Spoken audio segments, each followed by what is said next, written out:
K-Cat? Okay, we've got K-Cat. All right, good evening. I'm calling the Town Council meeting of May 16th, 2023 to order. I'll ask our clerk to take attendance, please. Councilmember Rennie? Here. Councilmember Moore? Here. Councilmember Hudis? Here. Vice Mayor Badami? Here. Mayor Rista? Here. Okay, thank you. Next, we're going to roll our video for our rules of decorum and civility.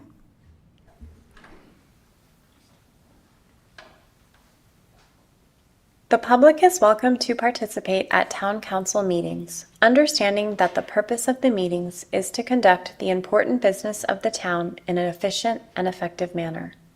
At each meeting, the following expectations of civil conduct shall apply. 1.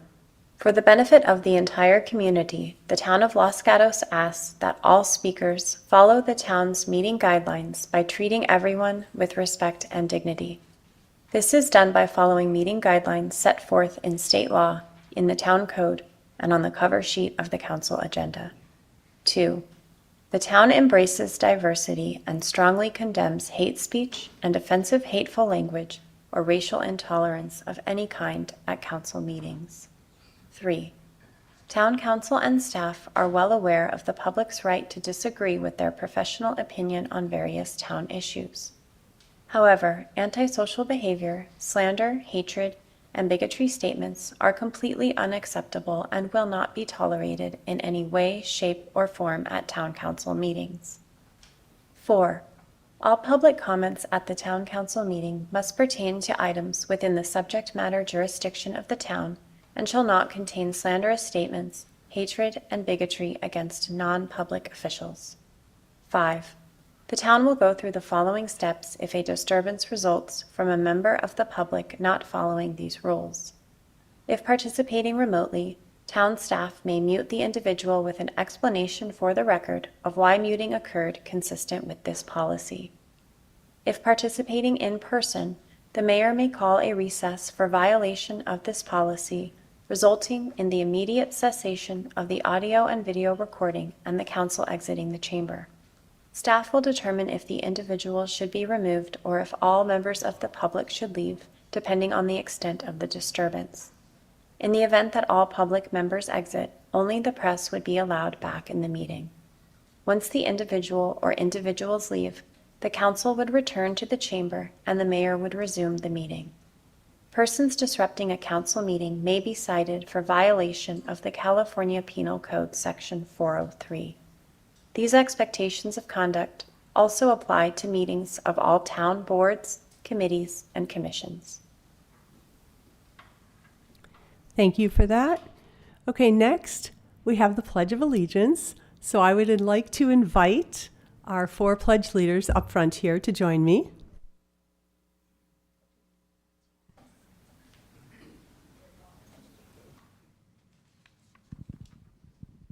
You can remain seated until we're ready to do the pledge. Thank you. Oh my gosh, you're holding trophies. Okay. So come on up here and just raise your hand when I call your name. So with us today, we have Chloe Yang, Sophie Shi, Carolyn Zhu, and JC Sang. All right, thank you, girls. Let's tell you a little bit about them. These are 4th graders at Dave's Avenue Elementary School, and they are on the Phoenix team. It's a 4th grade girl team formed from the pandemic under Silicon Valley Bicycle Club. I'm sorry.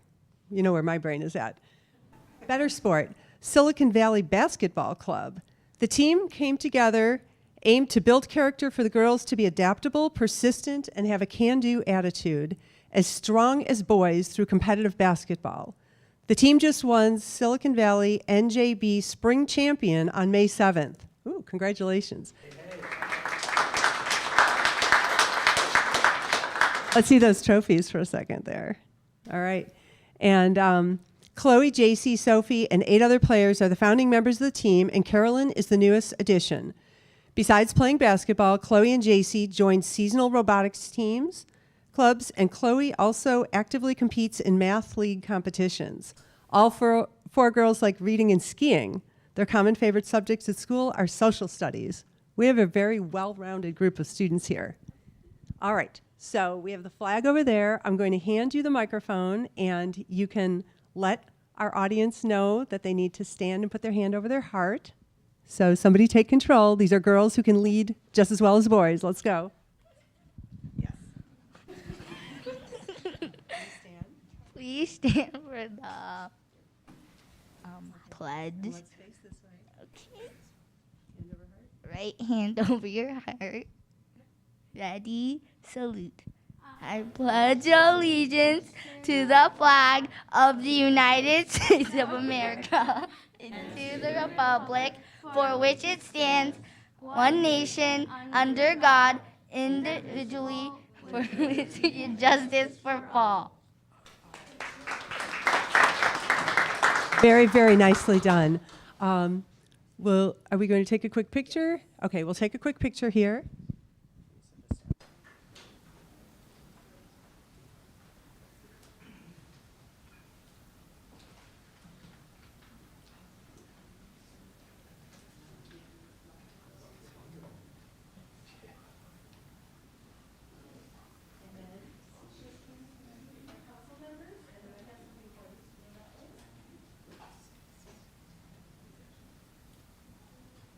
Now we have two more council members. We have our vice mayor and council member Moore. So go this way for more congratulations, because when you're up here, you should take full advantage of the situation.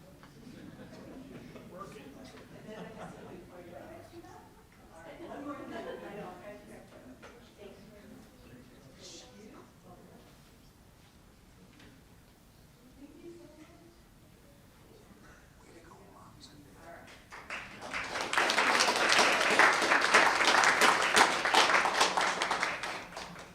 All right, I do apologize. I see the letter B and I think bicycle, but basketball is a fantastic sport. All right, next we have some presentations. So let's see, I'll head down here. I see two plaques and, we have two plaques and then a presentation from another group. All right, continuing on from 2 weeks ago, May is a really busy month. We have a lot of activities, so many things to honor. So today, we've got a proclamation for Historic Preservation Month, and that is here. And it looks like Community Development Director Joel Paulson will be picking this up. And I'll just read the first line. Whereas historic preservation celebrates our unique history as embodied in a variety of classic architectural styles and building types. And I'll let you say a few words. I know that you oversee all of our development commissions. Thank you, Mayor, and welcome everybody. So the town really prizes itself on historic preservation, so much so that they actually created a landmark and historic preservation overlay zone. We have 5 historic districts, and I want to take the chance to thank past, current, and future Historic Preservation Committee members because they do a lot of work to help support both community development as well as the Planning Commission and the Council. So thank you. Thank you. Whoops.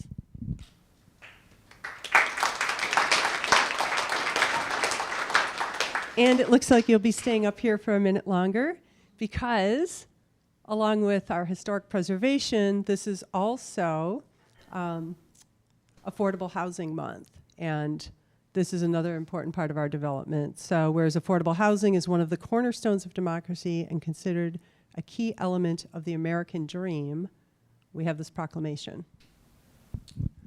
Thanks again, Mayor, and everyone.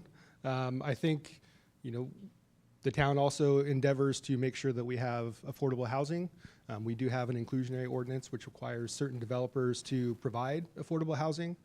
We currently have, I think, just over 200 deed restricted between rental and for sale units, as well as another nearly 200 that other nonprofits have done throughout town that aren't necessarily deed restricted, but they're under some other type of arrangement so that they're affordable for folks here in town.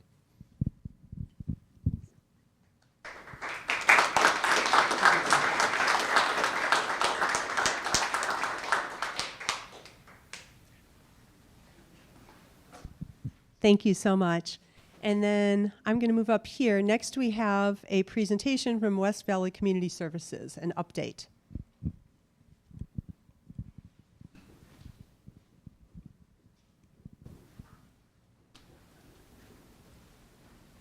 Thank you, Mayor, and thank you, Council Member. My name is Sujata Venkatraman, and I'm the Executive Director at West Valley Community Services. Today, I'm presenting the impact we have made along with the partnership with Town of Los Gatos. So thank you for the long-term support, and thank you to staff for always being there for West Valley and supporting the programs and services that we offer to the town residents. To start my presentation, I would first talk about our mission and vision. The mission of West Valley Community Services is to unite the community to fight hunger and homelessness. And our vision in our community is where every person has a roof over their head and food on their table. I'm not sure if someone is moving the presentation. Okay, thank you. Our clients include West Valley residents. They are very diverse. Our clients are multicultural, multilingual. We serve single adults, couples, families, seniors, at-risk youth, domestic abuse survivor, clients with disability, homeless and unhoused client. The income eligibility for our program is we use the federal poverty limit and we use the 250th percentile, which equates to around 32,000 annual income for a single person. Our programs include the following. We have a food market at Cupertino, which is a shopping market. Los Gatos clients are able to access that. We also do food delivery through our mobile operation. In Los Gatos, we are at Open Doors and we offer food or groceries through our mobile program, and we call it our Park It Market. We offer rental assistance to make sure that clients are not evicted.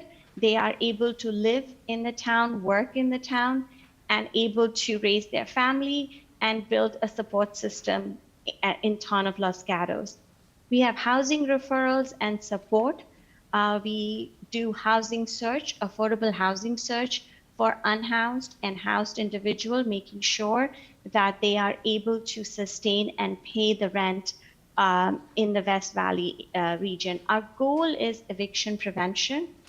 We want to make sure that our families are not getting evicted, and our goal is also providing stability. Our other services include homeless services. In that we have case management, systems navigation, so that people are able to navigate social services systems such as public benefits, food stamps, etc. Our approach is we start with crisis intervention. So anybody who walks into our door, calls us, or we are able to meet them at our mobile operation, we assess and we try to prevent the current need, and that we're able to do with providing basic need services. We're able to provide them grocery assistance. If they're behind on rent, we're able to provide them rental assistance. And if they need to be connected to any public benefits, we are able to do that. Moving on, we start assessing and providing short-term intervention, which includes case management, helping clients remain in housing. We develop a case plan.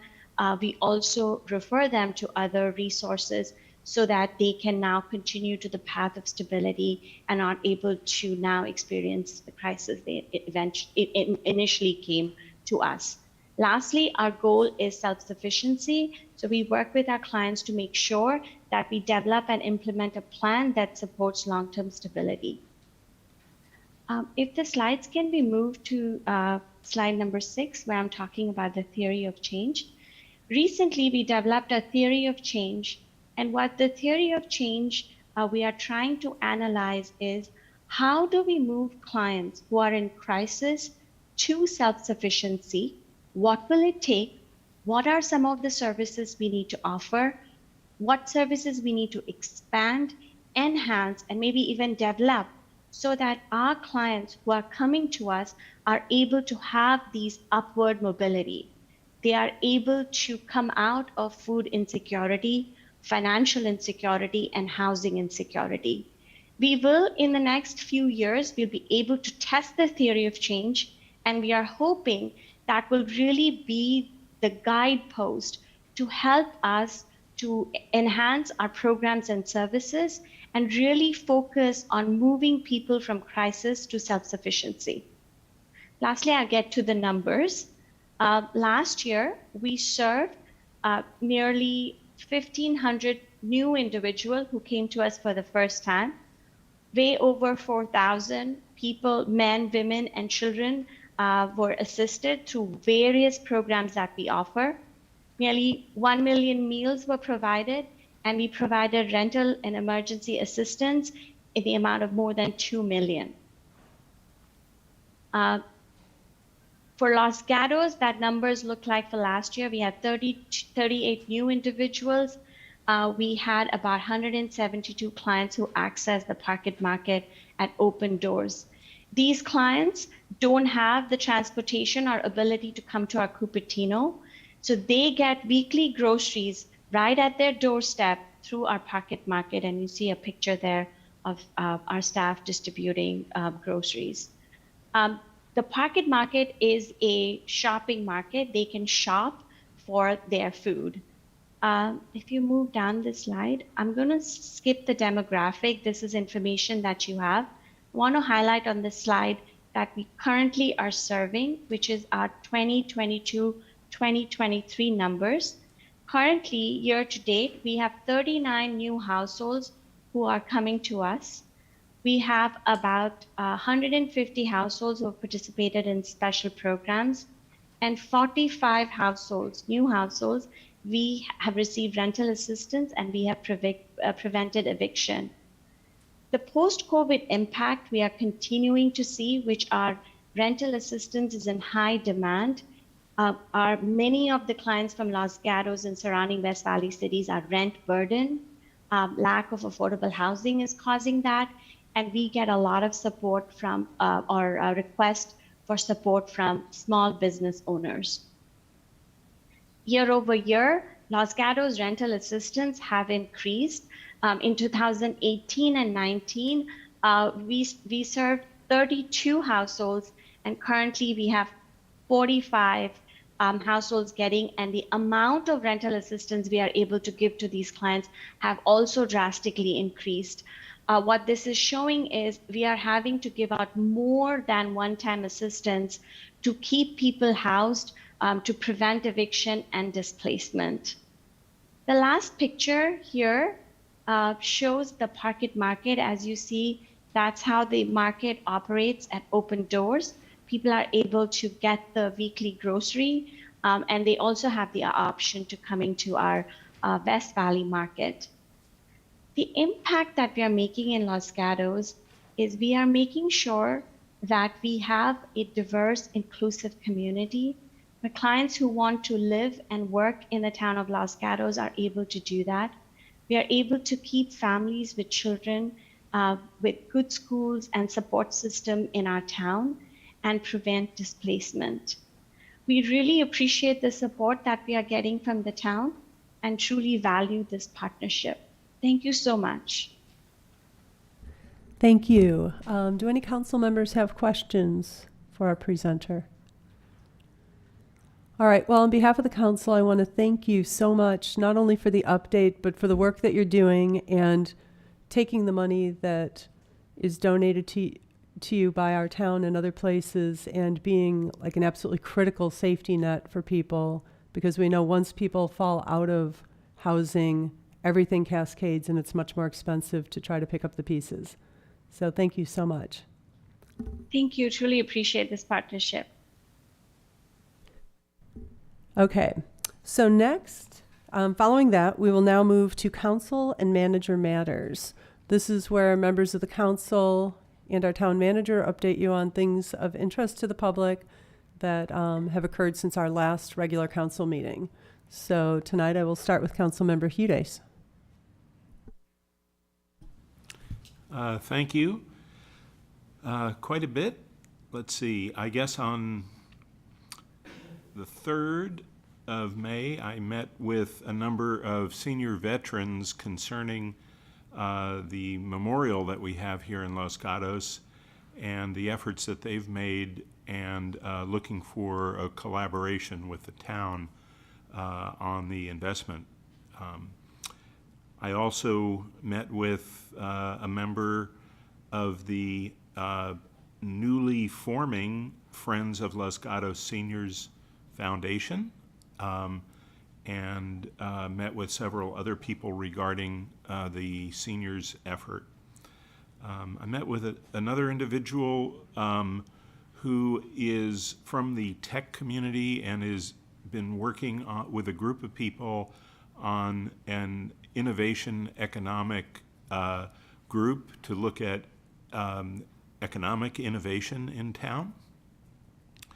I participated in the Kiwanis Turnaround Scholarship Awards Lunch, which was just a fantastic event where I believe 10 students were given awards, but also told their story about their own personal turnaround, and that was very motivating. I participated on the 6th in the CERT drill where we simulated an earthquake, and I got to play radio operator, net control, taking calls from the field of various types of disasters that were coming in. That was in collaboration with the police department and our CERT community and our communications group. Let's see, I observed the Finance Commission meeting on their final meeting on the 8th, and then I participated in the General Plan Committee, which had to look at rezoning a particular area and making some recommendations on that. One of the more interesting meetings I participated in was the city's selection committee meeting and the League of Cities Legislative Action Committee, where all of the communities were able to put forward some ideas for legislative action, and there was one particular one that I'd like to bring back to the council regarding safety and the relationship between traffic and fire hazard.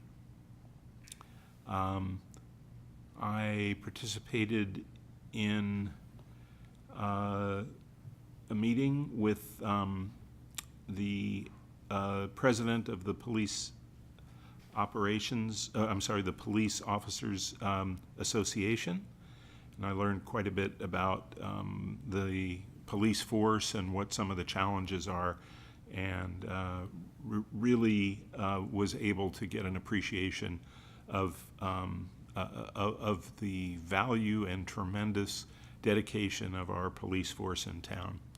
And that's what I have so far. Thanks. Thank you. Councilmember Rennie. Thank you, Mayor. I also participated in the CERT drill. After Councilmember Hudis took about the first half, I then filled his chair for the second half on working the radio. Also, since the last council meeting on May 4th, I attended the VTA board meeting. We have a representative from the 5 West Valley cities, one person to the board, and I am the alternate to that, so I attend the board meetings when I can to be up to speed so I can step in when the alternate is out. I'm also the Policy Advisory Committee chair for the VTA, and I give a report from their meeting to the board, so I did that also on May 4th. Also attended the Finance Commission on May 8th. We'll be talking lots of their recommendations coming up tonight. On 5/10, I attended the West Valley Sanitation Board. I'm the alternate for Councilmember Moore. The main thing we did was discuss and approve a budget. On 5/10 later that day, the Silicon Valley Clean Energy Board met. Nothing too exciting to share. On 5/11, the next day, the VTA Policy Advisory Committee met for this month's meeting, and one of the things that was interest and drug the meeting on kind of over time was they showed us VTA's Transit Visionary Network, and this is where they were envisioning if we had kind of all the money we needed, what kind of network would we build, what kind of headways, timing between buses and so forth would we have, so that there's kind of that's a vision. Part of what it helps us do is now we say, well, here's what we could do if we had more money, and then we can ask the legislators for more money. So it's part of that, but it also, if we usually get our operating funds, not much, actually a small portion, probably 15% of operating funds come from the fares you pay. The 85% of it comes from sales tax measures of different ones, like the 2016 Measure B sales tax measure. And by creating this visionary network, the next time we are trying to put operating dollars into a sales tax measure, it gives us a little more ground and to do that. Usually it's kind of difficult to get people to vote for operating funds. Usually they like sexy capital projects, fixing highways or building BART or things like that. So you need a little backup. So that was very interesting. The meeting did go long. I'm the chair of that, and as a result, I missed the city's selection committee, which I also sit on for Los Gatos, and was unable to support Councilmember Hudis's bid for some appointments that he wanted, unfortunately. And then the Cities Association Board met after that. Nothing too much to report from that. And then I also met on 5/15 with Mark Robeson about a proposed development on the Surrey Farms property. Thank you. Councilmember Moore. Thank you, Mayor. I think the first thing I'll say I did was spend a lot of time reading the budget. I've never gone through the budget process before, and it is like reading two long books. It's been all really good information, though. I, along with Councilmember Hudis and Mayor Risto, I attended the Kiwanis Turnaround Scholarships Luncheon, and this is something that was really special to me because as someone who was not the best student in high school, it was really neat to see an organization highlighting students who are really moving in the right direction, and so that was a really neat thing. Also with the mayor, I attended the Fisher Middle School poetry reading, which the students shared poems that had wisdom far beyond their years. It was incredible, and I was really moved by a lot of their poems. That was really nice. I held my community coffee, met with a variety of people to talk about future affordable housing developments, potential partnerships with local school districts, and more. I attended the Special Olympics of Northern California fundraiser at Campo de Bocce. It was really neat that they had that here in Los Gatos. They're a pretty big organization, and their special guest was George Kittle, tight end for the 49ers. And this was a bit of an aside, but a few days later, we were then stuck at an airport in New Mexico together, just by happenstance, and we ended up having a conversation about how much he loves Los Gatos, which was really cool because he's from Tennessee. So that was neat. I also participated in the CERT exercise. For anyone that doesn't know, CERT stands for Community Emergency Response Team, and CERT is always actively recruiting new members. I joined when I was in high school, so if you have any sort of interest in emergency preparedness or participating in a great little community, consider joining CERT. They have trainings regularly to get you up to speed. And then I had a variety of meetings with individuals, including the president of the Los Gatos Police Officers Association, the executive director of the West Valley Muslim Association, staff from Assemblymember Gail Pellerin's office, and Sally Lieber, who is Los Gatos' representative on the State Board of Equalization. And then finally, I observed the Finance Commission meeting and participated in the General Plan Committee, and thank you to Councilmember Rennie for stepping in for me on the Sanitation District to attend that meeting. Thank you. Thank you. Now we'll go to the Vice Mayor. Thank you, Mayor. On May 3rd, along with the mayor and Chief Field, I interviewed 15 applicants for our Youth Commission. Key takeaway for me was their character. Despite being in competition with each other, each applicant supported each other with cheers and encouragement, and I just love the team spirit of that. They were all winners, and our town will be well served by their leadership. On May 4th, I attended the West Valley Clean Water Authority board meeting. The board unanimously approved the fiscal year 2023 through 2024 operating budget and work plan. Later in the afternoon, I attended the West Valley Solid Waste Management Board meeting, and of discussion was whether each member agency should continue to manage the building permit and waste management process as opposed to the JPA, which would be a far more costly alternative. Staff will continue to work with the JPA to maintain the status quo. On May 8th, I met with the applicant for the proposed development in the Surrey Farms neighborhood. And May 8th, I attended the meeting of the Finance Commission as an observer. On May 9th, I met with members of the Board of Directors for the Los Gatos Veterans and Support Foundation. And on May 11th, I met with the president of the Police Officers Association. The meeting reinforced, for me, the dedication of our police department in keeping us safe while striving to serve our residents with care and compassion. On May 13th, I attended opening day ceremony for the Los Gatos Little League. It was a great kickoff, bringing 42 teams together with spirited players and proud parents. It was a very joyful event. Thank you.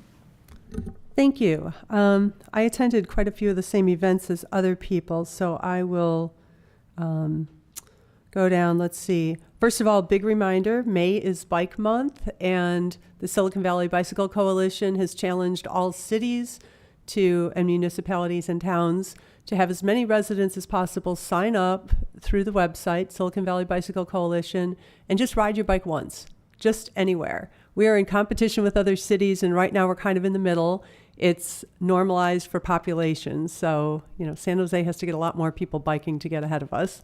So I think many of the council members are registered. And Bike to Wherever Day is this Saturday on the Creek Trail. I don't know if our manager has more information about that. Okay, so this Saturday, I believe it's 10 to 1, but I'm not sure, on the Los Gatos Creek Trail, just north of Lark Avenue. Yay, I got the time. We'll come by, get more information about this advocacy group that helps push for safety and access for cyclists and pedestrians. And you can get some free swag, you can get a t-shirt, you can get more information, and you can get a snack. I have heard that Manresa Bread is providing some of the treats. So that alone could be worth a 1 mile ride. Okay, Councilmember Rennie. Just to add, I think it's 10 to 3 because I signed up for a 12:30, starting 12:30 slot to work the Energizer station. Okay, great. So I think, anyway, come on by. Noon sounds like a good time. Okay, so in addition to some of the other meetings that people have mentioned, I had on the 8th of May, I had my monthly Mondays with the mayor, where from 8:30 to 10:30, people can come by and talk to me, sign up for a slot. I'm willing to meet with people outside of those times, but I've decided to set aside one Monday a month, and it's amazing. Even when the slots aren't full, people will come by while I'm sitting in a parklet, and you just hear the best ideas, random thoughts, passionate pleas, and it's a great way to connect with the public. So my next Monday with the mayor will be on June 5th at the Purple Onion from 8:30 a.m. to 10:30 a.m. So come on by. On the 8th of May, I also attended the Finance Commission as a commissioner. On the 9th, I attended the West Valley Service Providers meeting. Our manager was also there, and there was a presentation on scams and how to avoid them.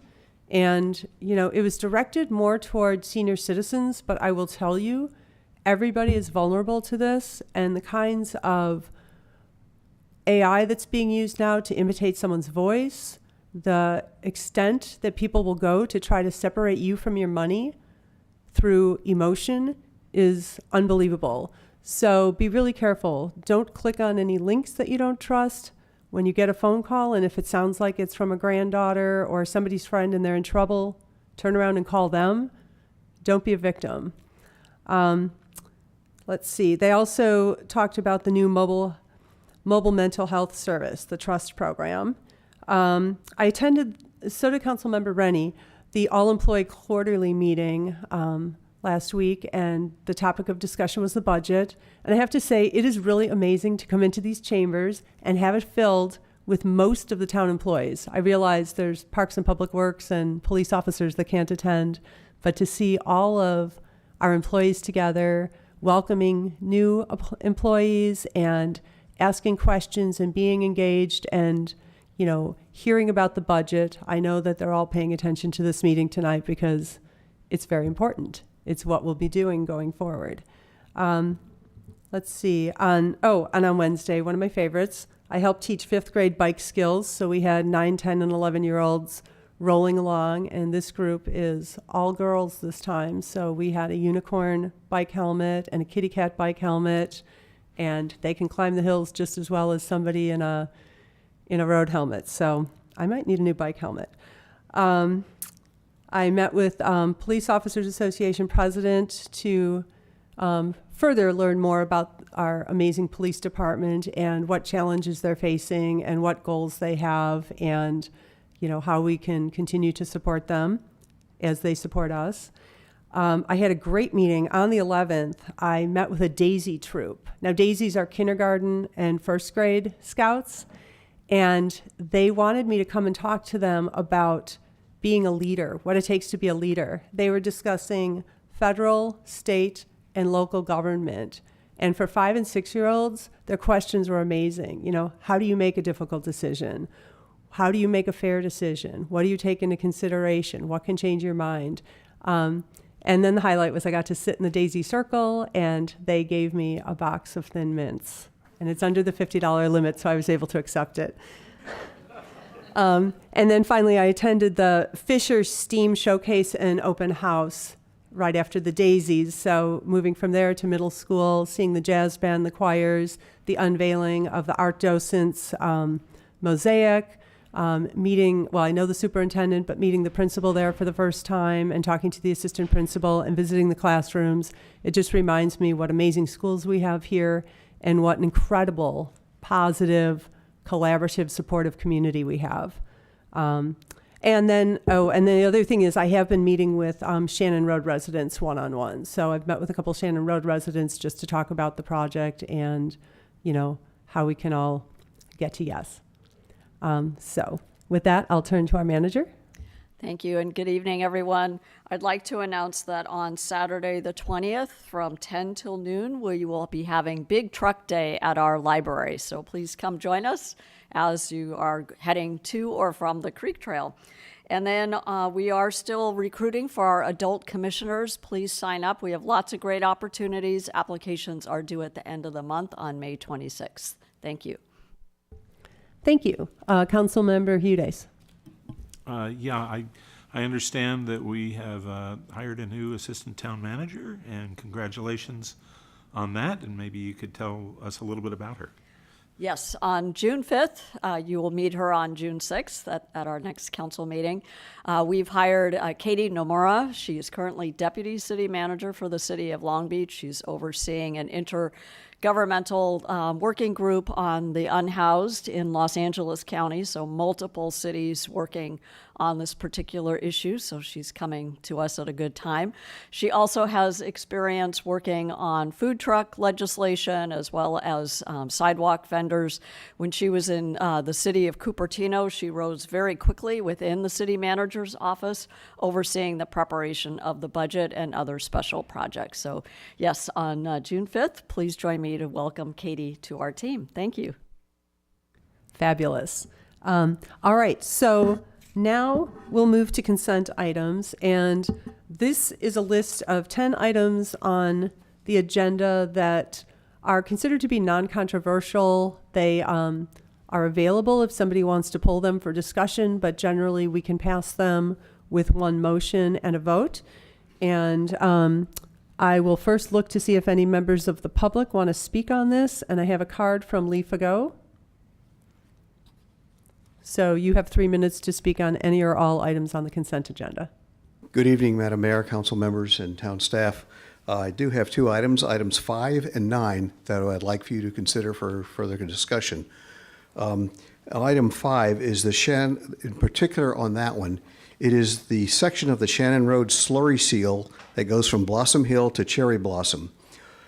And tonight it is on your consent calendar to approve the funding for that slurry seal. However, as we learned last week at the meetings that the town had, that you are still undetermined onto the other modifications to this section of Shannon Road that would include new sidewalks, bike lanes, and protected pedestrian crossings with landscaping to accommodate.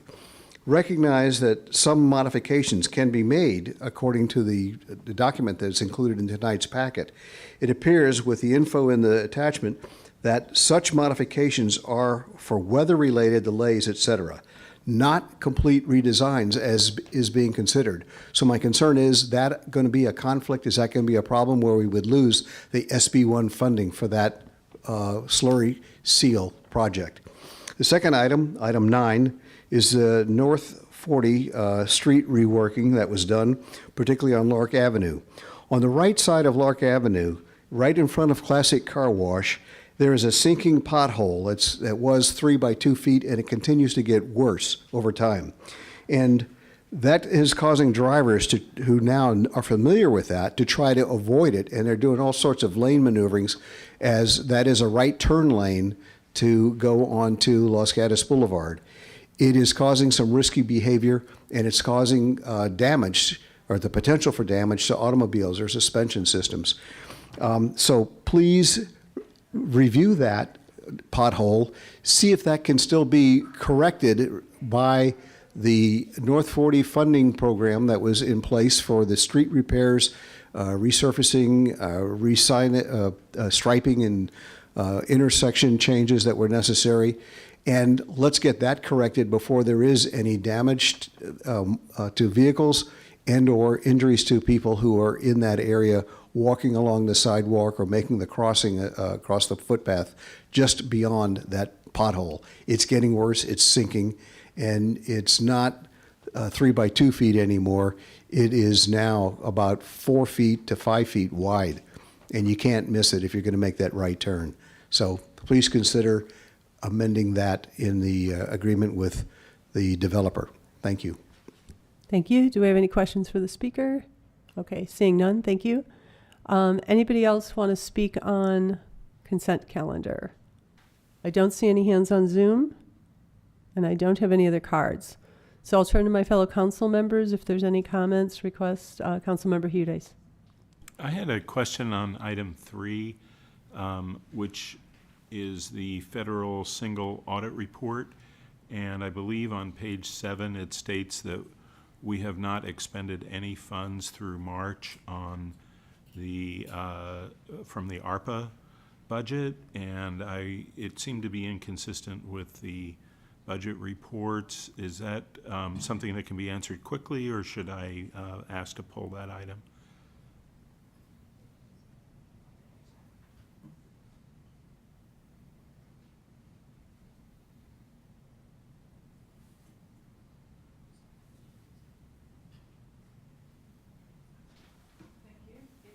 Finance Director.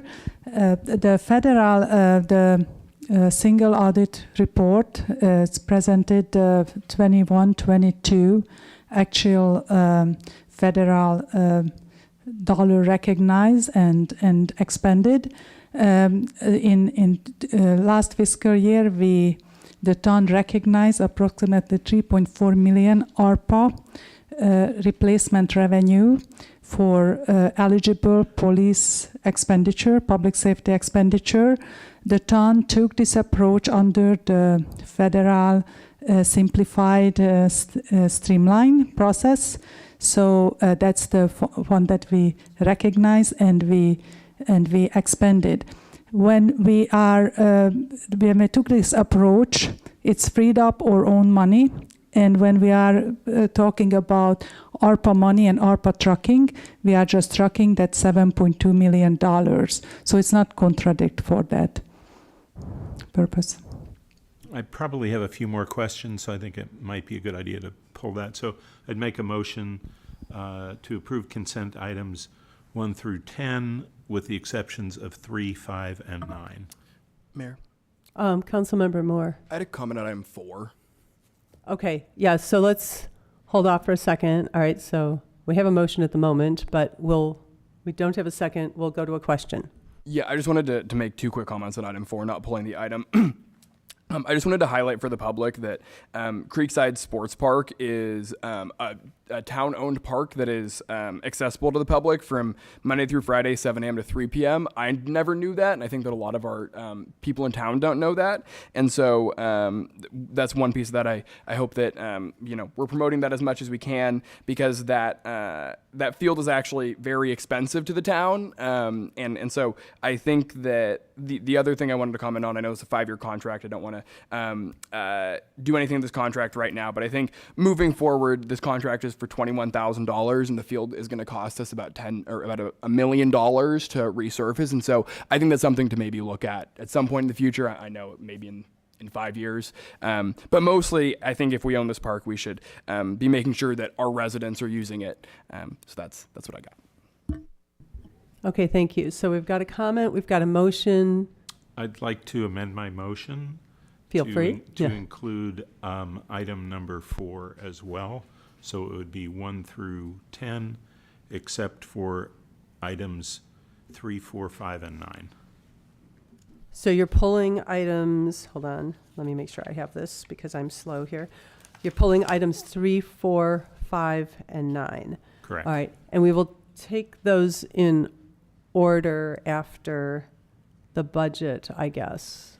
So 3, 4, 5, 9. Okay, so we have a motion to approve items 1 through 2, 6 through 8, and 10. I'm sorry. You need a second to the motion. Yes, so do we have a second? Vice Mayor? I'll second. Okay, we have a motion and a second. Seeing no further discussion, I'll call the question. All in favor? Aye. Aye. No one opposed? The motion passes unanimously. All right, so now we will move to verbal communications. And, hold on. All right, so at this point we're done with the consent calendar. At this point in the meeting, members of the public can address us on an item that is not on the agenda. So at this point, we now have the budget, item 11, and then we have the 4 consent items that have been pulled that are now items on the agenda. So I've got 2 cards. Okay, 3 cards for verbal communications. One I'm not clear on, and no hands raised. Okay. So this one says budget, but it says verbal. I wrote that. Okay. All right, I'll do that last. Okay. There is a card here that says budget, but it's under verbal, so I'll wait on that. Okay, so my first speaker will be Falake Phillips.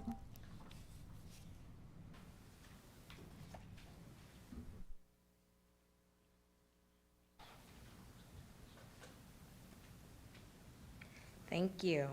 Good evening, Madam Mayor, Vice Mayor, council members, town manager, and all town staff. My name is Falake Phillips, and I'm the founder and executive director of OWL. We are a social justice nonprofit organization based here in Los Gatos, and we offer school and community engagement programs to local schools and communities. I am here today to announce my support for the movement for more housing affordability and stability in Los Gatos, San Jose, and Santa Clara County. We all probably know, and may not agree, that there's a worsening housing affordability crisis forcing working and middle-class families to be displaced and excluded. Personally, I have friends who work in community who cannot afford to buy a home here. Our local businesses can't seem to find enough help. I mean, who does not want to be able to walk to their workplace? Or doesn't want their children to go to good schools? Or just feels like being homeless? There's a lot to unpack in being unhoused beyond drugs or alcohol, and I realize this now. I'm addressing my own bias and everything I was told about homelessness growing up. I'm educating myself on what affordable housing really means. It is a continuous journey, and I took action. And next on my agenda is collective action. May is Affordable Housing Month. The theme this year is building community.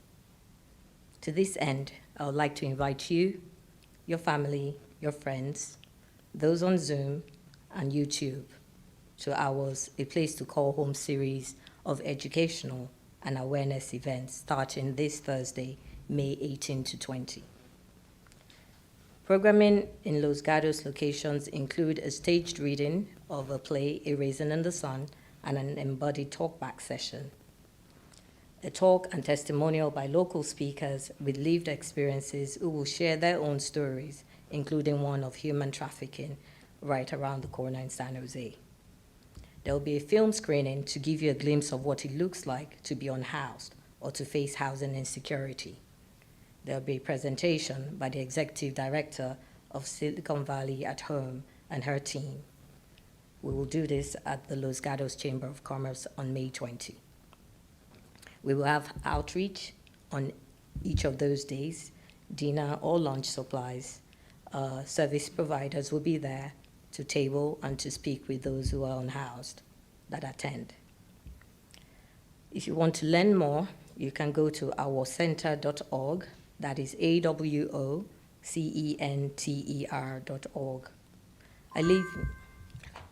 Anyway, thank you.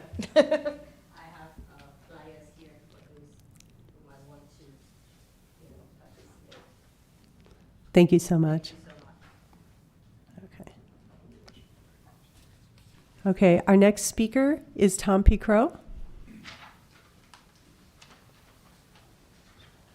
Good evening, Mayor, Council, and everyone. I'm Tom Picro, the former chair of the former Senior Services Committee, which produced the Senior Services Roadmap for you.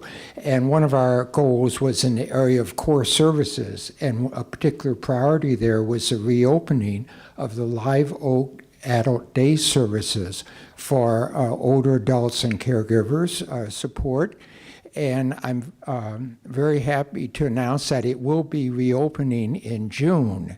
A contractor has renovated the space. It's at 111 Church Street behind the Methodist Church here.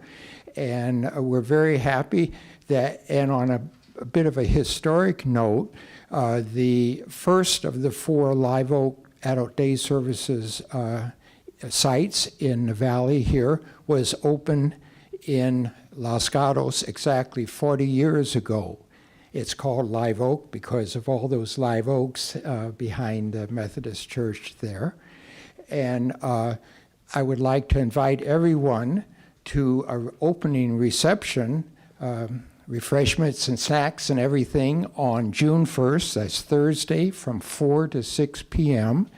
And we look forward to the mayor doing a ribbon cutting with Executive Director of Live Oak, and hope to see you there. Thank you. It looks like Councilmember Hudes has a question for you. Thank you. Thank you, and thank you for your work on this. With regard to the reopening, I guess it's been a few years, and is the situation that Live Oak Daycare, adult daycare, is sold out, or do they have spaces? Are they recruiting from the community to participate in their adult daycare? Yes, thank you for that. It is, let's see, the first part. It is reopening, and in this type of thing, they do have spaces. The total number of spaces will be, they can handle will be about 20. There will be 3 providers there working with the adults. And a certain number of spaces have been filled by people on the waiting list in San Jose and in Cupertino. But there are openings available, and I should say this is, there's a sliding scale. So for those who have trouble affording some of the other day services in Silicon Valley or in private coverage, this is actually a very good deal, a very good thing. And so we're very excited about that. Thank you. I'm sure that people can find Live Oak online and Yes. can apply. Thank you. Thanks. Thank you. Our next speaker is Rachel Martinez.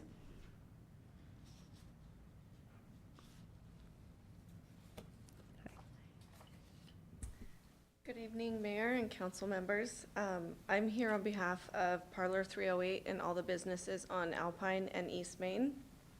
We have a crippling parking issue over there with very limited parking options, especially with the construction that's been going on lately, but that's besides the point. That's obviously needs to happen, all the water project.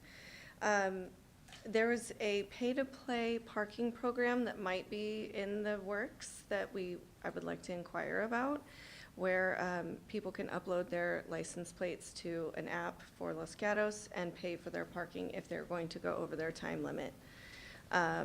That was a plan that I discovered in a meeting about maybe over a year ago, and it would be crucial for our areas because clients are constantly rushing to our area, and with all of the streets blocked off with the construction, it is impossible, even for our own stylists, to find parking. So they're parking in areas that are not zoned for their neighborhood parking, and it might be 90 minutes, and it's almost impossible to get a hair appointment done. We have 20 stations in our salon, and there's several salons in that area. There's a dentist office. There's quite a few businesses there, so it's becoming quite an issue. It's the first thing I hear from every client that walks through the door, and I'm right by the front. Another thing is that I think that the parking permits were discounted for a lot of the business license holders downtown, I believe to $42, and we're still being charged $265 in the Olive Zone. So some of our stylists are maybe part-time, they maybe work 2 to 3 days a week, and they don't think it's worth it to purchase those parking permits. But regardless of the price of the parking permits, it's almost impossible for us to find parking. But when the construction is over, it would be great if we could get that same price for our parking permits as what they are offering the business holders downtown. So, but the pay-to-play plan, if that's still underway, or if that's a project that's still being created, that would be fantastic. So that's what I'm here to talk about. And I know that that might not be on the topic until June 20th, I believe, but I will be out of town. So I'm here to represent that tonight. Okay, great. Yes, it will be on our agenda on June 20th. It looks like you have a question from Councilmember Rennie. Just a quick question. I'm trying to visualize where Parlor 38 is. Is this the corner of Jackson and Main? Yeah, near East the Main and 7-Eleven? Alpine. It's in that, yes. Yeah, okay. Yeah, Thanks. yes. Okay, thank you. And I think staff can probably, well, we'll have a follow-up on that. And it is a compacted area, so thank you. Okay. Our next speaker is, oh my goodness, Bev Batson. Oh, Beverly, hi.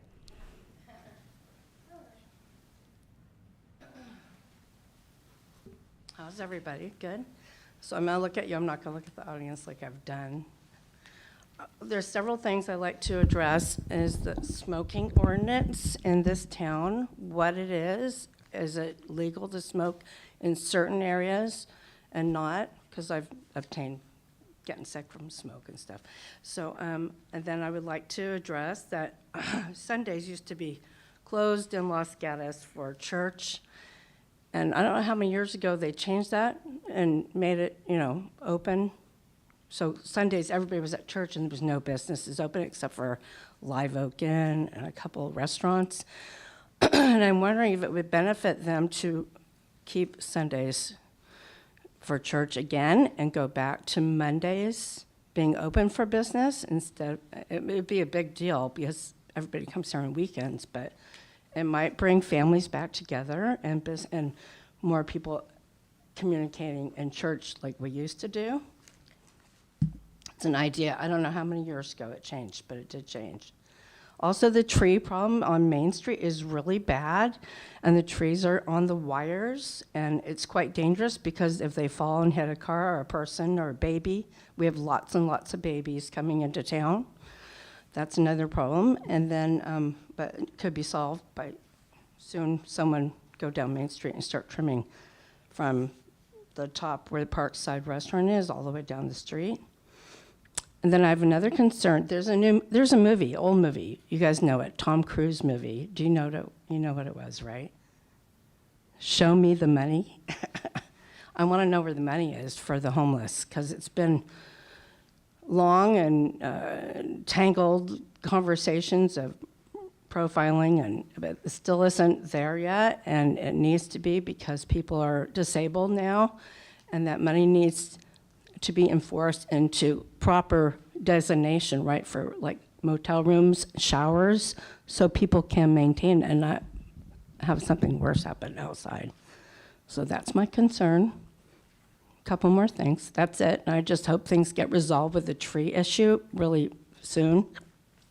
Also, the redwood trees at Civic Center, real quick, is real dry, I noticed, and those branches fall. That'd be really bad. So the park needs to be, they need to top the trees and get the dead out of it.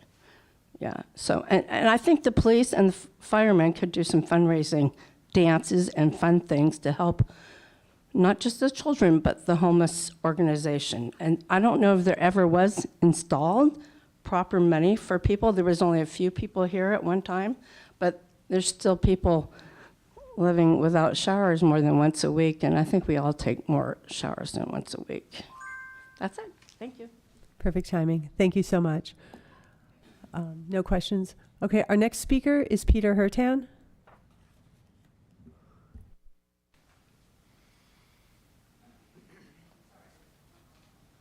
Thank you all. So as you might remember, a couple of months ago, I spoke about the capital budget request in support of emergency communication. At that time, I requested $140K for that purpose, emergency communication. The response... Oh, I'm so sorry. I accidentally why. called your card. It's my fault. I'm sorry. We'll call you back That's a rehearsal. At number 11, and I won't stock time from you because I made the mistake through my pile. Okay, that's 11, sorry. I have a card that's marked verbal communication, but it says town budget. Diana Schnabel, are you here to speak on the budget or on a topic not on the agenda? Towards the budget. Okay, so we'll wait until item 11?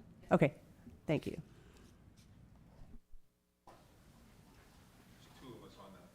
And I'm looking on Zoom. I'm not seeing any hands on Zoom if anyone wants to speak on verbal communication. It's 11. Okay.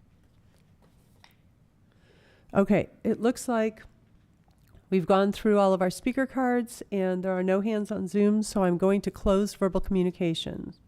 Thank you. Now we will move on to item 11, the reason you've all come. And our finance director, Geeta Angvari, will be giving a presentation.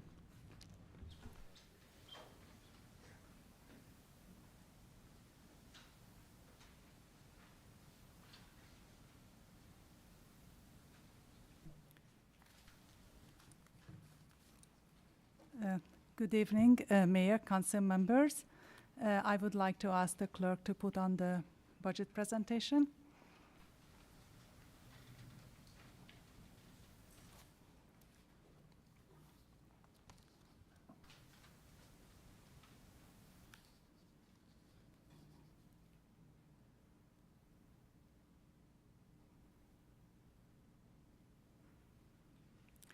So the item in front of you, the town fiscal year 2023-24 proposed operating and capital budget, and the fiscal year 2023-24 5-year proposed capital improvement plan.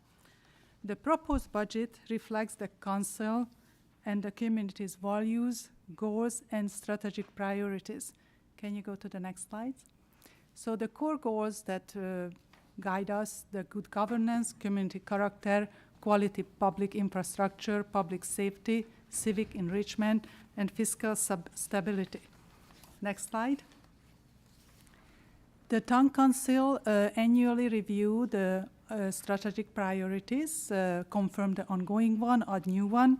Those continued, this year there is continued emphasis remain for wildfire protection, emergency preparedness, traffic calming, traffic safety for all users, parking study implementation, and prudent fiscal management, among other items that listed in this slide and also in the transmitter letter.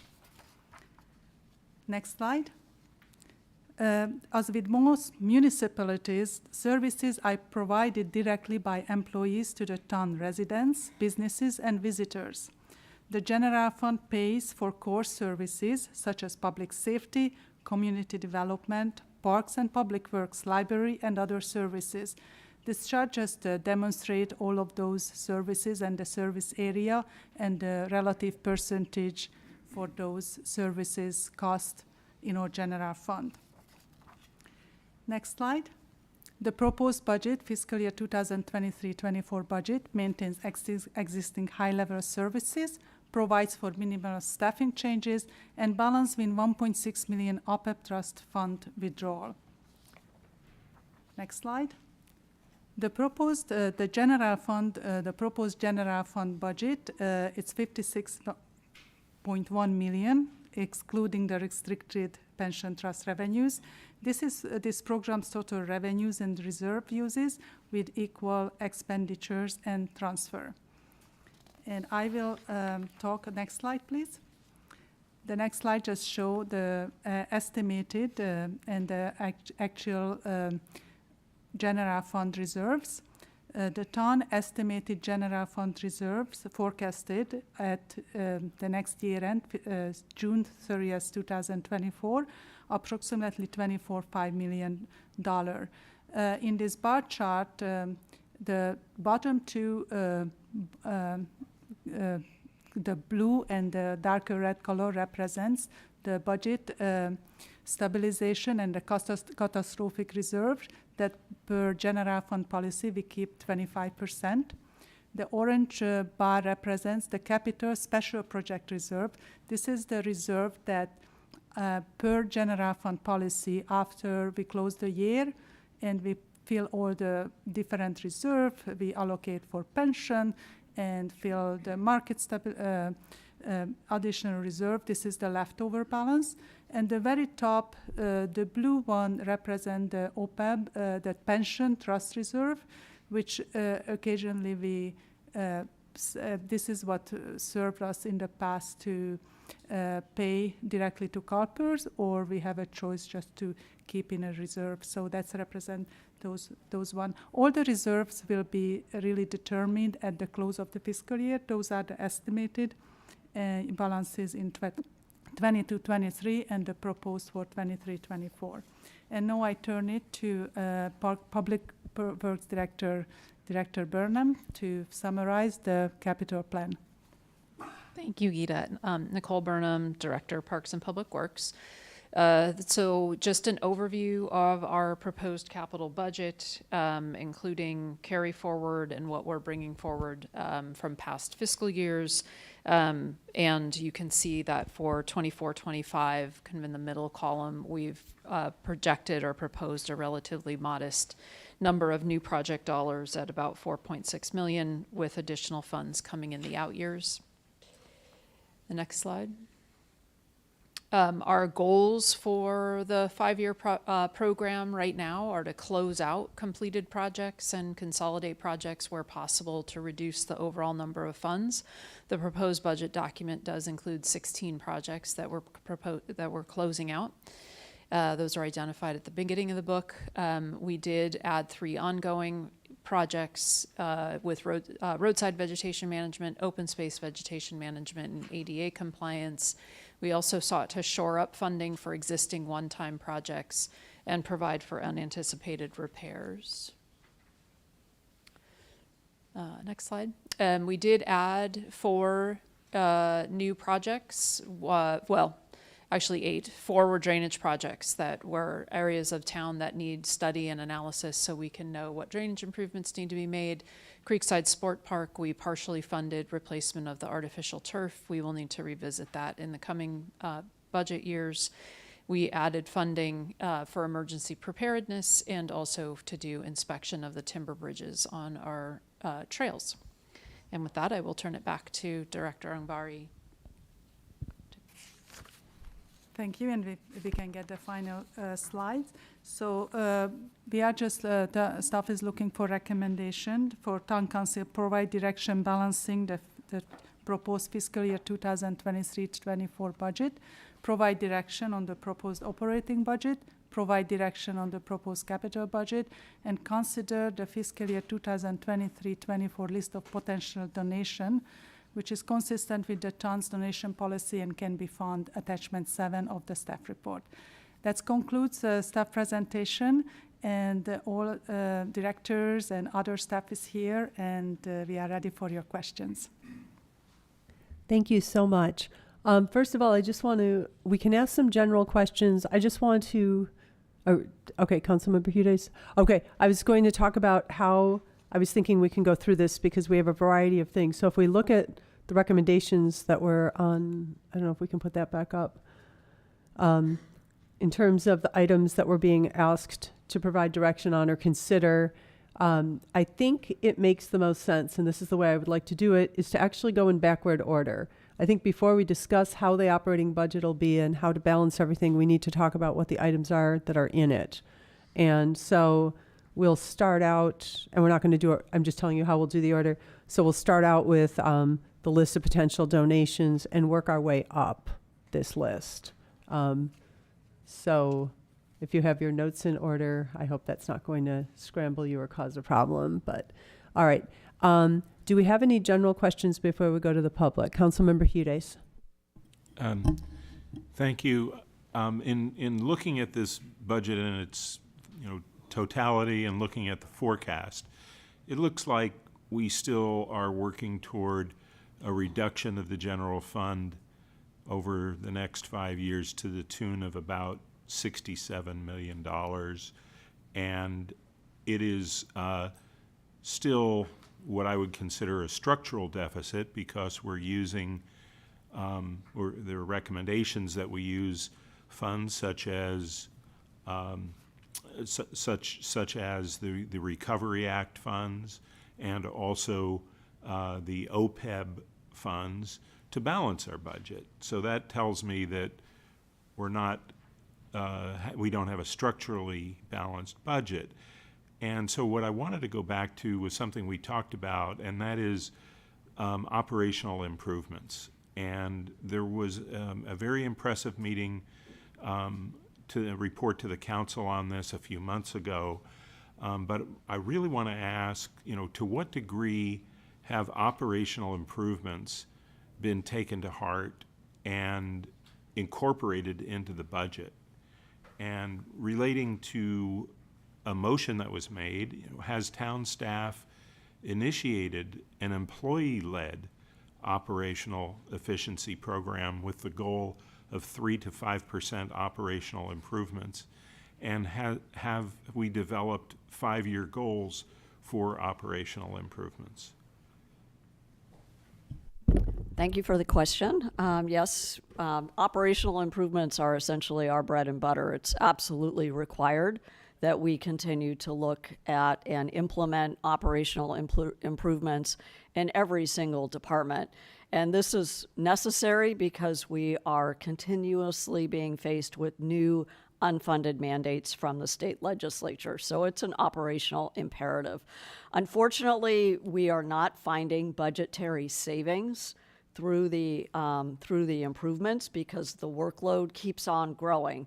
So as we try and find new ways of doing things to create higher value work for our employees, that workload continues to grow. So you will not see an efficiency factor of 3 or 5% savings because the costs of providing our services are rising faster than the efficiencies. The types of efficiencies that we are implementing are those that we discussed last year. Many of them have to do with technology. We continue to look at technological solutions, again, so that way the more routine work can be done through programming, and then the higher value thinking and analysis can be done by our staff. Most notably, we've been implementing our Acela building and public works programs to improve customer service for our development customers. This is really an important innovation because it does save staff time and makes things easier for our customers. We continue to look at other processing streamlining, especially in the development process, because we understand that we need to move at the speed of business in order to realize the tax benefits of our diverse economy. So we are making investments that might seem to be internally oriented, but in the end, they will help our customers and will help raise our tax revenues. Many of our efficiencies actually come by from our employees themselves. They know the business that they're doing better than anybody. And so while we don't have formal employee-led teams, the ideas that come forward and make their way up to directors often come from line staff because they see day in and day out how we could do things better in order to create more capacity. We are working, we ask a lot of our staff, quite frankly, and as unfunded mandates keep adding on to our workload, it is a business imperative that we continue to be efficient. The motion that was passed last year is very much at top of mind because we recognize that it's essential that we continuously improve, continuously listen to our residents, businesses, and customers, and make sure that we are doing our very best to focus on the priorities of the council as well as the community. I appreciate that, and I appreciate the session that we had. I would just encourage town management to actually put some numbers into the budget. We understand there are unfunded mandates, there are numbers associated with that. We should also understand what are the operational targets that we should have because, it's a bit trite, but you get what you measure, and if you don't measure it, you're not going to get it. Thank you. Any other comments, questions? Okay, then I will move to public comment on this item and then go back. So, hold on, let me look at Zoom.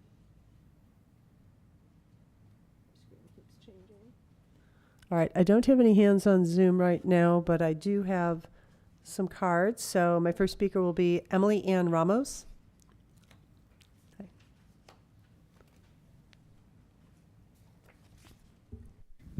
Okay, good evening, Madam Mayor, Madam Vice Mayor. I think I might have screwed this up a bit.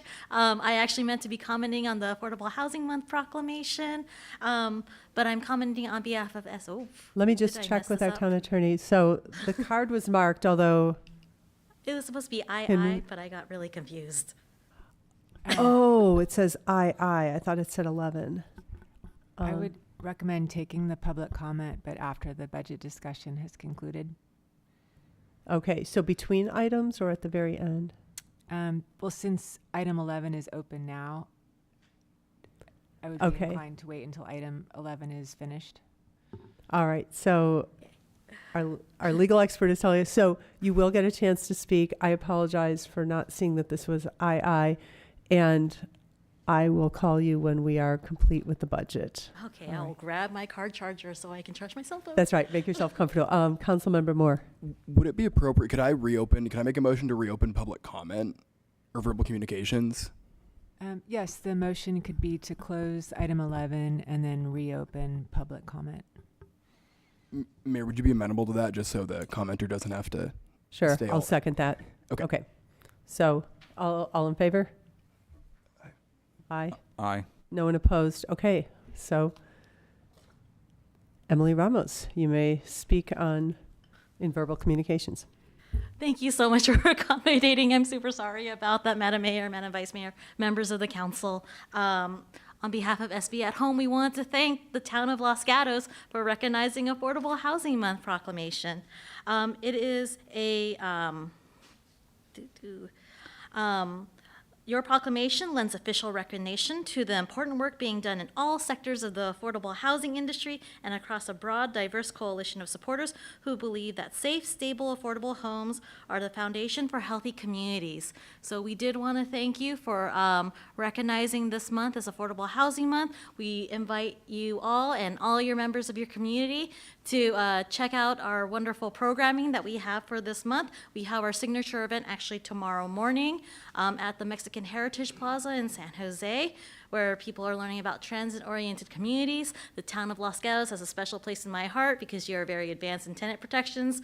Way back when there's very few cities in Santa Clara County that have as strong tenant protections as you guys do. So it's really quite exciting. Thank you so much, and thank you for accommodating my public comments. Thank you so much. Okay, with that, I'm closing verbal communications, and I'm going to reopen item 11. And I'm going to have to get a lot better at reading cards. So our next speaker is Diana Schnabel-Aravalo? Aravalo. Oh, and Lon Connolly. So you'll be speaking together for 3 minutes? Okay. Yes.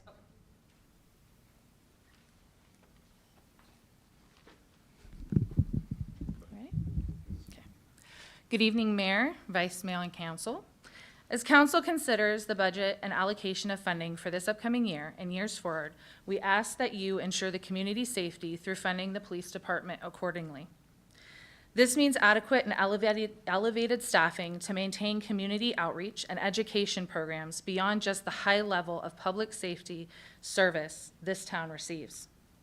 Our Levy Family Campus agencies have experienced firsthand valuable collaboration and partnerships with the police department. This has been a true asset to our communities. As community members and stakeholders, knowing our officers individually has created a reassuring atmosphere when situations have arose and police were dispatched. Our officers are more than just a badge. They are a beacon of safety to our members, our staff, and our students. Len and I were fortunate enough to be chosen to participate in the inaugural Community Police Academy. It was enlightening to learn the amount of work both sworn and non-sworn staff undertake as a part of their service positions. The work that goes on behind the scenes that the community doesn't see day to day is endless. Our desire and hope as community members and stakeholders is that the council prioritizes adequate funding towards public space safety, which is holistic, to first responders, emergency management, and maintaining the quality of staff we have in place for this department. As we all know, elected officials and community stakeholders talk about public safety, but in this community, it is beyond just low crime rates, a safe place to raise a family, or a great place to work. It is about service levels, staffing, and resources, all of which go hand in hand. And I just want to add, between Diana and I have 18 years on campus here. Diana has 13 years on campus. We've had to have the resources of the police department numerous times.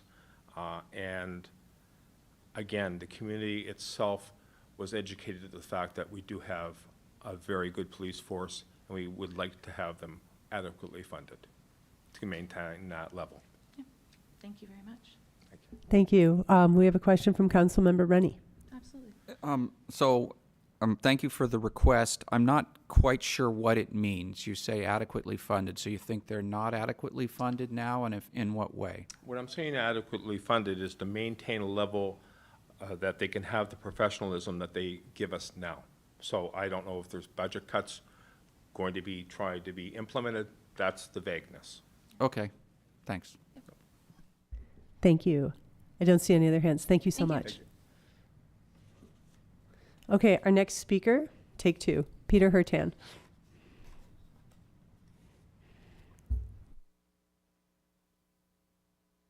Thank you. I'll try not to repeat anything I said earlier. So I represent the ham radio volunteers who are organized as Aries Races, which is in support of emergency communication in the event of a disaster within the town, whether that's fire, flood, earthquake, the most likely things. So I submitted, as part of the Aries Races observation, a request for $140,000 in capital budget for FY24 about a month or two ago. And the budget book came back funding $61,000 of that $140,000. So that gap of about $80,000, I had the opportunity, along with Patrick Dirks, who leads the Aries Races group. We met with Director Burnham a couple of weeks ago. She gave us some insight into ways that we could revise our request.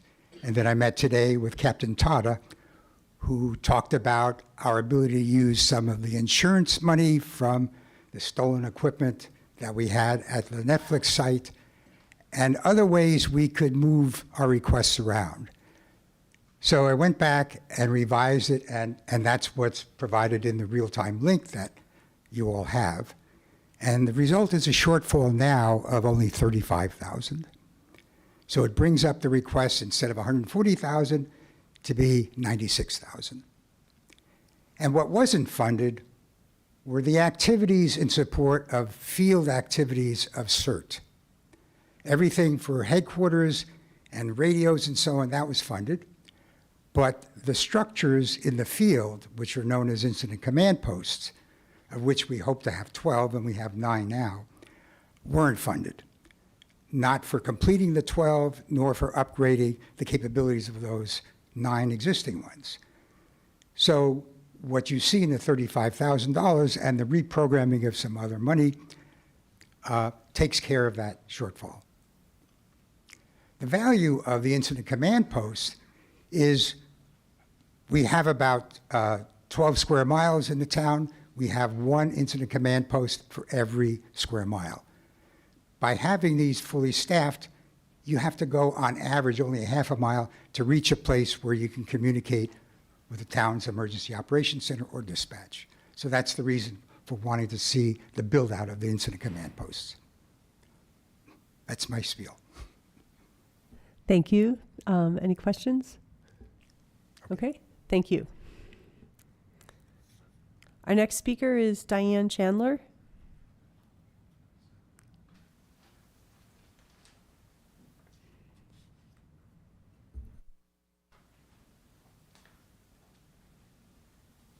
Good evening, Madam Mayor and all the council. I'm Diane Chandler. I'm a board member of the Veterans Memorial and Support Foundation. I have supported this endeavor for over 10 years. The town of Los Gatos doesn't pay me a salary because, along with the balance of our board members, we're all volunteers and work tirelessly in support of this community.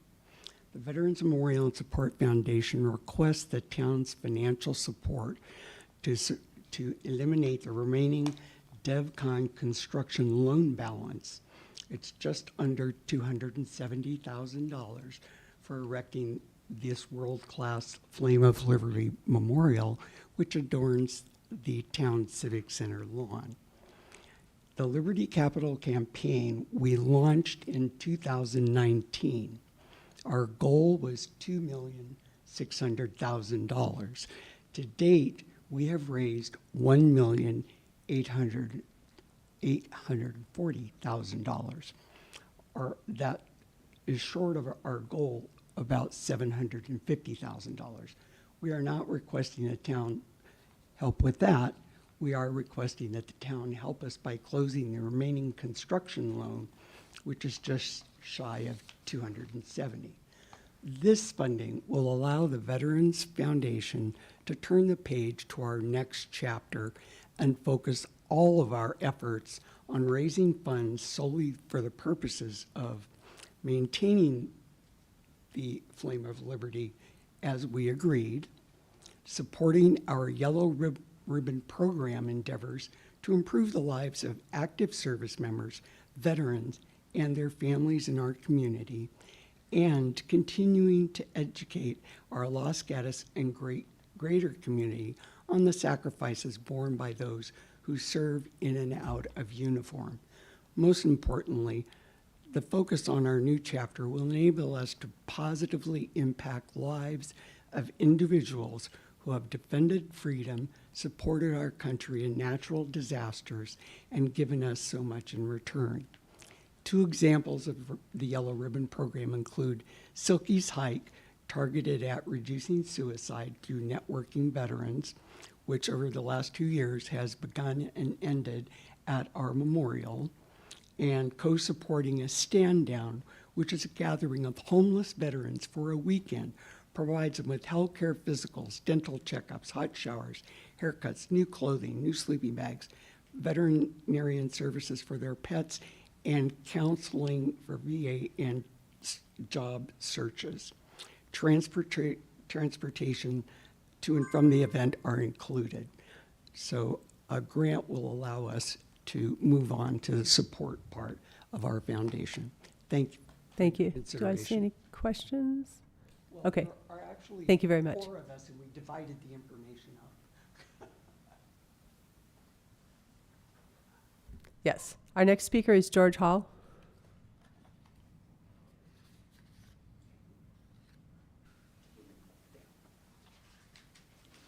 Good evening, Your Honor, and Town Council members.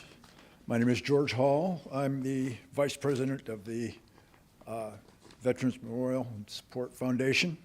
I've been an active member since its invocation. And I wanted to remind you of a part of the agreement, contract that the town has with the Memorial Foundation. I'll just read a brief part of it here that kind of brings point to it here. It says, whereas the town strongly supports the foundation, desires to assist the foundation by granting it access to and use of town property for the installation of the memorial, but it's made it clear that the town has no financial resources at this time to commit to the design, development, and operation maintenance of the memorial. We're hoping that you'll be able to find a way to help us fund our memorial.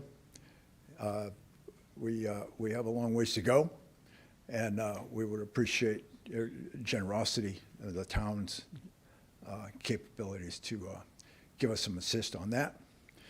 I wanted to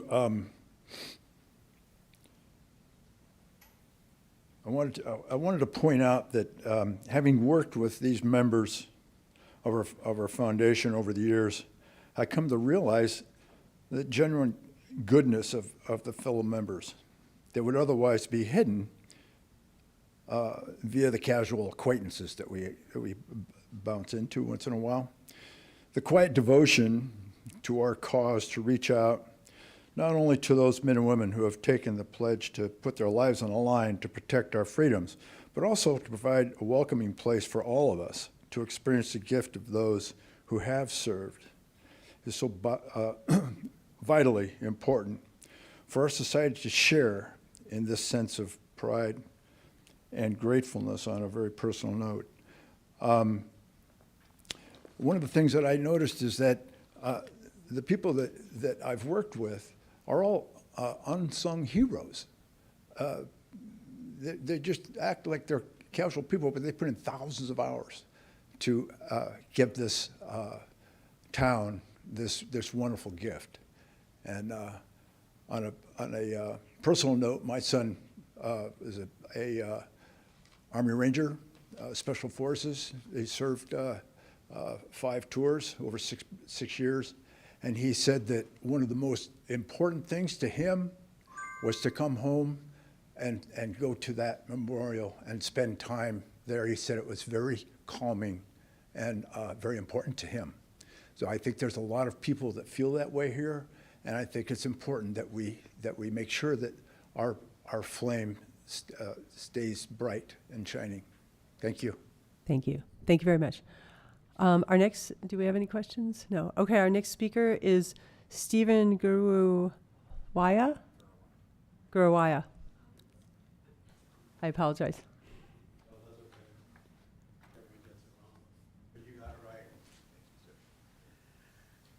Good evening, Madam Mayor, Madam Vice Mayor, council members. I too am on the board of the Veterans Memorial and Support Foundation, and I do it for personal reasons. I never wore a uniform. I've been wearing Brooks Brothers since I was 2.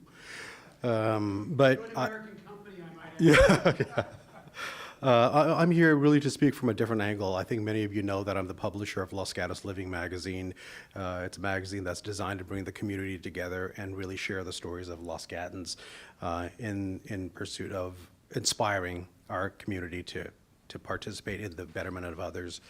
I come from a marketing standpoint, and I would like to, everyone pretty much spoke to what we're looking for, but ideally, I want to speak to what we've gone through during this whole COVID incident.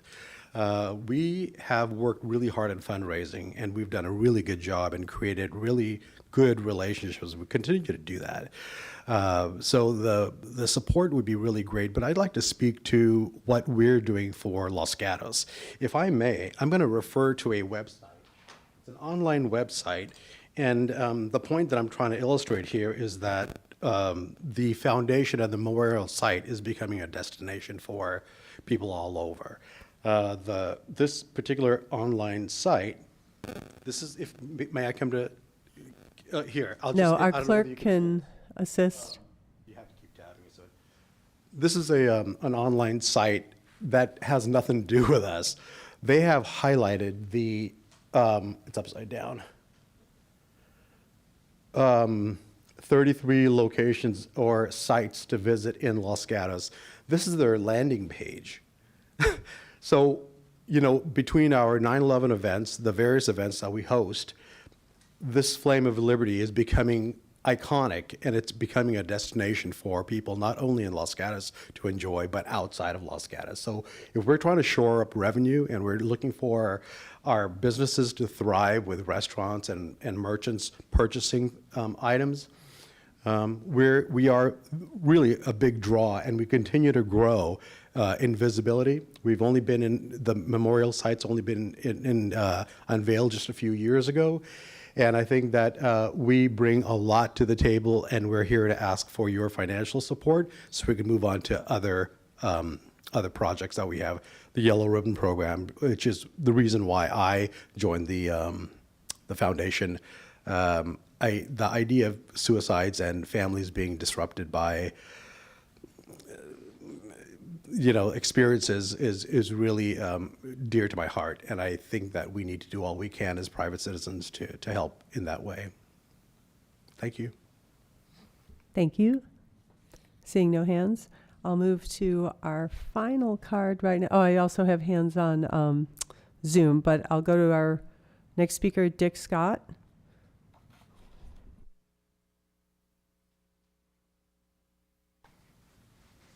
Mayor, council persons, Dick Scott, also a member of the foundation, been in the towns for about over almost 16 years.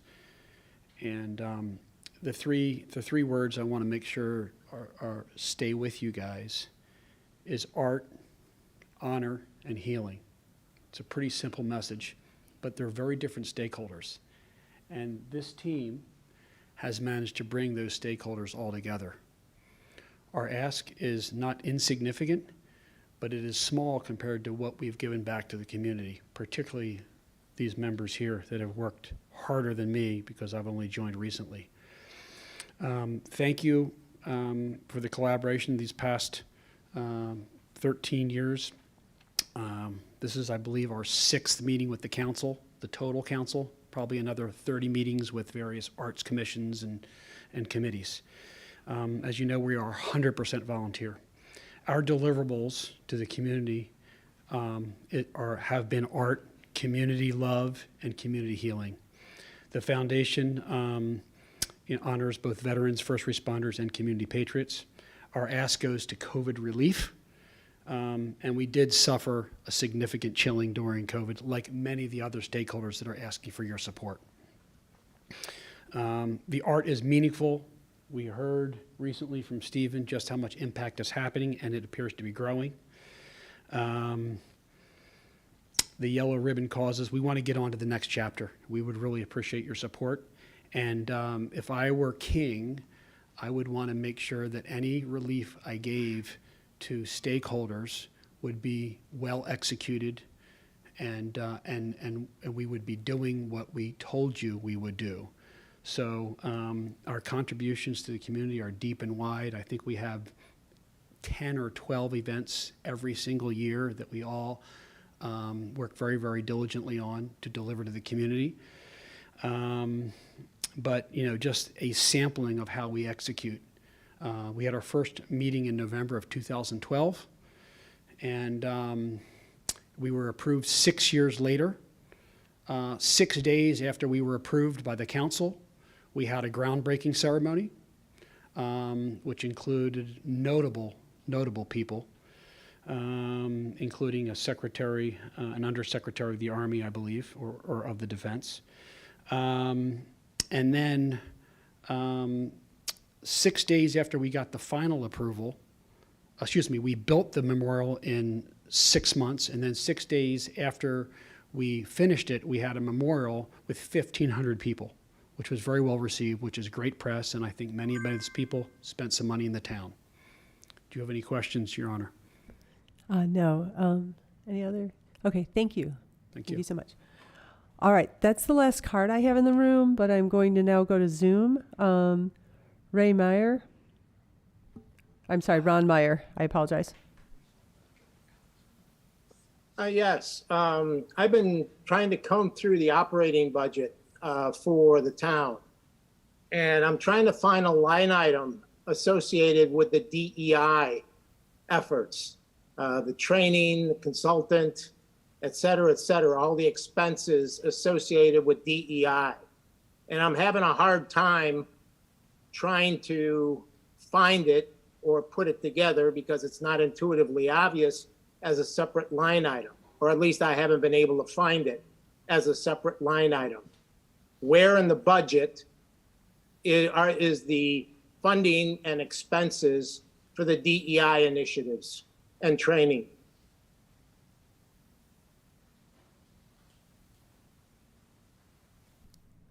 I'm addressing that to the controller. I understand that this is your time to make comments. So you have 2 more minutes if you have any other comments you'd like to make. Well, I guess the question is how do I get an answer to that? And where can I get instructions or direction from the controller, the town controller or the town finance director relative to where that is in the operating budget? How do I get an answer to that question? Okay, thank you. You can submit a letter to the town, or if some council member asks the question later, but this is a time to make comment where we don't answer direct questions. So, anything else? No, that's it. Okay, thank you very much. Our next speaker is Catherine Summers.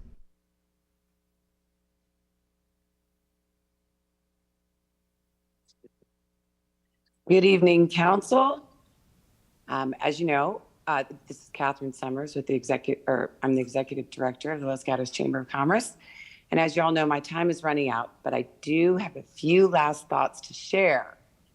First of all, I wanted to make sure that all of you had heard at least about that resource fair that we had at the Adult Recreation Center a couple of days ago. I didn't really have anything to do with organizing it, but it was very well received. There were over 100 older adults there finding out all about the social services that we offer in town. I think we're starting to see the community in which our older adults thrive. And it is happening. So that's why I wanted to bring your attention just for a second to those remaining ARPA funds. One of the finance commission members brought up the idea of putting all of the remaining ARPA funds into one thing. And I think he's onto something there, because I think if you come up with something that's really meaningful to all community residents, I think it will be a really proud moment. So perhaps you will think about putting that money into a community center. And you could do it right where the adult recreation center is right now. I know we've talked about building a state-of-the-art recreation center for the whole community, but that is so far out in the future that I think maybe in the meantime, we could do something that would really have a big impact in town. The other thing I did want to mention is I would be remiss, first of all, not to thank you for validating the Chamber's efforts with the Visitor and Information Center and for throwing some sway, I guess, to the destination marketing that we do. I really did appreciate that you increased our agreement with you to $88,000, but I urge you to keep that $88,000 whole. And by that, I mean, I would like to not use ARPA funds for that at all, for that extra 33, yet keep it in the general fund. And I know that's taking a little bit of a risk with a new group coming in to run the Chamber of Commerce. But I think after a year, and I think, the new executive director will sit down with Monica Wren and with Laurel, and they'll come up with expectations that are in line with what you expect. If they don't succeed, then you can renegotiate that agreement at the end of the year. But give them a try and put those funds, please, in the general fund. Thank you so much. Thank you. Do we have any questions? Okay, thank you. And it looks like our last speaker right now, Patrick Dirks.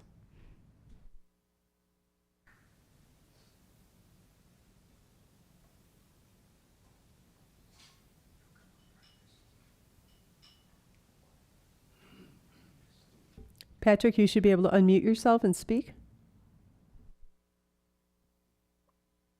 Didn't realize that was needed.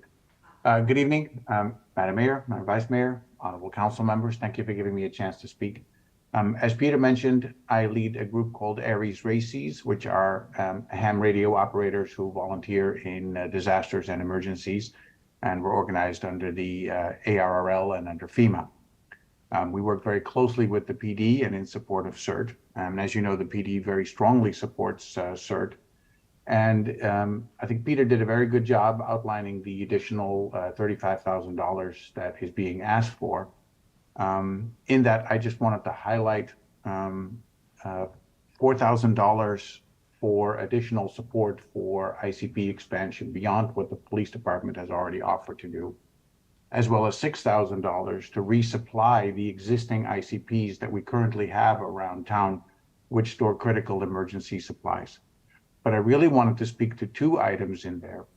The one is an expansion of the CERT trailer that we have. It's a wonderful trailer, and it's a great ability to bring a lot of resources to bear very quickly in a disaster, wherever that should happen in town. And we'd like to expand it with some additional radio capabilities that will need some $5,000 in funding. That's a really critical resource.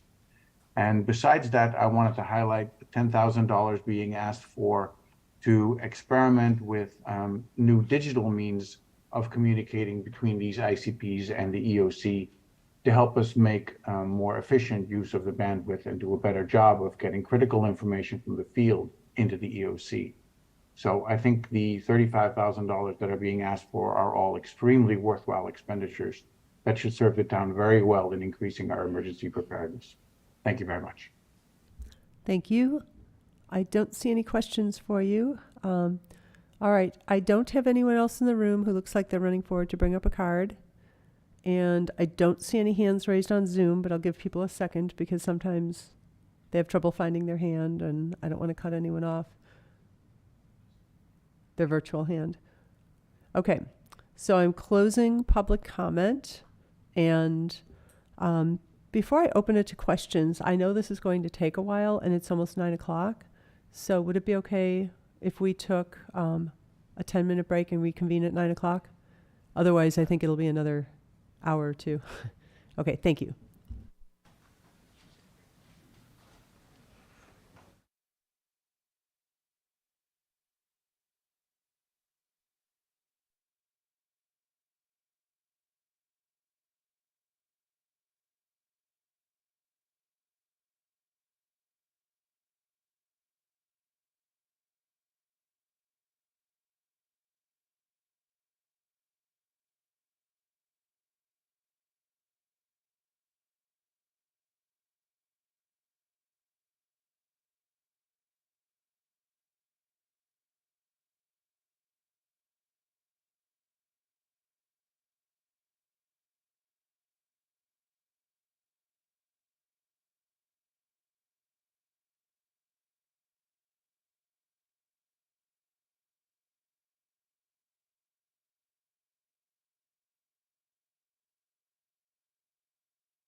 I'll give everyone about 60 seconds to find their seats and get settled in so we can get into the main part of the meeting here.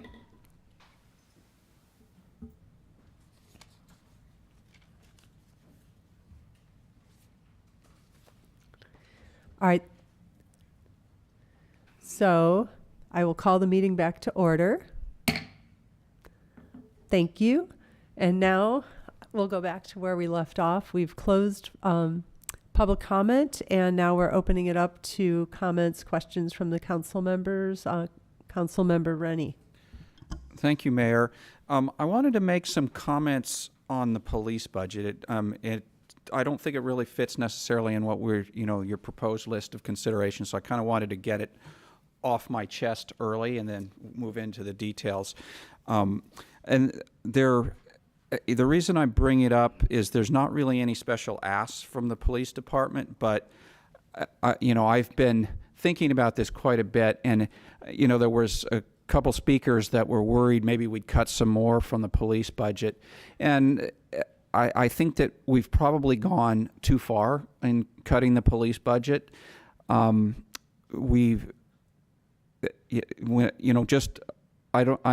not on staff, so I don't know the details, but just observing from a distance, I feel like our department has some challenges and is kind of getting ground down, and the chief's not complaining. She's working hard to solve the problems, and I don't hear any asks from her.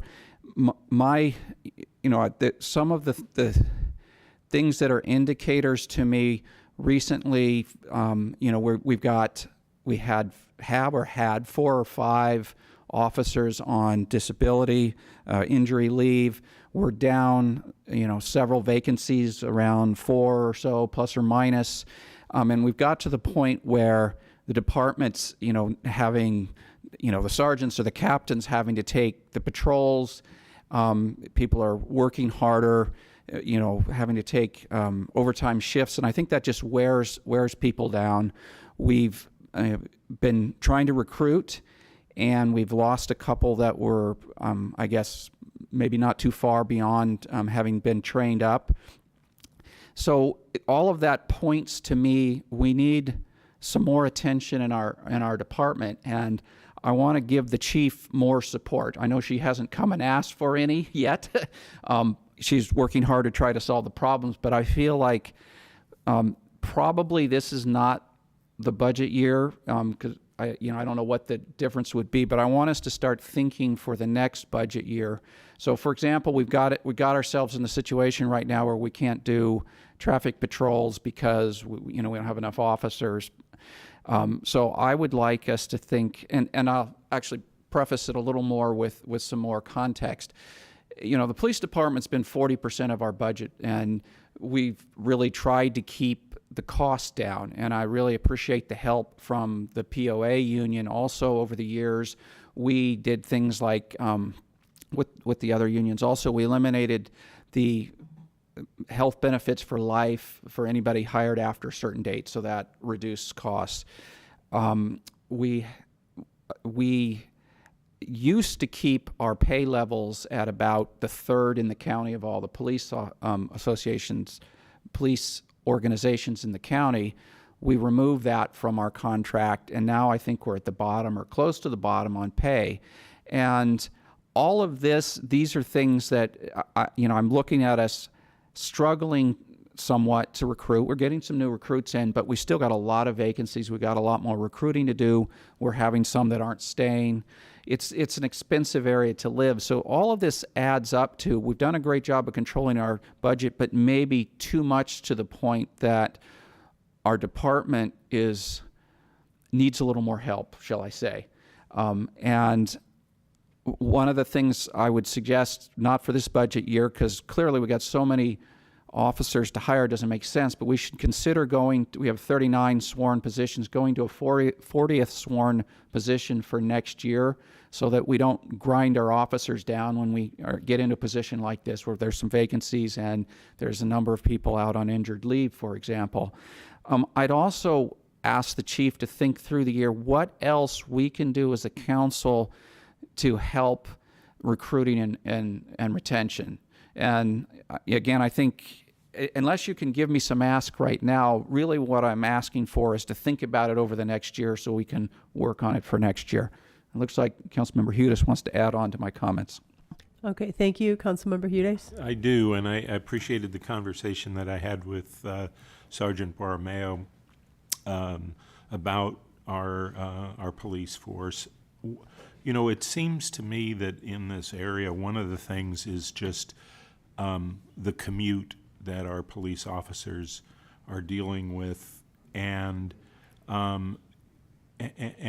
being able to manage their family life and the duty that they have to the town. And so maybe that's an area to do a little bit more exploration on how other communities are dealing with that. Are there any housing options that are offered or available? I think it might help both on recruiting and retention. But I don't want to solve it now. I just think it'd be great to have a session on this topic, since it's so core in the services and the community depends so much on it. So just throwing a thought out there. Thank you. Councilmember Moore. And along the same line, I agree with the sentiments I've just heard. And one thing I wanted to highlight that is in this budget is the promotions in our police department. I think that's really exciting to see, and that we're elevating, our high quality officers to keep them in the department and help with that retention. So I think that's something really good that we're doing here. Thank you. I guess if we're going to have part of this conversation, I would reiterate, I mean, I've spoken with the chief, I've spoken with the POA president. I think our officers are hearing loud and clear. There's strong support from our council. I want to spread that also to the fact that we can talk about efficiencies, but there's unfunded mandates, and we know that as a municipal government, what we offer our service, high quality service to our community, and the way we deliver that is through our employees. And the way we're going to have those employees is to treat them as well as possible and listen to our directors, listen to our chief, and find out what it takes to keep delivering those services. And at the moment, when I look at our vacancy rate in departments, PPW has some, but the police department definitely does. And so I think it is going to be important to find out what is it we can do to maintain the high quality of service and retain our great employees, especially the police department. So I don't think that's anything that we're going to be able to do anything with tonight. I think we're mostly asking for asks as the year goes on. Manager, did you have a comment, please? Thank you. I just wanted to mention to the council and to our employees as well as others is that we are already looking ahead to not only next fiscal year but beyond. You know, as you saw in our 5-year forecast, we have some work to do, and so I'm hoping that before the end of this fiscal year, I'll be able to bring an item for your consideration so we can start talking about how we can address our future needs with the help of our community. So more to come. I think we're all in agreement that we're at the point where we do need to add to our police department. We're adding population, we're adding housing, so we do need to think strategically about how we're going to afford that. So I appreciate the council mentioning these needs, and more to come. Thank you. Thank you. And before I direct this, okay, so Vice Mayor Badami. Thank you, everyone, for the comments. I echo them as well. Before we get into deeper discussion on our budget items, I did want to address one of the last speakers. He inquired as to the expenses relating to DEI, and we weren't able to respond. Where can he find that information? So the DEI expenditures are actually in the current fiscal year 22-23 budget. Under non-departmental, there is a category for consultant contracts, and the consultant contracts are what's funding the preparation of the study. We do not know yet what expenditures council may want to do, if any, on continuing our efforts on belonging, equity, and inclusion. So we'll see. There's, as is typical in the non-departmental budget, there is some discretion for items that might come up during the course of the year in terms of special studies, consultant work, et cetera. But that work has not yet been directed by the council, so you will not find a line item for it. Thank you. Thank you. Do we have any other questions or comments before we move into this item one by one? All right. So it looks like we will, I'm going up and backward because we'll start with the easiest and move upward.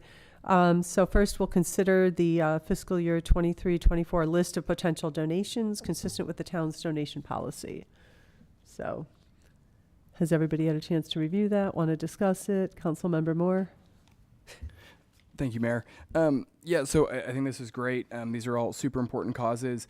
I'm wondering if there would be a possibility to open this up a little bit to have this policy align with our strategic priorities and to allow for donations that support council strategic priorities. I don't know if there's something legal here with municipalities and taking only, these donations that are called out, but I think of things, there's nothing in here about supporting our most vulnerable community members. I don't see anything in here about affordable housing, and those are just like a few things. And so I think that maybe language in here that allows for this to align with council strategic priorities or to accept donations that align with council strategic priorities would make sense to add here. And so I guess a question for staff, would there be any legal problems with doing something like that? So since it's a council adopted policy, I think the right place for that to happen would be the town's policy committee. They could revisit the town's donation policy. Okay, great. I think that'd be a good conversation to have. Okay. Yeah. So seeing that we have the policy and we can't change it tonight, I would ask that be put on the policy committee's agenda so that we can revisit that and look at it later. So given that we have the policy that we have, do we have any comments, questions, or motions? Vice Mayor Badami. I'm satisfied with the list, but I like the entertainment of what you added. In fact, I found the list for the most part was consistent with our strategic priorities, but I can see that a little more work can be done. But for now, I move to approve the fiscal year 2023 through 2024 list of potential donations consistent with the town's donation policy in attachment 7. Thank you. I see Councilmember Moore. Second. We have a motion and a second. Any comments? All right, I'll call the question. All in favor? Aye. No one opposed, so the motion passes 5-0. All right, we are on a roll. This is going to go really fast, right? All right, next, we're going to provide direction on the proposed capital budget. So I think we're going to start having questions and comments. So we can pull out our giant binders and notes.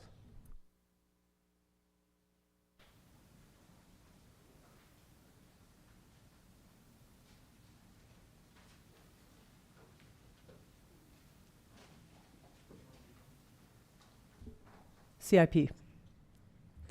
So it'll be any comments, questions. Councilmember Rennie. I have dog-eared several pages I wanted to ask question on, and the context is the question has been asked by the public or our Finance Commission, and I can't completely answer the question about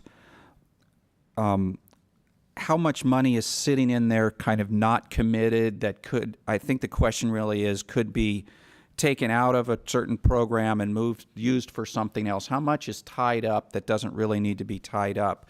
And when I look through this, I understand a lot of it, but I have several pages that I don't completely understand. So I wanted to go through those if that's okay. I think that would be helpful. Yeah, and I could have done this on the Finance Commission, but I really didn't want to get too far in depth so that they had time to get the voting members get to their votes and so forth. So if I could take time now. If the first question is C15, which is the retaining wall repairs, it currently says we have for estimated carry forward just over 500,000. My question is is any of that committed to a project, and I see us putting 50,000 in a year, are we just accumulating funds until we get enough to do a project? Because at the top it just says ongoing as needed, so that makes me believe we've got $500,000 sitting there that if we wanted, we could pull it out and use it for something else if we needed. And that's what I'm trying to understand, if we have monies like that. I can take that question for you. There is $500,000 sitting there with another $50,000 being proposed for this year.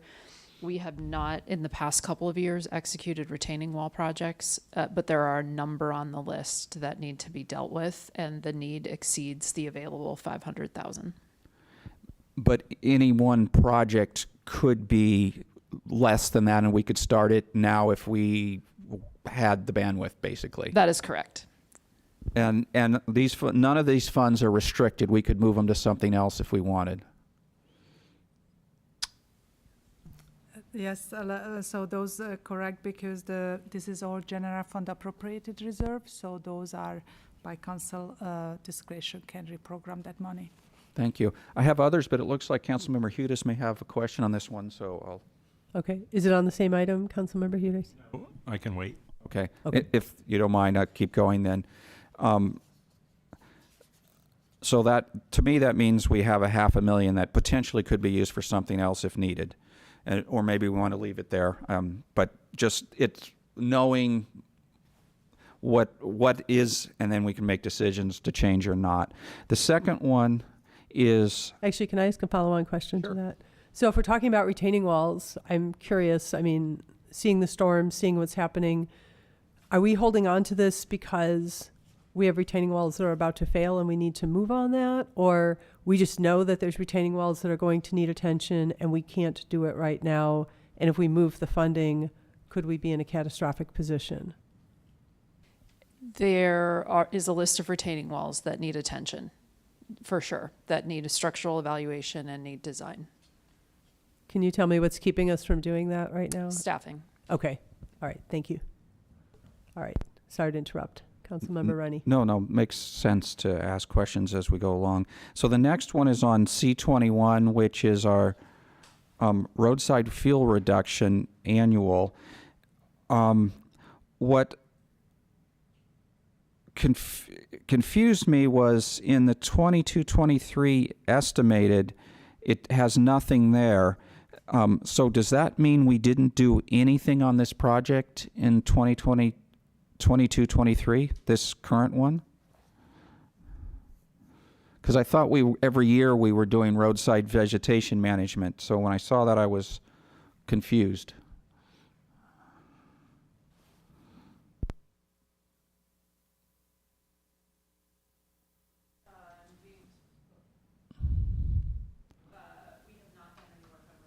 Vegetation management this fiscal year through this fund. There was work that was done through the county fire fuel reduction program, but the work was completed before the start of this fiscal year.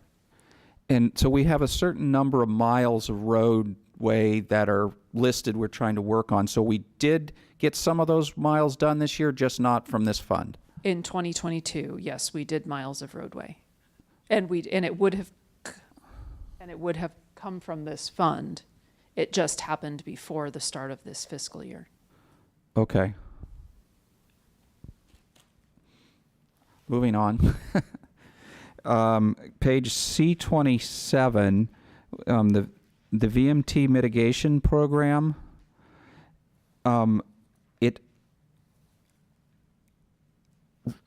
looked like the project was done, but we still have funds sitting there, 75,000 in the carry forward. Do we have a project set for that? And the reason I say it, I'm looking at, it says spring completion, and so are there any of that 75,000 left over is what I'm trying to understand. This is ongoing work that funds the consultant that you heard from 2 weeks ago when we talked about traffic mitigation fee.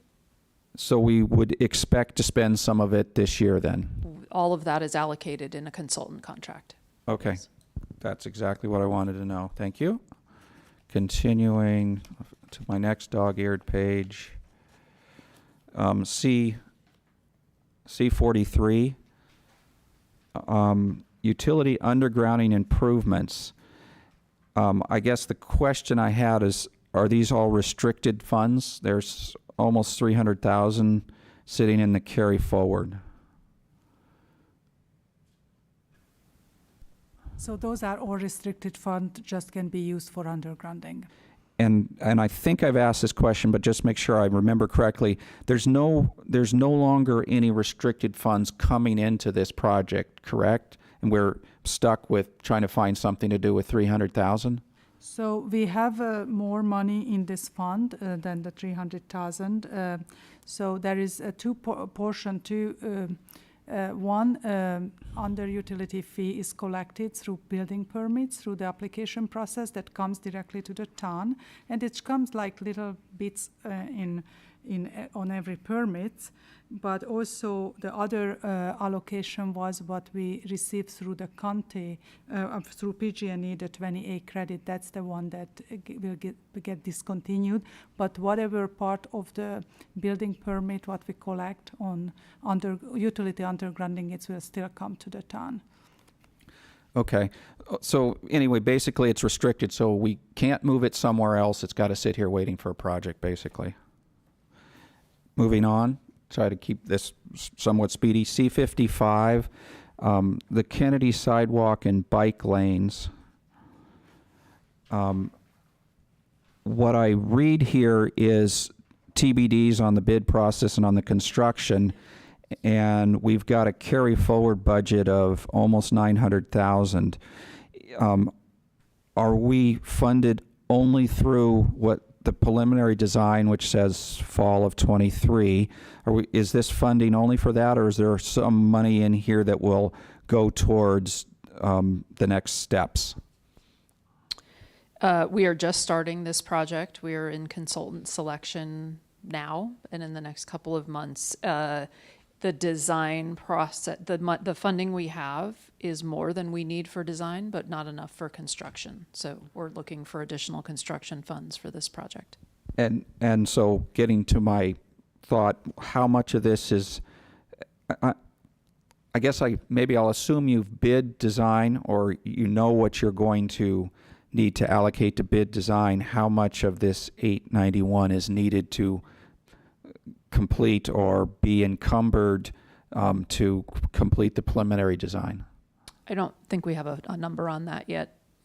Less than 500, maybe 300 is what we were looking at. Is that? Okay. Yeah. So again, this gets to, theoretically, there's about $500,000 there that we'd like to leave there to move the project forward, but isn't needed to complete the current But plan. most of that is in Measure B funding that we don't have the discretion to just move around tonight. We would need to, obviously, that process. Okay, that's helpful. So the number then is, well, it looks like we've only put 60,000 in from GFAR, so it's probably a very small number then. Okay, so again, that's what I was trying to understand, is what is available to move around, assuming we wanted to, not saying we want to. And I do just want to remind the council that when we get Measure B money, we do have to have a match. So our GFAR that's here would be used as the match for that Measure B money. So if we reallocate it, we would not have the match we need. If I can ask a follow-on question, then this grant is specifically for the Kennedy Road project? That's correct. Okay. And then we have to hold on to the 59,000 for the match? Correct. Thank you. Okay, so now I'm up to D23, which is open space trail upgrades. Again, it looks like there's 152,000 in carryover, all coming from GFAR, it looks like. Are any of these excess funds needed for, so it looks like we have a project that's basically in design in 23, and this has it planning completion by fall of 24. Are all of these funds needed to get us all the way through? And what's the status of this dollar amount? Does it get us all the way through, part way through? I expect that it will. This is specifically work targeted to Heinz Open Space and Gatos, where we need to do trail maintenance and management, as well as stabilize some small retaining walls along trails. And I believe that this funding should be adequate. And none of it is yet encumbered on a bid or an accepted bid or anything like that? That is correct. Okay, on page D25, Trailhead Connector, this is must be the Route 9 Trailhead Connector project. It's got carry forward $5.8 million. Again, trying to understand, so I see here you have a note that the project construction is dependent on funding. So this 5.8 million gets us through design with some left over? So this project is 100% design. We bid it for construction. We opened bids at the end of April. The construction bids exceeded our available budget. That's right, yep. And so, yeah, I think you might have seen a note on it a month or so ago. So we've been working on identifying alternative funding sources and plan to bring that to council in June for discussion. So just so I'm clear, so the 5.8 million is what's all of it's needed for construction plus some more possibly, unless we can find somebody that'll do the work cheaper. That is correct. Okay, thank you.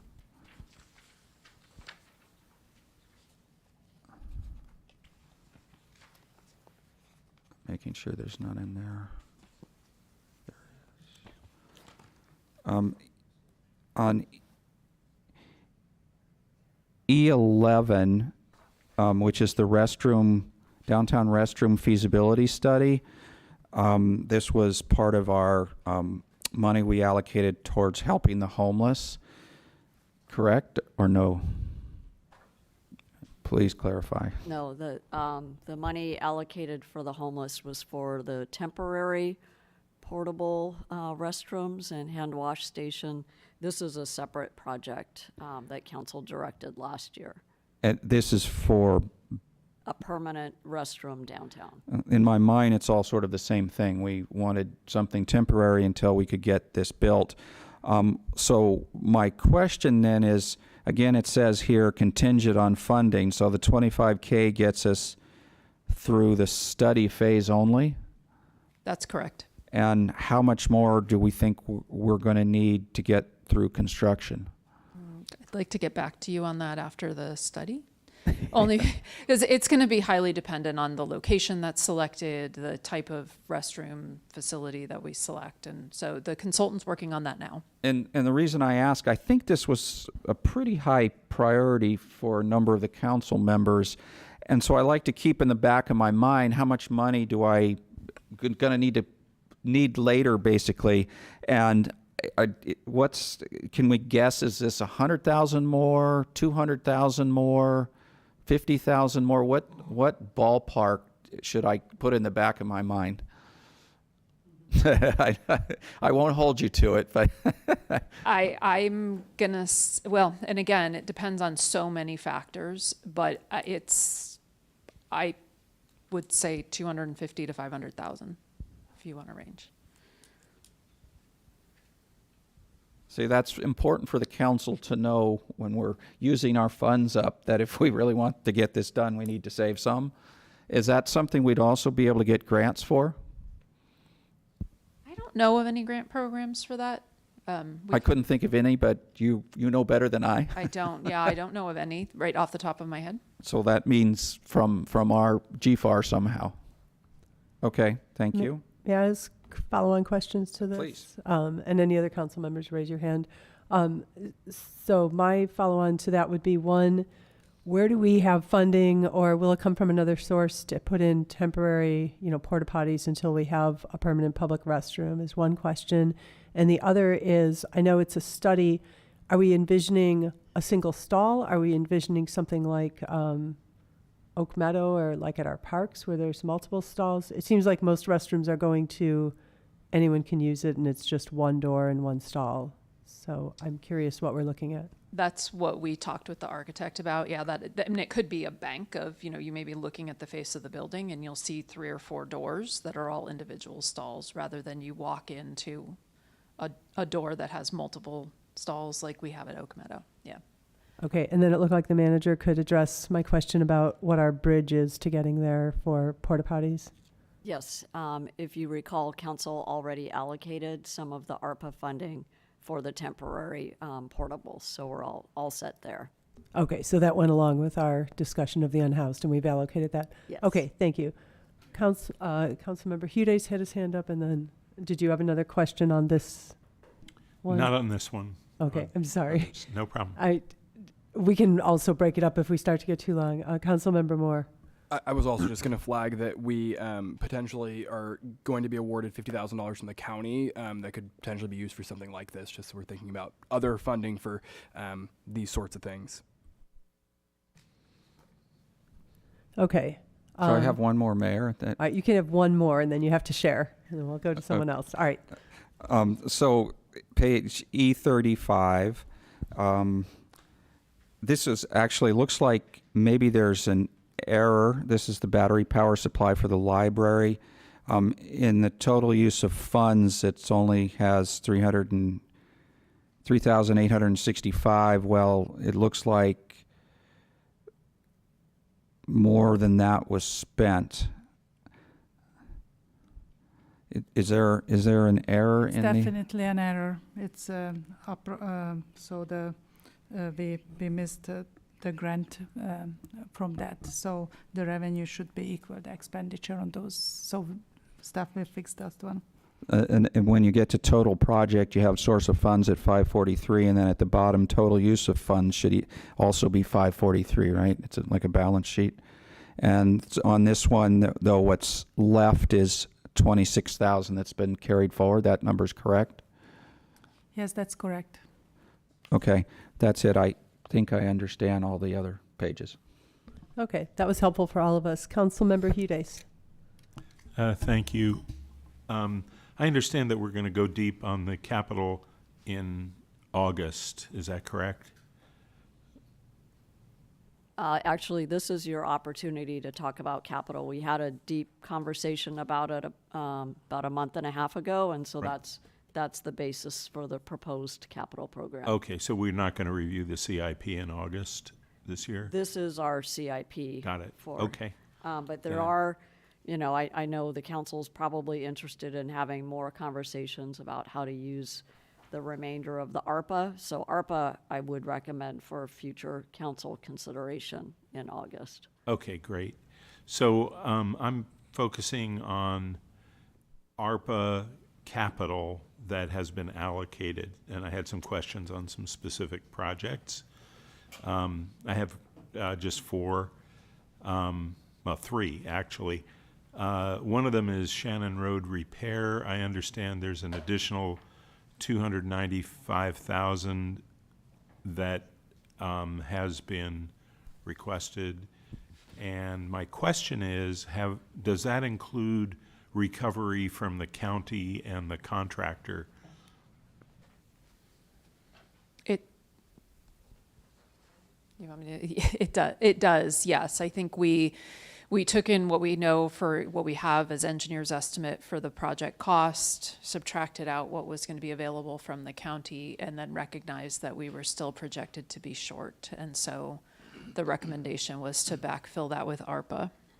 So it would be helpful to see that in the schedule for that one. I think it will. Let's look at page C16 in the budget book, because I would think it would show up there. That is the project. Oh, but maybe it was just lumped into GFAR, Gita. Yes, that's correct. That's lumped in those are GFAR funds. So we got 1.5 million from the county, and other 2 contractor had other smaller amount. And I think this is the project that staff identified using the Measure G residual funding. And when added all of those funds, the needs were 296,000 short that we filled from ARPA. Right, I understand. I just didn't see any cost recovery in that project. It would be helpful to see that. And then what we can do, we can just have those line item just separate out and list them separately. Thank you. The next one I have is Lynn Avenue walkway, and my understanding is that that is a 600-foot long sidewalk that's being requested to connect students who are walking along, and with the also with the community garden. And so I see $325,000 for the design phase of a walkway, and I'm wondering if that's an error, because my understanding is that 600 feet of sidewalk, even if you used pavers, would be $60,000, and I can't imagine the design being more than $20,000. So the existing 75,000, I'm looking at page D29 of the capital book, the 75,000 that was there, we have put toward the preliminary design. We have a consultant that we're working on scoping with, and hopefully will be into you for bid awards soon. And that includes detailed survey of the property. Part of it is owned by the town, part of it is owned by PG&E. It's going to include coordination with them. It's going to include outreach to the community to discuss the idea of the walkway kind of winding between this easement that currently is fenced off, but then would be open to the public. So all of that kind of adds up to that 75. And then from there, we would go into final design. And the proposed budget kind of recognizes that this was really a council priority, right? Trying to make some improvement here and just trying to squirrel away some money for future construction. I see, because I can't imagine $325,000 for design of a 600-foot walkway. And so hopefully we can find some money for other things and still do that important project. The next one, if I may, is the Creekside Park turf. And there, the question is, I see 500,000, and I'm concerned that about equity with that project, in that it seems to be that the town is providing 100% subsidy, where things like the museum or the senior services, Los Gatos, Saratoga Recreation, we're asking those groups to participate. I understand there is a use agreement, and we're going to talk about that because that's been pulled as item 4. I'm wondering, from a capital perspective, have we explored the idea of reducing that by 1/4 to $375,000 and asking the community to raise $125,000? We have. So just to be clear, our current estimate, very rough estimate, but our current estimate for replacing the artificial turf at that field is $1 million.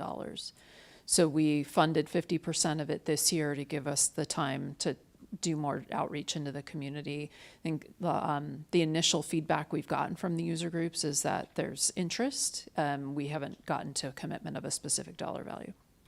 Yeah, I think the time is to start is in the first year, and so I hope we can pursue that one. The last one is the veterans request, and I'm really interested in the comments from council members on this, because this request has reached the ears of a lot of people. I believe the request is for $269,000 to cover the mortgage. I don't know if this is the right time for discussion, but I would be very interested in a discussion about that.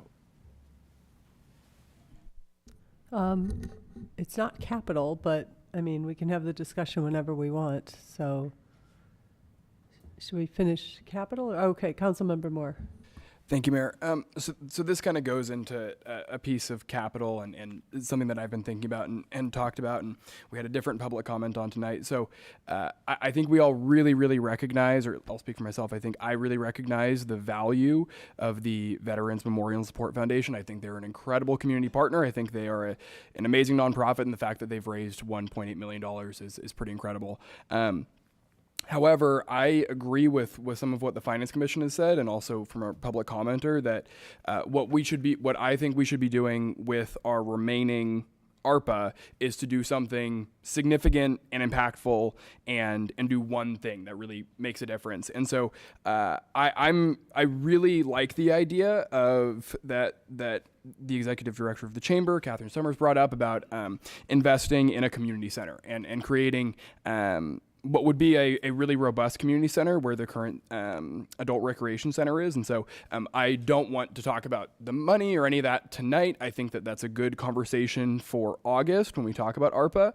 But I think that a ballpark of about $1 million to invest, whatever ARPA money we have, but a ballpark of $1 million to invest in that building would be an incredible and transformative thing for the community, and could also, I think, really revitalize that space and also accomplish a lot of our goals about bringing in new community partners. And I think there's a lot that could be done with that. So just wanted to mention that if we're talking about the veterans. Councilmember Rennie and then Councilmember Hudes. So I'll add my thoughts. The first thing I struggle with is I always try to follow the intention of a measure, why the government gave us ARPA funds and so forth. I really can't justify paying off a pre to the pandemic loan. First of all, I don't see the town paying off people's loans, but it doesn't seem to fit at all with ARPA. ARPA, said we couldn't use it to give raises, we couldn't pay pensions. The purpose of ARPA was to help our economy not crash when everybody was sequestered at home, help governments who may be losing revenue keep their employees so that, again, the economy keeps going because the employees keep working, help people that have been hurt by the pandemic, either with food needs or mental health needs. I also agree that the Veterans Foundation has been amazing. The volunteers have done amazing work getting it done, raising the funds, but also all the programs they've been doing. I really want to support them, but I just can't justify paying off somebody's loan. It just doesn't fit. For me, I'd love to support their yellow ribbon programs, and coming from ARPA, that makes sense because their yellow ribbon programs are really towards giving people mental assistance, which is one of the purposes of ARPA. We did increase by $100,000 the money we have on our grants program. It seems more appropriate for them to go through our grants program. A lot of the money we've given out, we've asked people to write their proposal and how they're going to use it and be accountable. And the grants program has the structure to do that. The one question I have for staff on this is, they told me that they could only apply for a $7,000 grant. And if that's the case, I'd be willing to make a motion to allow a larger number.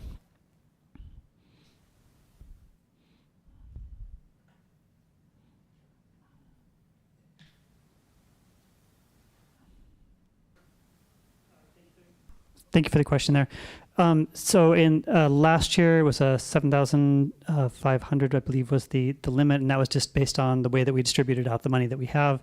This year, because there's more money in the pot, we will have higher grant amounts. I'm not exactly sure how that's going to work, but at this point, with it'll be a higher amount than 7,000, but I'm not sure exactly how much it will be, but because we have more money there. So I'll just make the suggestion, see what the other council members think, that I'd be willing to make a motion that we have a carve out for them in that program, allowing, and help me with a number, 35K, 50K, I don't know what the number is, but I'm thinking something in that range for towards their yellow ribbon programs. I think they also mentioned help with maintenance of the memorial. That's not as good as yellow ribbon programs, but maybe that's something that can be applied for a grant. I have to think through how appropriate that is towards a grant, but definitely the yellow ribbon programs are something I'd like us to support at a much higher level than 7,000. And if I may, Mayor, the Veterans Foundation, and I think staff would agree that the community grant program is really a great way to support the yellow ribbon programs that serve the residents and the veterans of Los Gatos, so that's great. We do have a contract with the Veterans Foundation, and it shows that the town not only donated the land, but that we're also responsible for ongoing utility payments, including all electricity and water. So we're already contributing to the foundation in that way. However, all items necessary for maintenance and operation, under this agreement at least, shall be funded by the foundation at no cost to the town. So one option for the council is we could renegotiate this agreement if you want, but this was what we signed up for when we approved the use of our town land, us paying for utilities, et cetera. And this was back in 2016. So just a friendly reminder that we did anticipate what these needs might be and what that contractual arrangement might look like. Thank you. I'll go to the Vice Mayor and then Councilmember Moore. So, Ms. Pravetti, with that, are you saying, based upon that agreement, that they would not be eligible for any grants? I'm saying the yellow ribbon program would be eligible for grants because those are services to our residents, to our veteran population, and they could certainly go through the program if the council wishes to do a carve out for one particular entity. You know, we would certainly respect that and honor it as we evaluate other community grant applications. But maintenance specifically was called out in the agreement, and I don't think maintenance would necessarily fall in the spirit of our community grant program. Okay, thank you for that clarification. But I would just like to comment that we really care about our veterans, and I feel their pain when they talk about how they feel that they're forgotten. The timing for grants is very convenient right now because I think we accept grant applications in July. And we've got $300,000 in available grants, so I would think that would be a way to support the Yellow Ribbon program for our veterans. I'm not sure of the carve-out amount, but I'm open to further discussion from my council members as to what would be appropriate. Thank you. Councilmember Moore. Thank you, Mayor.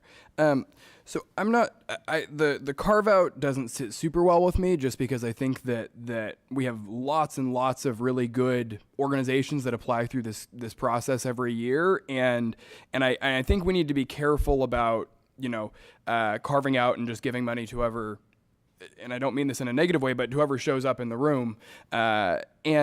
And so I think that increasing the amount would be prudent. I think that would make sense. And we could even talk about, keeping for smaller organizations that have smaller needs, you keep the current cap. And then for something like the Veterans Memorial Foundation, they could get up to 25, but or something. But I don't really want to do a carve out just because I think that to me corrupts the process a little bit, because we have a committee that does this review process that we've specifically, instructed to go through and do this in this really fair way. We have those, the ranking system. It's like any kind of grant program. So I think that doing a carve out is a little weird to me. But I appreciate the sentiment. And I think that raising the amount could make sense. I'll make my comments after Councilman. Okay. So first of all, I think when I hear about the Yellow Ribbon projects, they are absolutely compelling and valuable and serve our resident veterans, and I'm very supportive of that. I mean, when I've spoken with members from the Veterans Memorial Foundation, I've strongly encouraged them to apply to the grant program. I think Councilmember Moore makes a good point. You know, it was sort of tickling me a little. I don't want to make carve-outs. I don't want to presuppose what all the applications, what the universe of applications will look like when they come to Los Gatos, and we have really increased the amount of money available. So I know that really good programs will be funded, and understanding what these yellow ribbon projects are, I have every confidence that one or more of them will qualify. But I don't want to kind of tip the scale or make a decision ahead of the committee, because there's quite a few people in our community that do a lot of hard work, a lot of volunteer work, and support people in the community and don't show up at the council meetings because they know that there's a process where they'll be ranked fairly. And I'm not saying it would be unfair, but I'm a little hesitant to do that. I would say overall that it's a sympathetic cause. There's a lot of good work, a lot of people that volunteer in our community. I think the Veterans Memorial is absolutely beautiful. I think the events that have been there, you know, have really enhanced our community. But that said, we do have a contract that the veterans went ahead and constructed this knowing that the town was not going to be contributing money, and, you know, did their fundraising. They're getting there.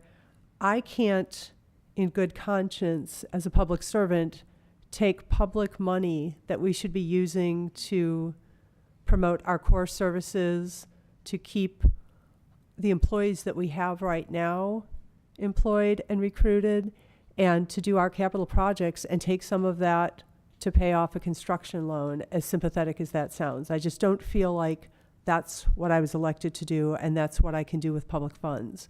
So I'm hoping that they will be diligent about applying for the yellow ribbon projects. It looks like Director Baker, oh, you're just holding your microphone, okay.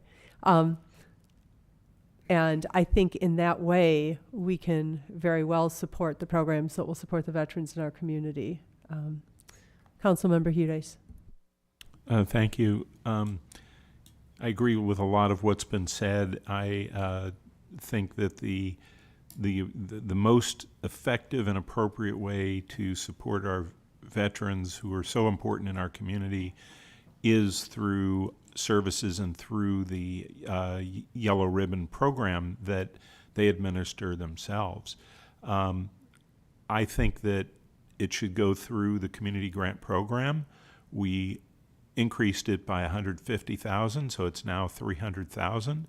I would be looking for ways in the future to continue that community grant program.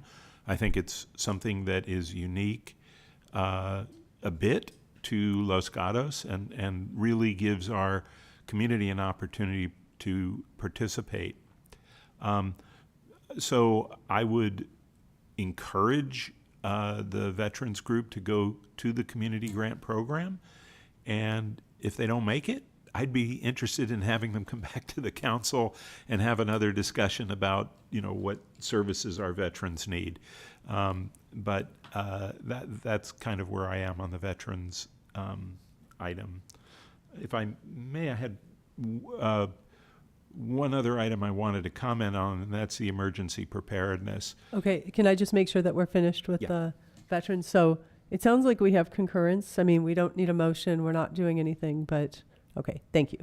Just want to make sure everyone's, oh, I'm sorry, Councilmember Moore, and then we'll move to the next. Thank you, Mayor. I just had a quick question for Director Baker. So it sounds like because there's this new money, you're going to be looking at potentially increasing the total dollar amount that an organization could get, but you'll decide that once we have all the applications and you're kind of going through the process. Is that right? So it's a little bit of a calculation. There's more money in the pot, but and so larger grants would be fantastic. The larger grants that we do give out means the fewer organizations that can get grants. So it's a little bit of a calculation. I'll take a look at how many applications we've had in the past, do a little feeler out for about how many organizations kind of think that we might be applying, and then kind of apply a little bit of a math to that to figure out where a good balance is between having more money available for each grantee for the maximum amount, but making sure that enough organizations can still receive funds. So it's probably not going to be a much higher amount per grant, but it will be more than the 7,000 that you've seen in the past. And then just as a reminder that it is a competitive application process, and it's for equal footing, so it doesn't guarantee that any particular organization gets it. It's based on the strength of the application. Thank you. Councilmember Moore, did you have a follow-up? Okay. All right. Councilmember Hudes. I just had two other things, and one is on the emergency preparedness. We've now heard this a few times.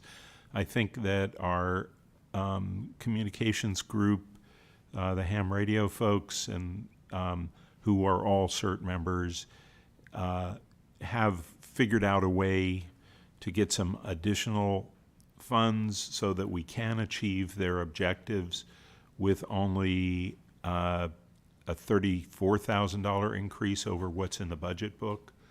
And so I would very strongly support that and hope that we might be able to bring that into a motion at some point. It is capital, I believe. And then I just wanted to fall back to the comment that Councilmember Moore made about the use of ARPA funds, and Ms. Summers, really at this point, I think the most effective thing we could do is to really put it behind an idea that is important for the community and would go beyond just picking up and recovering, but actually leading us to the future. And so I like the idea of the community center. I think that it is one where there's already some independent fundraising that's going on in the community. But I would encourage, if we are going to come back to that, that we think about, $1 million, pick up the ARPA funds, concentrate it, but establish it as a fund, as a community center development fund that could be something that is ongoing and could grow along with the fundraising that the community is beginning to do. So that was my thought, that not just to do a spending allocation, but to actually create a community center development fund that we would begin with that $1 million. So that was my thought on that. Okay. So it sounds like, though, this is a discussion for when we get to ARPA in August, and sort of setting the table that we're not going to start taking ARPA money right now and putting it into other capital funds or anything. Yeah, I'm okay with that we get, because I don't think we've had an adequate reconciliation of ARPA, although, I appreciate C40 and 41. It still doesn't answer the question, some of the questions that I have, that I've asked, and it doesn't explicitly get to what has been expended and what has been obligated, and there's still confusion in the language. So I would welcome a future discussion about ARPA, but I would, from a conceptual basis, support what Councilmember Moore has raised about the idea of concentrating the ARPA funds in something, and that the community center would be an excellent way to do that. Okay. So I think we have a good discussion ahead of us in August. For tonight, as we're talking about our budget and where we have ARPA money in capital, my inclination is to keep it where it is. We've got our capital budget right now, and we've got ARPA money allocated to projects that we have, as a council, voted to put that money toward a project, and we've got projects underway. So I guess as we're directing the conversation, can we kind of coalesce around what we're thinking with this capital budget? Councilmember Rennie and then Councilmember Hudes. So when I look through it and understand everything, I don't think I want to change anything. I agree with Mr. Hudes of adding $35K to the ICP and EOC projects. So I'd make a motion that we keep the CIP plan as is with that addition. And do you have a funding source for that? Or we'll deal with that when we get to the overall budget, or do we need to? So we need a funding source right now. Okay, so in that motion, do you have a funding source, Councilmember Rennie? Well, makes the most sense to take out ARPA. That's the easiest, unless somebody's got another thought. I'll put that out there and see. I don't think we have a second yet. Okay, Councilmember Hudes. I think it's a great idea. I think that I would second it, but I would ask that we consider limiting the money on the Lynn Avenue project. The ARPA, I believe, is $250,000 on that. Is that correct? I believe so, yes. And to start by taking some of that money to fund the emergency communications. So keep it within ARPA. Don't go into the unallocated ARPA. Stay within the ARPA that's been allocated to capital, but to allocate part of the Lynn Avenue to that, I think there's an opportunity for that. Okay, so we have a motion and a second, and it sounds like the idea is to take Lynn Avenue from $250,000 to $250,000 minus $35, or $35,000, I'm sorry. Motion and a second, Councilmember Moore. Yeah, I'll just say that I think that's a great way to reconcile that, support that motion. I think the maker has to agree. Oh, I'm sorry, yes. Let me look at the Lynn Avenue page again in the CIP book. Can anybody find it faster than me? Is it in the C's, D's? 28.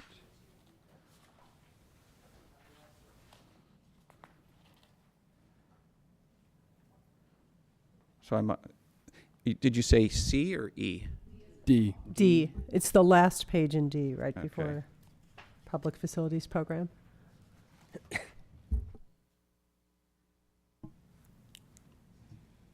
Okay.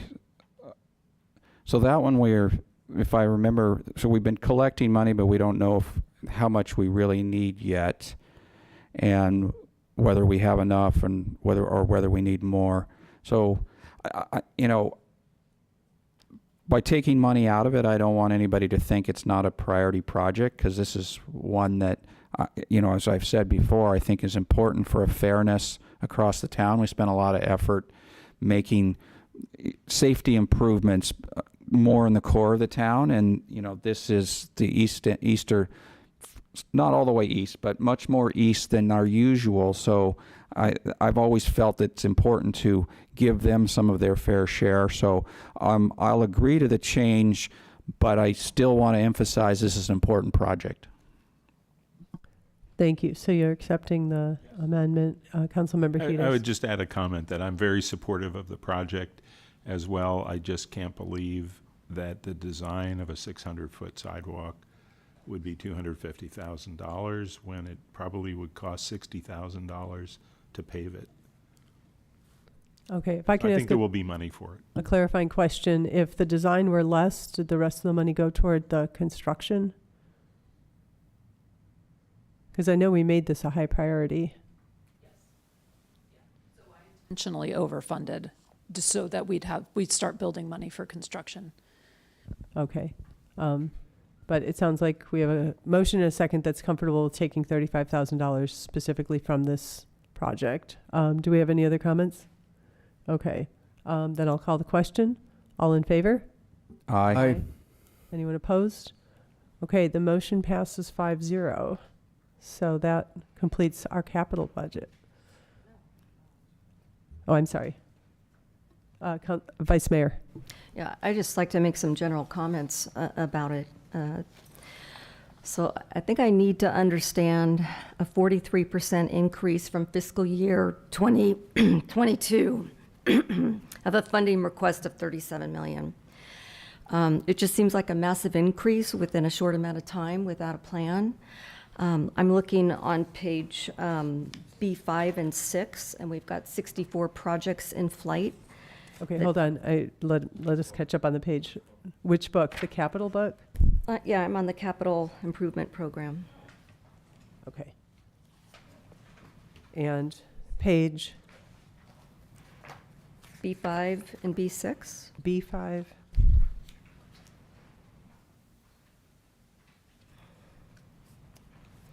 So I'm looking at 64 projects in flight that seem out of control with little to no progress. And I say that because I'm looking at the traffic signal modernization that opened summer of 2016 to upgrade 31 intersection signals. And the cost was 1.6 million. And now fast forward to 2023 and the cost is 2.6 million. So it seems like we're allowing projects to inflate with no accountability. How can we control this, and how do we know, how can we get itemization of our projects, what's being done each year for these ones that are so old?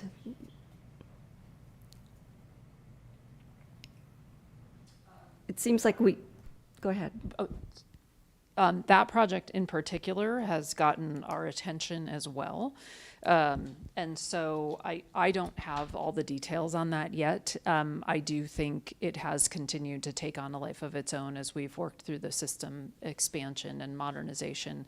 And so we're evaluating that project right now to figure out like what the end goal is and what the end game is and how we bring it to a close.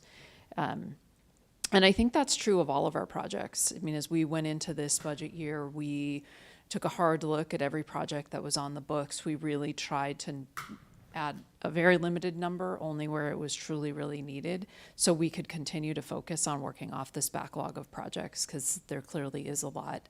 I think there has been requests for more regular reporting and accounting, so I think there's a system there that we need to build in the coming year to get more transparency into this project list. Okay, that would be important, and thank you for that realization.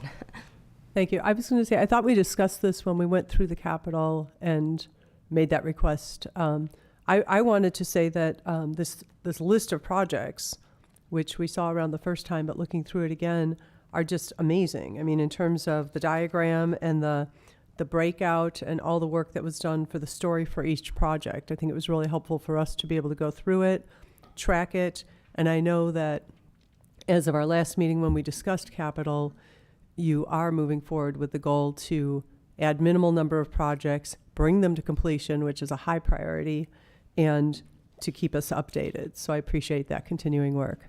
Thank you. Councilmember Hudes. If I could just make a comment about the Vice Mayor's observation.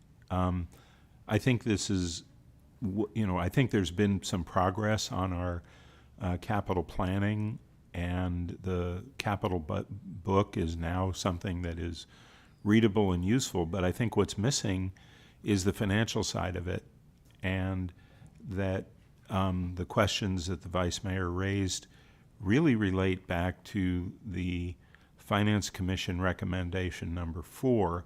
I know we're going to discuss that later, but I think that that recommendation gets at what are we going to spend on an annual basis? What's the estimate for the next fiscal year? And also the community has spoken about, and Mr. Myers suggested some kind of a capital project Gantt chart. And while there was some debate about percent complete, my experience in managing large capital projects has said that you do need to look at percent complete. It does need to be based on facts, but there always is going to be some concern, about it. But that's a whole area that I think is what's missing. The next step is the financial aspect of our capital budgeting. That is exactly what Vice Mayor brought up. Okay. So we're done with the capital. We've got comments made. So we have clarity on this. All right. Next, provide direction on the proposed operating budget. So we move to the next binder.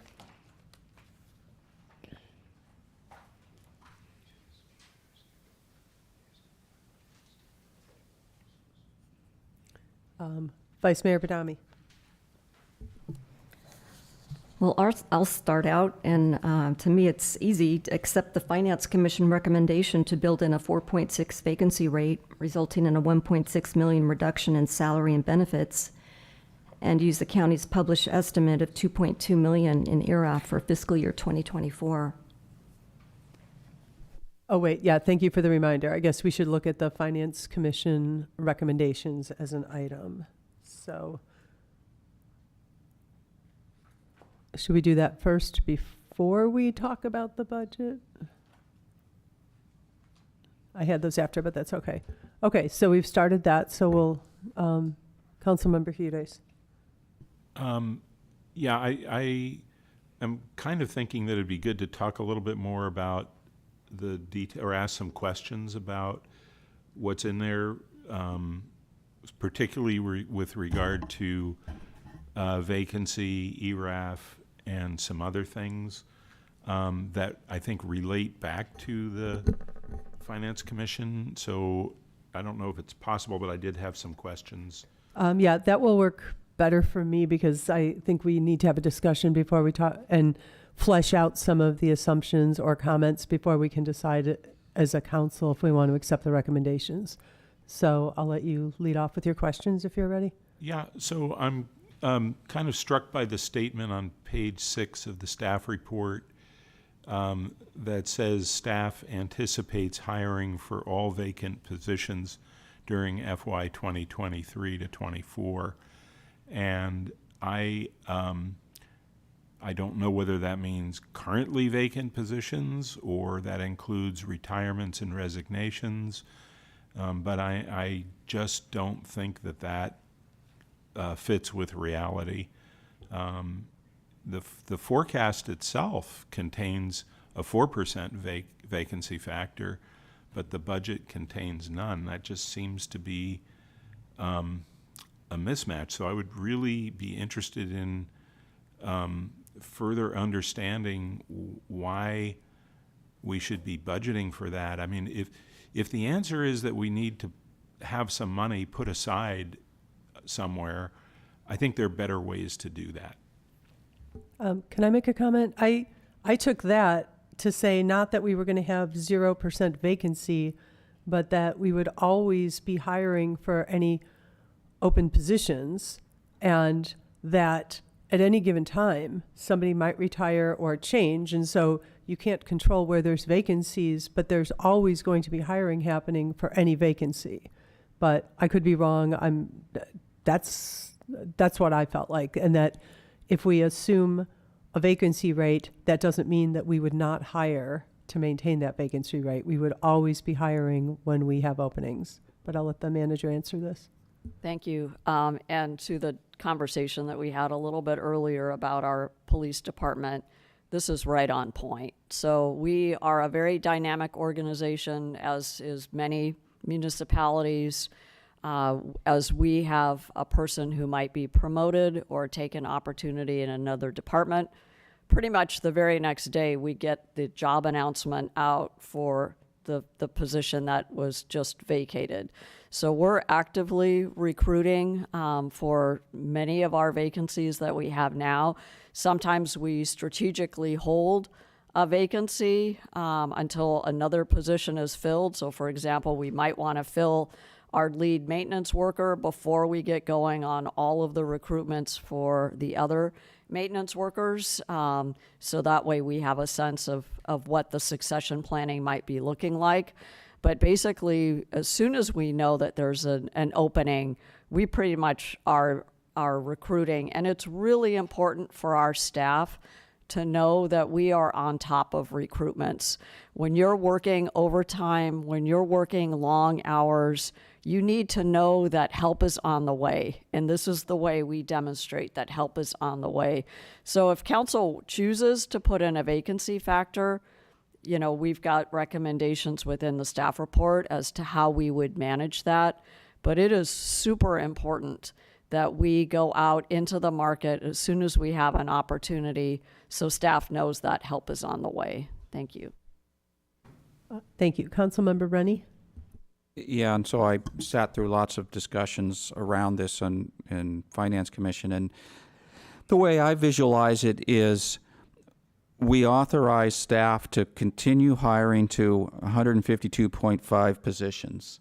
Whatever comes open, whatever. We authorize that number of positions in the organization, but we ask you to put in the budget a vacancy factor, and if for some reason we are better than that vacancy factor, drops below that, you'd come back mid-year to ask for additional, a budget update, basically. And you had even here, you've suggested an unassigned general fund reserve to help cover that. So additional comments, you later talk about the ERAF, and I wanted to put the two of them together because you were suggesting, let's assume we're going ahead with the ERAF, yet another reserve for the ERAF money. I don't want to keep creating more reserves. I think it's better to have one reserve. An unassigned general fund reserve, to me, says that's money that can be used to cover either, we did better on our hiring than we thought we would do, or our revenues didn't come in, the ERAF fell behind, whatever, and it could come from that reserve. I don't know why we need a separate reserve, right? It's creating more cookie jars, and I'm willing to create one cookie jar for multiple things like that, but not multiple cookie jars. Does staff want to respond to that? So when we create an unassigned reserve, that can be many uses. When we know that the ERAF is at risk, the 30%, it's just easier to track for staff if it's a separate reserve. If we create one reserve, then staff has to have a separate spreadsheet to track, has to come back to council. Oh, this was the ERAF piece that we set aside. And I understand so, but for us, it's just probably can achievable both ways. Councilmember Hudes? I had a follow-up question on that. I mean, I'm trying to understand the accounting rules on creating reserves, and it's my understanding that there's a threshold of reasonable certainty to book a reserve. You can't just say, we think something might happen, and therefore, and in the case, let's just take the ERAF.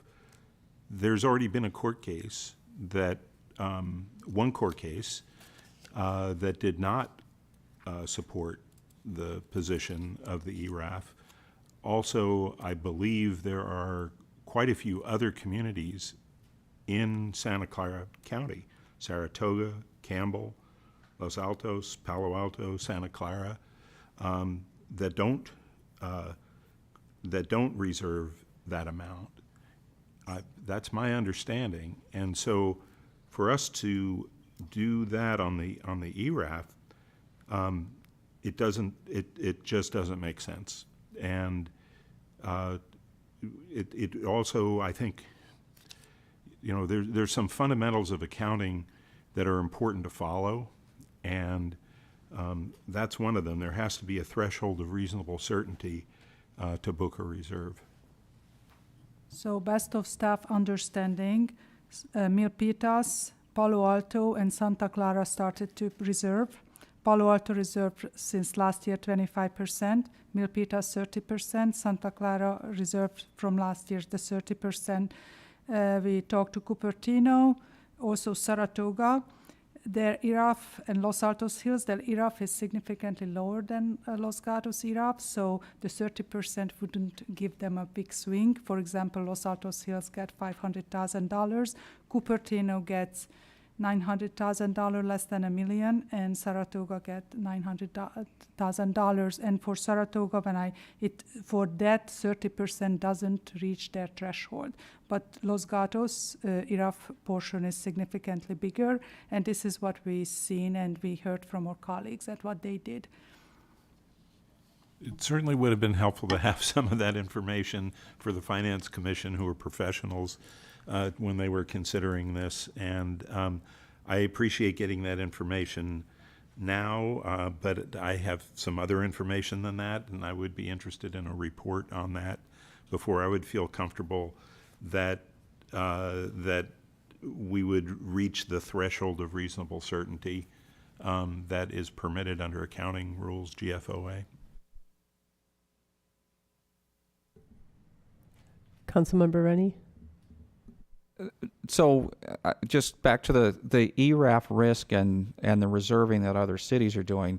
When I read this, what this says is we've got, just quickly adding up, about $2.5 million risk because we might have to go back and pay money from 2021, 21, 22, 22, 23. So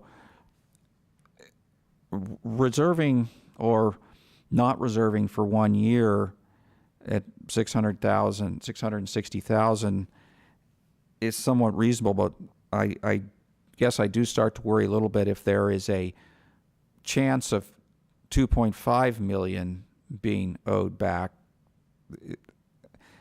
I am a little more worried about where, in other words, finding 660,000 is much easier, but if this goes wrong and it's really 2.5 million that's at risk, that's a bigger number to dig out of somewhere. And so I start to understand why other cities are starting to reserve that. Councilmember Moore. Thank you, Mayor. Yeah, I have similar thoughts, and I think one thing we haven't talked about yet is that in conversations with our staff, that the county controller, he didn't put this in paper or anything, but recommended setting aside 30%, and so and that's someone that's very, very close to these lawsuits and is thinking a lot about this. One question, so I what Councilmember Rennie is talking about, I think. Resonates with me. One thing that I was wondering about is, do we have an idea of when this lawsuit might be settled? I know it's been going on for a while and we thought it might be settled, already, but do we have any information on that? So what we got from the controller is that it might go on for a couple of years. So we really don't have any definite answer. And so. Okay, thank you. Yeah, so I hear wanting to use this money, and I think that it is, too bad that we might have to set this aside in a reserve. And I also, hesitate to put more money in more reserves. But I do think that we don't want to get ourselves into a financial situation where we've spent all this extra money on all these things that we think are going to be great over the next couple of years, and then it turns out, you have to go around and you have to go back and cut those, or cut staff, or cut something else, right? And so I think that setting aside that 30% would be prudent, as unfortunate as it might be. Thank you. I mean, when I look at the fact that it could be retroactive and it becomes a significant amount of money, as much as we might want to spend it now, setting aside 30% right now limits us a little bit. Getting hit with $2.5 million next year would really be catastrophic.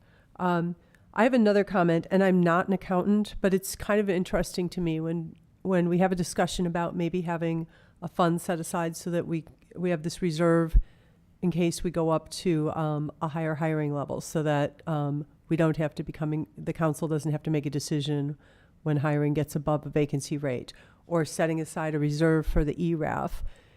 I know people call it cookie jar, but the other thing I think about is, from a transparency point of view, we know exactly what money we're talking about.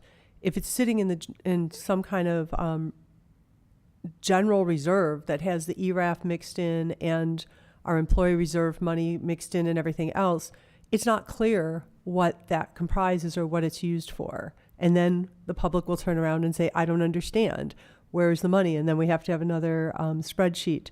So I actually, and I'm not an accountant, but I like the clarity. I like the simplicity of saying we're setting aside this reserve and it's going to be in a fund. It doesn't end up then getting turned into a capital project or something else and going, oh, that was the ERAF money. Or how much of this fund are we holding for ERAF? How much of this fund are we holding for employee hiring?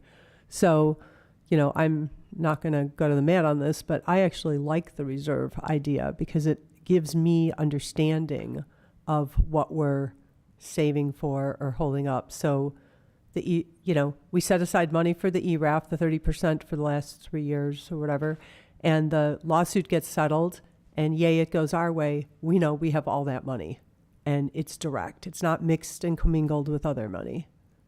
So that's kind of where I'm leaning, but I don't pretend to be an expert on accounting.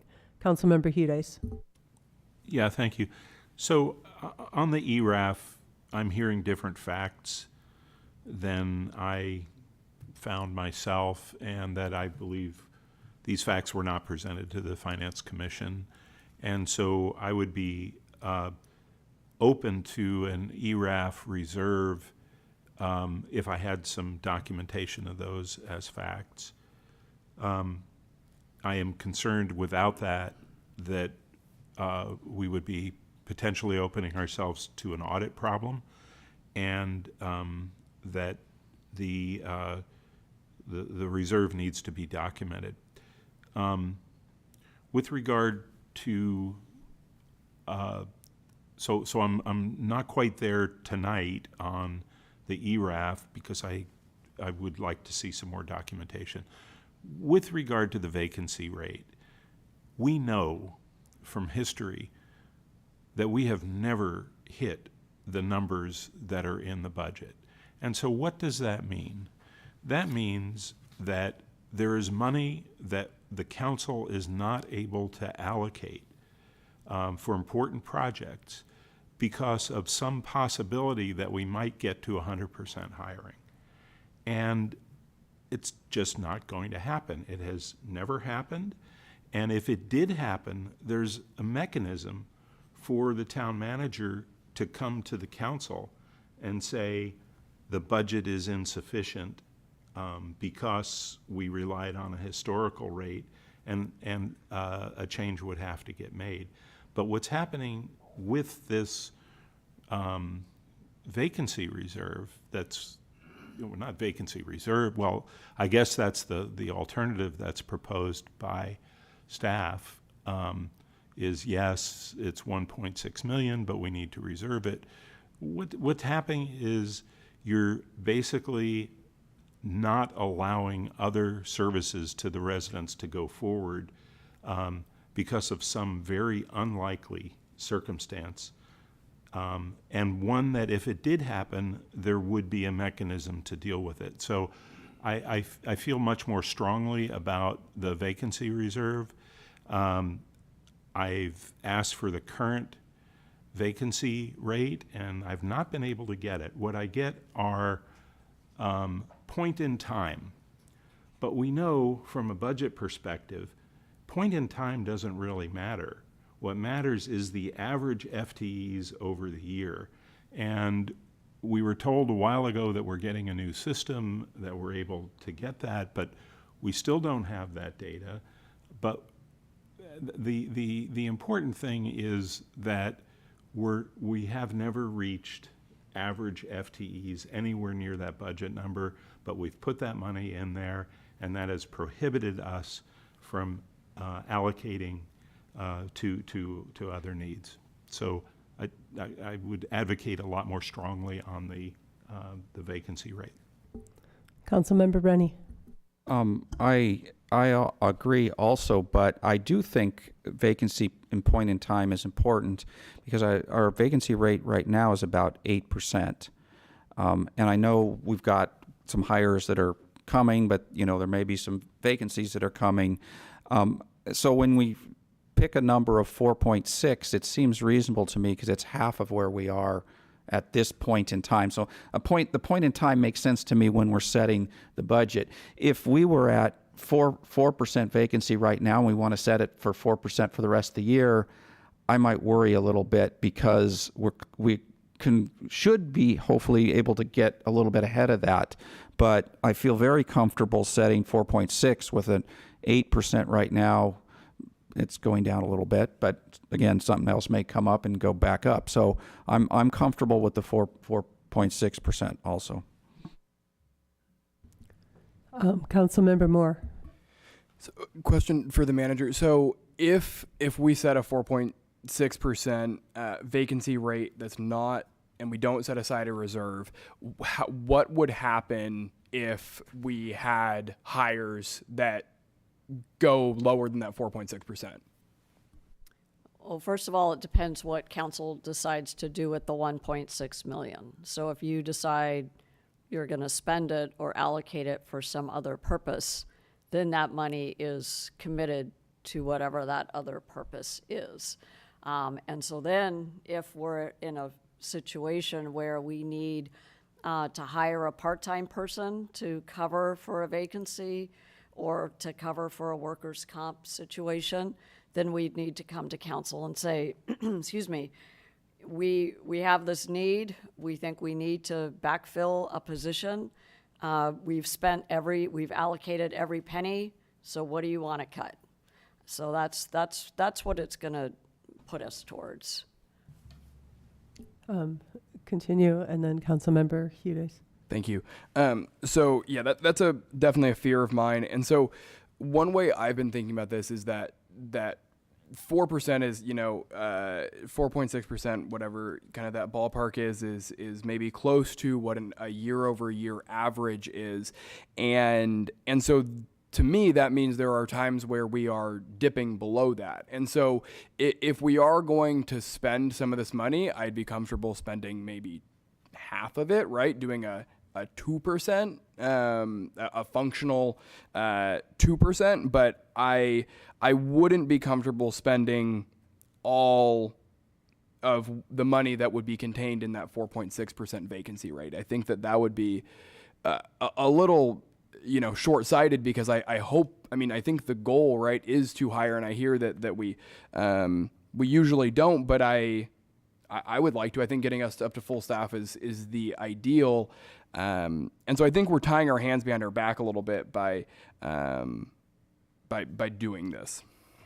And if I may, I know the Finance Commission is very concerned about salary savings. They don't like us having a surplus at the end of the year. I think there's kind of a philosophical way of looking at our budget, and I think for many of our finance commissioners, they would love to see a budget that is closer to wherever we're going to end at the year end. So let's try and project where are we going to be June 30th of 2024, and let's allocate our spending accordingly.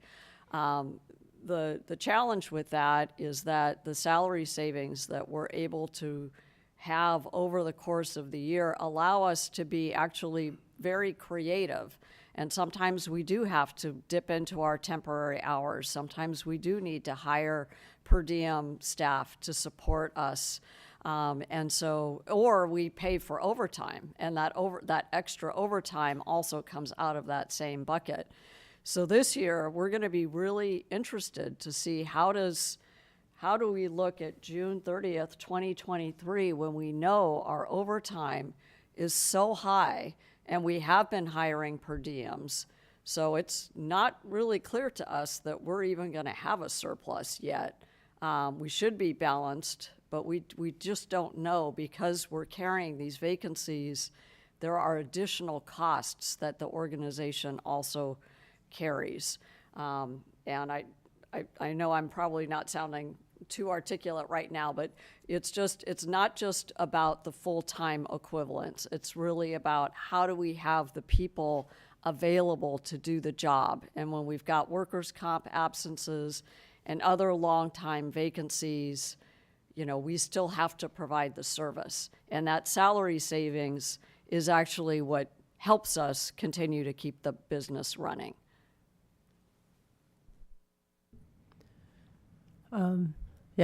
To me, whatever the average vacancy rate is at any given time, it's a little higher or a little lower. And so if we set a rate, we are going to be in a position to have to make a council decision to hire somebody else. Or if we hit the point where we have a workers' comp and we have to hire a temp worker, then do we have to authorize funding?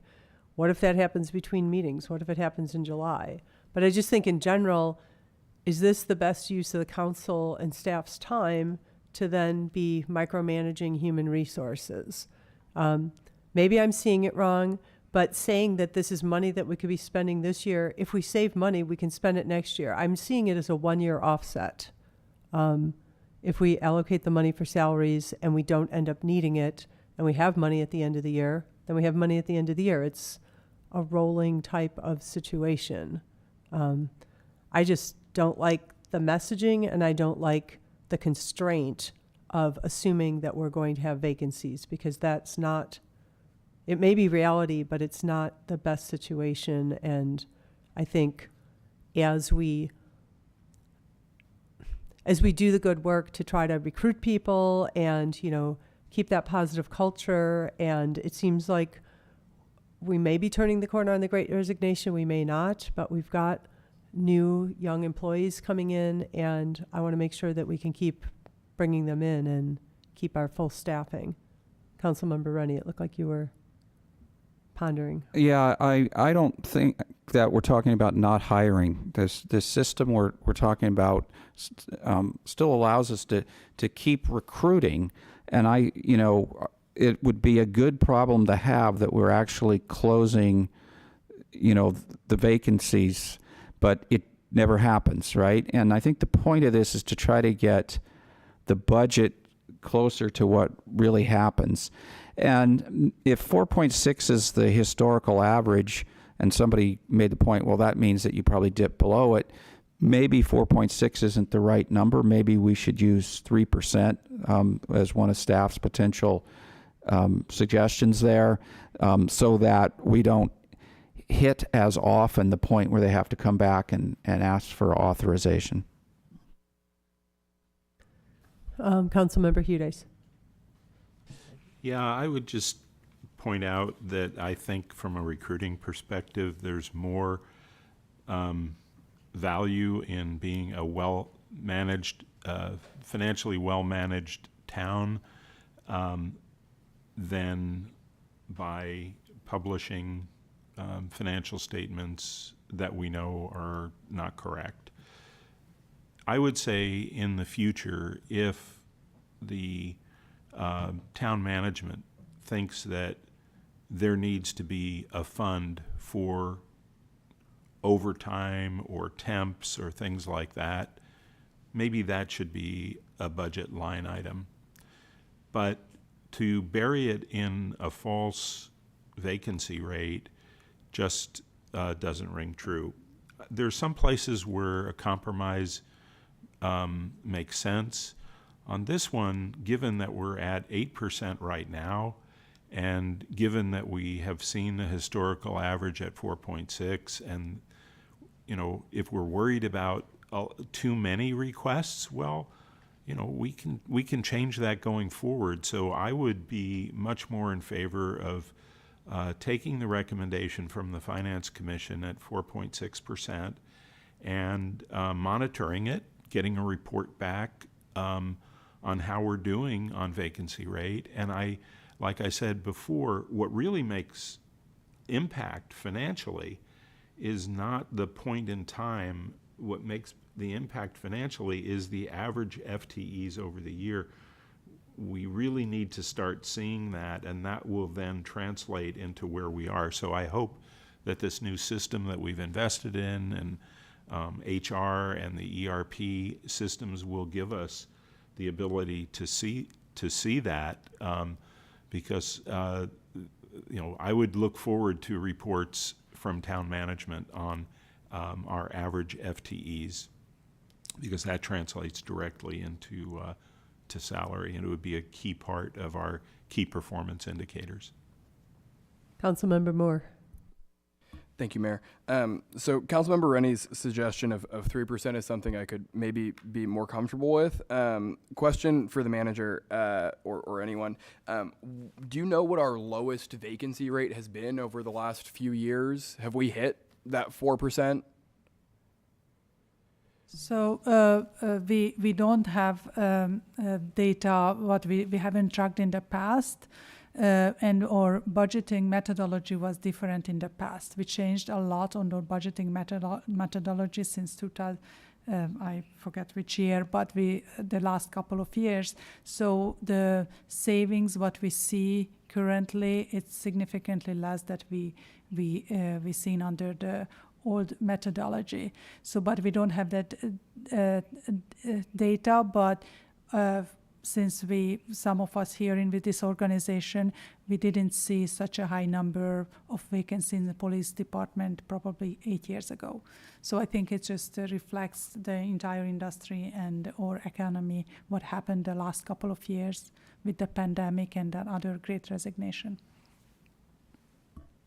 Okay, thank you. And I think our goal is to get to a low vacant, right? I think we can all agree that we want to hire folks, right? We want to fill these positions. And so I would be more comfortable doing a lower rate, still not, totally convinced on it, but I think that I just don't want to get to a position where we're having to not hire because we spent the money somewhere else. Councilmember Rennie. So the question is around when do we spend OPEB? I believe this is a pay-go idea, right?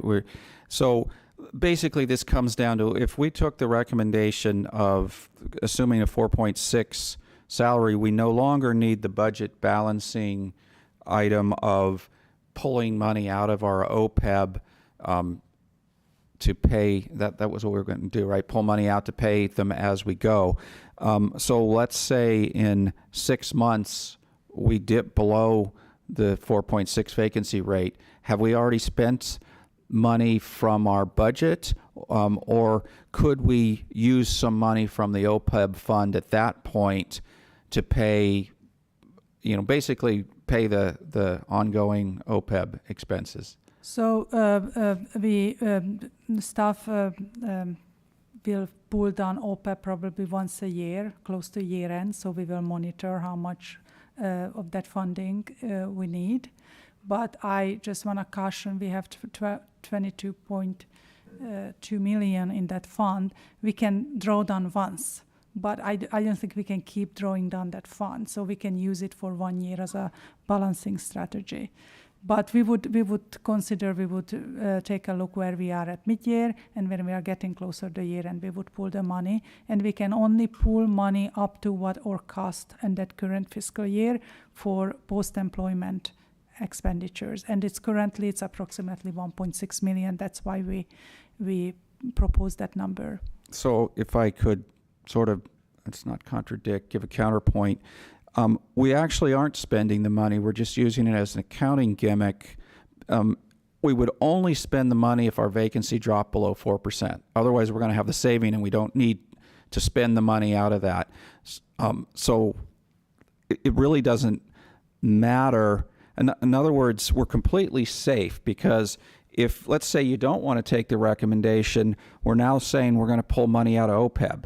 Well, it's the same thing. If we said we are going to take the recommendation, we're no longer saying we're going to pull money out of OPEB, but if we get halfway through the year and we go, oops, we need money from somewhere, we pull it out of OPEB, which is what we said we were going to do to begin with. And you're telling me you don't really make that decision until the end of the year. So we're completely safe taking this recommendation. That was staff understanding, and the $22 million can be leveraged if we believe that would be our vacancy savings. And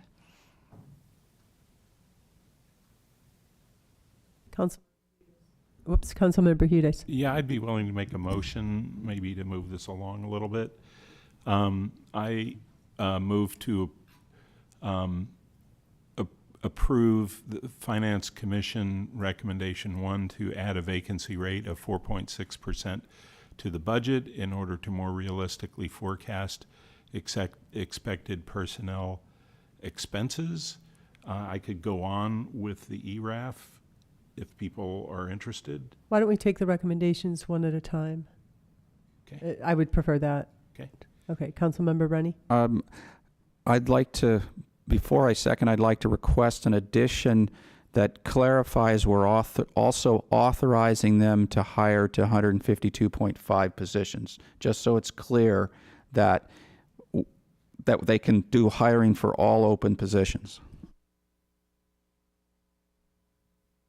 I would ask town manager whether that we can do that. Well, it was our understanding that that was the intent of the Finance Commission's recommendation, is that we would not change the FTE count, but we would instead just add the vacancy factor. Okay, yeah, I'll accept that. I'll second. Okay, we have a motion and a second. Any comments? And that was 4.6%? Okay. All right, I'll call the question. All in favor? Aye. Aye. All opposed? No. No. So the motion passes 3-2 with Councilmember Moore and the mayor dissenting. We'll go to the next one. So ERAF. So on ERAF, I was prepared to support the Finance Commission's recommendation until I heard some other information tonight. And so on that item, I would suggest a continuance on that until we see some documentation on how other communities are handling ERAF and how our auditors respond to that proposal. So I would propose a continuance on that item, if that's possible. How does that affect our budget? I'm thinking. So we're happy to talk to our auditor immediately, but our next step in our budget process is to prepare all of the resolutions that document your decisions tonight. So if you have not made a decision on ERAF, we would need to work with our town attorney. We might have a couple of different resolutions for your consideration, and then depending on the choices that you make, you would select the resolution that aligns with your final decision on ERAF. So we can keep going, and as Director Onvari mentioned, we've done some benchmarking, but we'll get more. We did ask the controller to document their request for the 30%, and they would not do it. So we've already asked, and they will not put that in writing. So that's as far as we can go. But if this is the will of the council, I think we can continue to keep on pace with our budget decisions. Or alternatively, we could make a decision tonight and potentially change it, or have options. Or we haven't heard from everybody, so let's see where this goes first. Councilmember Rennie. So I would answer the question a little bit differently. We have a proposed budget in here, and we're looking at what changes to make to it. So the proposed budget has 70% of ERAF in it. If we do nothing, that's the implication. We just keep the 70% ERAF, and we don't do any extra reserving or anything at all. So that would be my answer to the implication of doing nothing on ERAF, is we keep the budget as is with the one change we voted on so far. Okay, I mean, I'm feeling the same way. We're basically saying we're not going to take the Finance Commission recommendation, and we'll keep the 70% ERAF in the forecast. That's how I'm feeling. Do we need a motion? Oh, Councilmember Hughes. So I would make a motion that that staff provides further information on ERAF from comparable cities and from our auditor, but that we approve what is in the budget and not accept the Finance Commission recommendation at this time. I can second. Okay, we have a motion and a second. I'll call the question. All in favor? Aye. Aye. Motion passes unanimously. Councilmember Hughes. I have a couple other motions. Okay, sure, go ahead. On Finance Commission number 3, I believe that it makes a lot of sense to include more transparency and to track variance from budget. However, I think that the implementation of this is challenging, and so staff has proposed a method of implementing this that I would support. So I can put this into a motion. So the motion is for staff to include transparency and the ability to track variance from budget, schedules C9, C10, C14, C26, should be adjusted to show the detail of the salaries and benefits broken out. Major categories such as salary, overtime, CalPERS benefit and other benefits, and OPEB pay-as-you-go benefits, and that staff shall include this as a separate standalone presentation of the requested information in the proposed budget and redesign the requested table presentation for the FY 24-25 proposed budget. Okay, I'll second that motion. Any comments? All right, I'll call the question. All in favor? Aye. Aye. Passes unanimously. And thank you to staff. It's very helpful with each of these recommendations to have the response and a good way to implement it. So that was very helpful. Councilmember Hudes. We've talked about the capital budget, and the Vice Mayor has raised this, and we've had this concern for some time about the financial side of the capital budget. And so I would move for staff to include a capital outlay budget which forecasts the annual capital outlay for each funded project over the 5-year planning horizon on pages B5 and B6 of the capital improvement budget.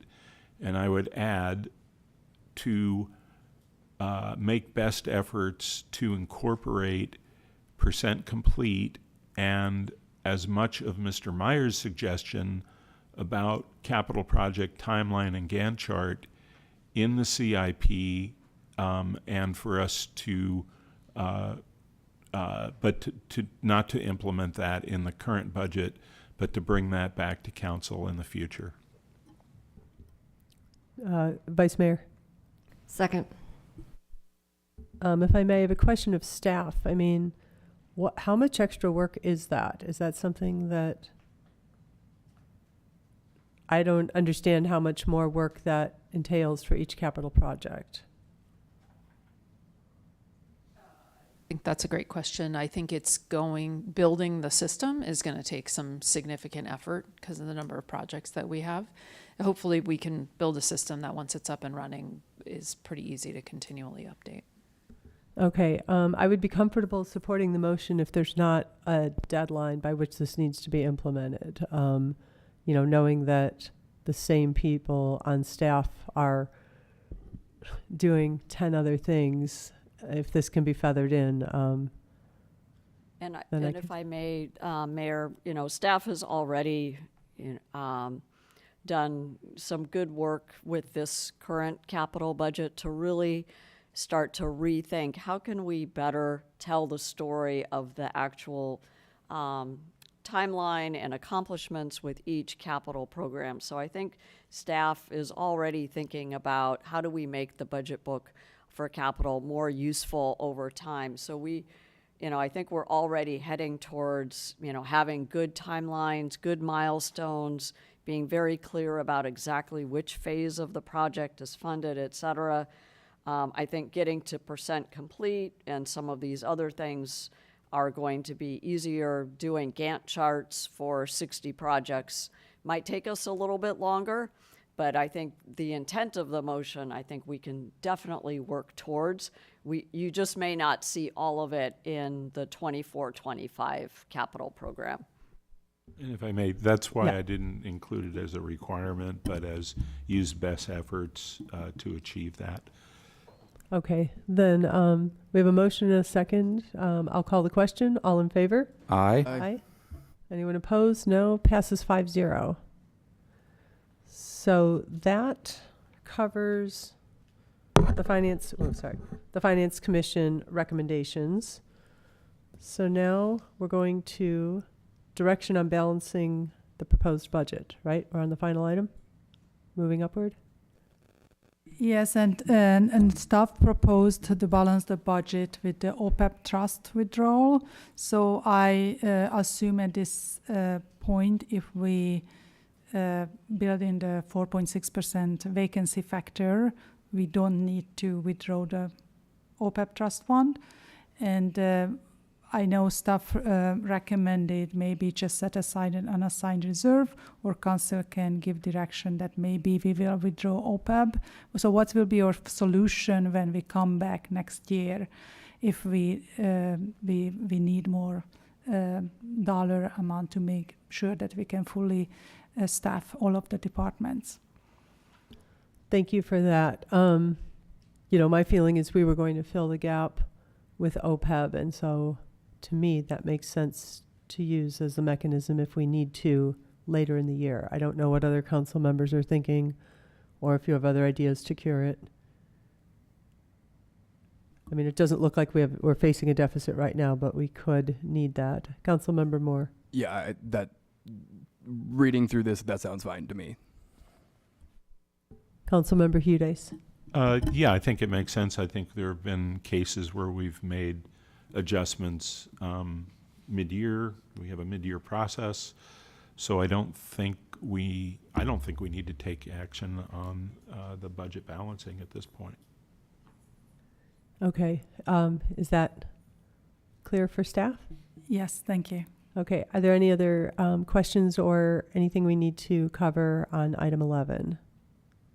Councilmember Moore, and then Councilmember Hudes, and then Vice Mayor. Like, hands are flying. Thank you, Mayor. We were going through the Finance Commission recommendations. I didn't realize we had finished the operating budget. So one small thing that I've talked about a few times that y'all can shoot down, but I do still think that a small amount of money, it could be $2,000 a commission or something, going to each commission. To each, how I kind of wrote this out was each project-based commission. So I think we have 6 of those: Arts and Culture, Community Health and Senior Services, Complete Streets and Transportation, Library Board, Parks, and Youth Commission. Giving each of those commissions a very small discretionary budget, I think would show our support for them and also allow them to do a little bit more of what we're asking them to do. Yeah, so that was one thing I was interested in the operating. And as you may know, some of our commissions already have line items. So the Youth Commission does have funding. The Arts Commission has a little bit of funding. So I think we would just need to know what the dollar amount is that you're interested in. Okay, great. Yeah, thank you for that clarification. So the Youth Commission right now gets $2,500. So I guess I would suggest bring all of the commissions up to that amount. I know Arts and Culture currently has about $1,000, and I think Parks has $500. So it would be somewhere in the ballpark of $10,000 to give all of our commissions $2,500. All of our project-based commissions $2,500, and you can call the project-based thing whatever you want.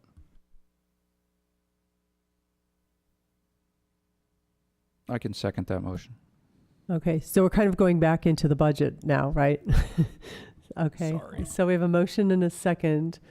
Councilmember Rennie. And from the way I look at it, we don't need to worry about balancing budget because supposedly the 4.6% gave us 1.66 million, right? And we were asking to balance with 1.6. So we have a surplus 60 and he just used 10 of it. So I don't see a problem. Is that accurate? Yes. Okay, let's not go on a feeding frenzy on the rest. But okay, so we have a motion and a second. Any comments? I'll call the question. All in favor? Aye. Aye. Opposed? Oh. Passes unanimously. Okay, Vice Mayor. Thank you. So I have a question back on the operating budget for staff, and that would be on C51, where it discusses liability insurance and that the town has a very low fund balance for this program. Can staff elaborate on what that means, the potential impact, and should we be concerned? I will say that the town's insurance costs have risen quite a bit. And so, in fact, they've tripled.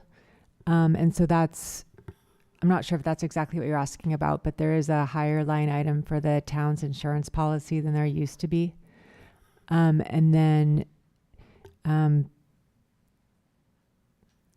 think you might be referring to a comment that there's a low balance to cover future claims that the town might get.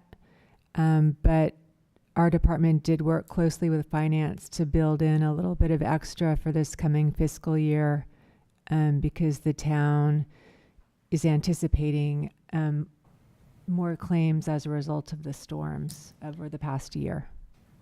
Okay, I mean, I think my concern is that we might not have any fund balances in the fiscal year 2025 to subsidize the true cost of these programs, and that would be alarming.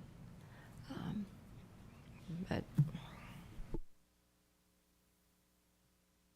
So I just would like to add that part of the, as the town attorney Whelan explained, or in this program, or insurance premium went up significantly, and not necessarily because of the town loss, but the loss in the entire pool, and this insurance report. So we raised this program should be self-recovery, and we increased the rate for the department. It means that in the future we have to charge more from the user department, so we have to increase the rates. We increased double the rates in the current budget, and we most probably have to increase the rate again for the future budget to make sure that we can pay all of our expenses in this program. And okay, thank you. All right. Do we have any other questions about the operating budget before we close out this entire item? Councilmember Moore. Not going to make any more motions or recommend anything. I just really wanted to we don't have a lot of opportunities, I think, as a council to like sit in a meeting and thank our staff. And so when I was reading through what is frankly the longer than most books that I read, I wanted to really quickly call out in each of the programs like a few things that I was really excited and impressed by. So in admin, specifically this budget, again, like the fact that this was put together, I think is incredible. I can't believe that the hundreds of hours that go into that. For community development, I think that I've always thought of community development as a layman as just urban planning, and I think that it's really, below market rate housing, code compliance, building inspections, all incredibly impressive. For police, understanding everything that goes into patrol traffic investigations is actually like hard to wrap my head around, that we have that everyone is doing so many things. And what really impresses me about our police department is that we have officers that are going from community outreach events into responding to fatal incidents at a moment's notice. And so that so incredible. The depth of PPW is also incredible. I think that the environmental services, I was reading through that and I was like, oh my God, that is truly impressive. And that's on top of engineering and all of those things. And then for the library, I think we think of a library as librarians curating, the fantastic collection of books we have, but preserving and teaching local history, supporting an average of 3 events and discussions every single day, maintaining a safe space for the community, and being at the forefront of our DEI efforts. And I apologize for, being a little bit long-winded on that, but I think it is really important that we kind of recognize all of that what this budget means, because I think that it's, I don't know, I had never read through this budget, and I was coming in with new eyes. I was really blown away. So sincere thank you to our staff. Thank you. This is kind of the story of our town here and what our values are and where we'll be moving into. With that, we still have, okay, so I'll close this item, and we have 4 more items that we're pulling from consent. Councilmember Hudes. One of the bullet points under this item was the 5-year forecast. Oh, Motions I'm sorry. on assumptions. You're right. I hate to prolong the meeting, but I did want to make a comment that might lead to a motion. I did read all of the assumptions, and I can see that a number of them have changed from last year. And without getting into detail on them, I think that it's a change that gives us a more realistic 5-year forecast. However, we still are facing a structural deficit in this forecast. We're looking at a 67% decline in the general fund balance. So, just accepting this report is a challenge to me, and so I think that the reason that you do the forecast is so that you can identify and correct policies and make operational changes. So I don't know if it's a motion, but I think that my feedback on the 5-year forecast and accepting it is that I really can't accept it. I really think that we need to work with the Finance Commission to identify things that will not have us in a structural deficit. And so that includes, yes, cost savings, yes, revenue enhancements, and also not to forget about operational efficiencies, because those operational efficiencies add up to better customer service for our residents, the people who are trying to open a restaurant, the people who are trying to start a daycare. And so those are very important, and they're not cuts. They are things that benefit the town. So the operational efficiency is really important. And the question to ask when we start working on these is, how much, what's the amount that we're going to generate? How sure, what's the likelihood of this actually working out, and how soon? And so if we have that framework and we go back and work with the Finance Commission, I think we can get to a 5-year forecast that is something that I could accept. I'm having trouble accepting what's on the table right now. Thank you. My comment about the 5-year forecast is that it kind of indicates what we know to be true and what all of our neighboring cities and most of California and places across the country know, is that the cost of service is the cost of our employees, and those costs go up. Pensions go up, medical costs go up, salaries go up, and that goes up faster than our revenue. So, we have made a small investment in destination marketing through the Chamber of Commerce, and I think we'll be looking at other revenue enhancements. We've, modernized our business tax. There's other ways to look at it, but there is really no getting around that the services our community members expect are delivered by human beings. And there's not, we do know that we have to look at other ways to enhance our revenue. And so that will be an ongoing process. And I thought we kind of covered some of the elements of the forecast by talking about the ERAF. And are there any other comments people want to make about the 5-year forecast? Vice Mayor.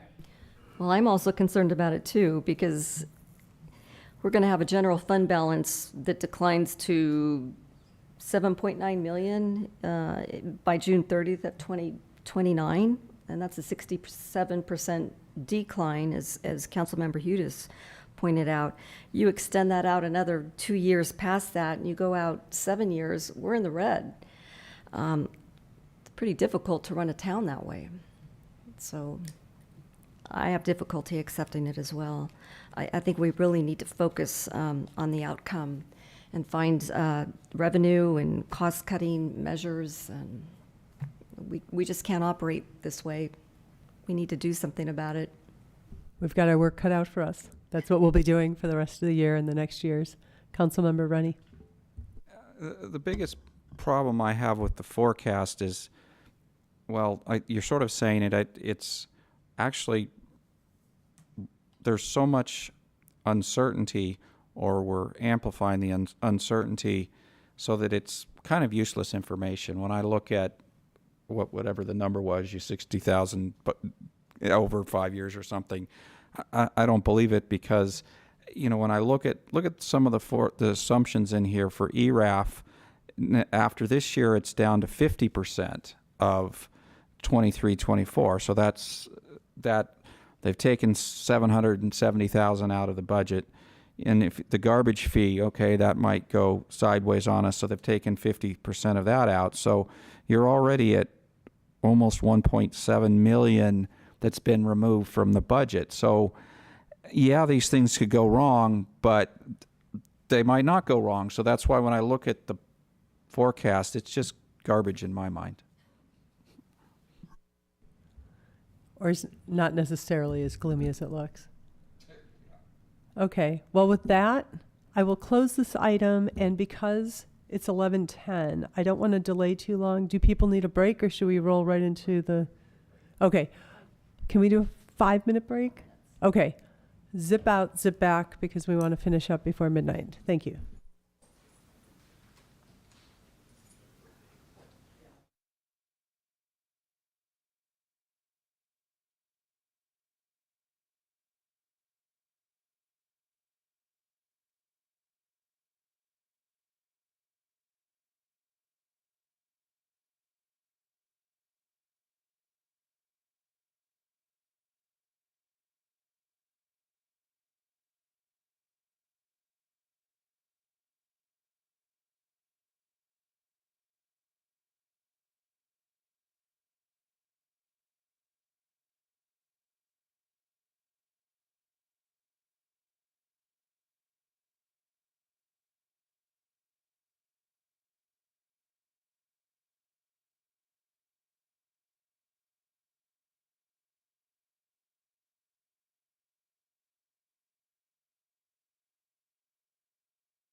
All right. Are we starting to get settled here?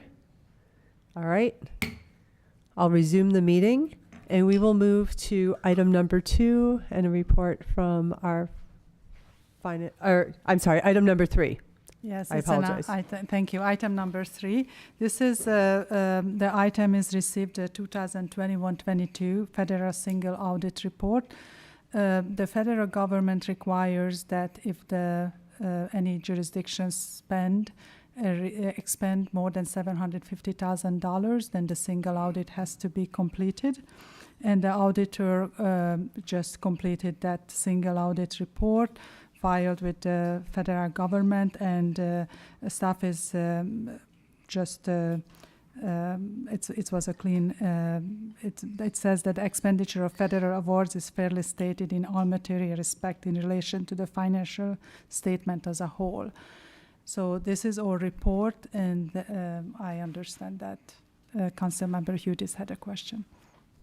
Okay, thank you. I'll go to Councilmember Hudis. Yes, thank you. On, page 7, it states that there was no expenditure of ARPA through March 2023, and I just wanted to understand that. How does unless I read it wrong? So, can you refer to page 7 of this report? Yes. I see. That's page 33 of the packet. Yes. So, page, page 32 of the report shows that the fiscal year 2021-22 ARPA, the revenue that we recognized and spent was $3.4 million. I'm sorry, I'm seeing something different. On page 6.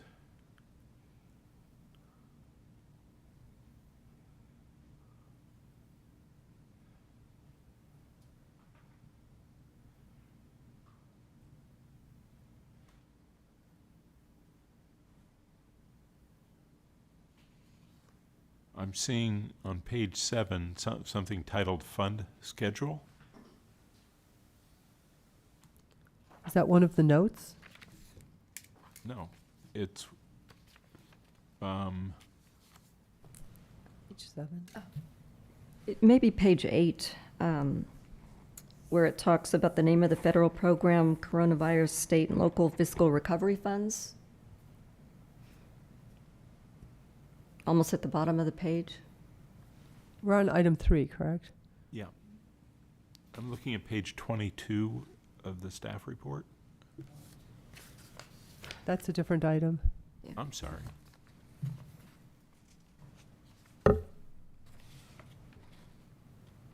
It's page 32 in the packet.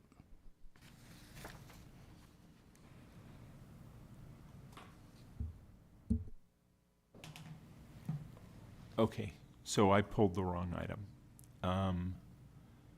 Looks like I pulled item 3 and I should have pulled item 2. So I can follow up after this meeting with staff to clarify that. Okay. Because we already approved it. And Right. all right. So item 3, I move that we approve it. Do I have a second? Councilmember Rennie. All in favor? Aye. Aye. Okay, passes unanimously. We'll go to item 4. And this is the United Soccer League item.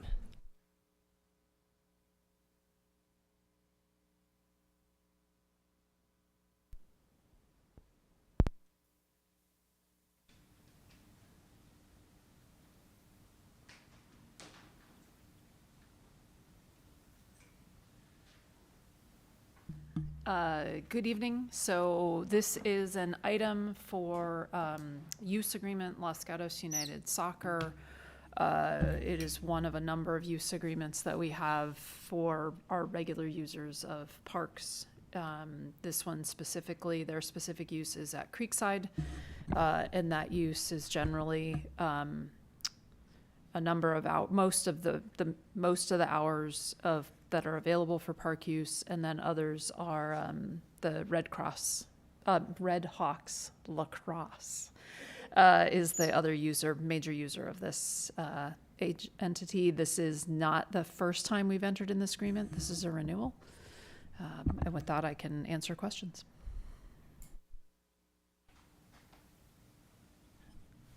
Councilmember Hughes. So it looks like we have something dated 2013. I don't know whether there was one before that. Did we anticipate the replacement of the turf when we entered into this agreement with the soccer league? For the 2013, I can't, honestly, for both of them. For 2013, I don't know what the rationale was and what the thought process was. As we've had discussions with soccer, as I mentioned, as recently as last week, they've expressed interest in supporting capital improvements at the field. We just haven't reached agreement on what that dollar might look like. So if I could follow up, do we think that at least 25% might be a reachable or attainable number to discuss with them?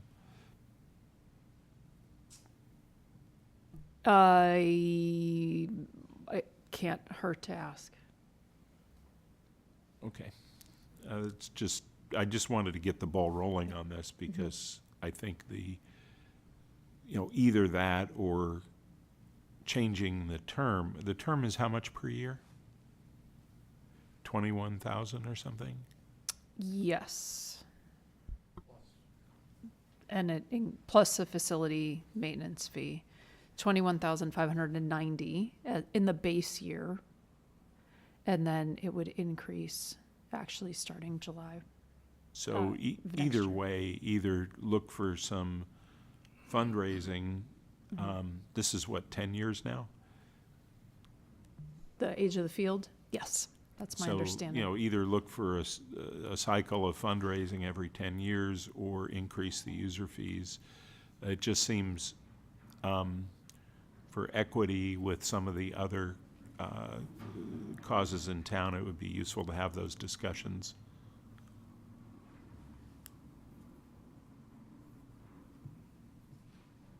Just so we understand, are you suggesting that should we come to an agreement that we would come back to council with an amendment of the user agreement to document whatever their contribution might be towards the turf replacement? Is that, I just want to make sure we connect all the dots. Okay, So- Councilmember Hughes and then Councilmember Moore.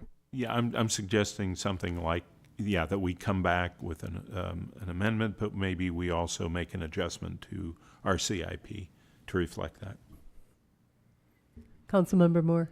So I worry about the logistics of that signing it because this is a 5-year contract that we're agreeing to with them. So I think that if we, say that we're going to sign this, then I think we might be kind of locked in for 5 years. Am I wrong, or are we able to modify this? So you're correct that the term is 5 years with 2 additional 5-year periods if the parties agree. And I'm checking right now to see if there's an opportunity for the town to terminate for any or no reason. And I'm not seeing that. So this agreement would lock the town in for 5 years. It should be. There's a termination clause for sure. But I also think that perhaps most equally as important, it doesn't preclude us from accepting additional funds from them. We would just come back to council for whatever that form is, an MOU or gift acceptance or. Okay, and then I'm sorry, there is a termination provision in section 4.3, and it says that either party can provide notice to the other party that it wishes to terminate, but it has to do so before February 1st of any calendar year. Yeah, I just, and I'm not trying to make a bigger deal of this than it is, but I do think we lose a lot of our leverage if we sign a contract with them for 5 years and then say, do you want to give us some money on the side? And just to add a little bit of context to this, looking up the Los Gatos Rex financials in 2018, so 5 years ago, it was $2,400 per kid to be part of that soccer league. And so I would figure that they would have, I don't know, some change to support this in some way. And so I don't know. I don't do these contracts for us. Do you think that we lose our leverage if we agree to this and then ask for the money to invest in the field? Yeah.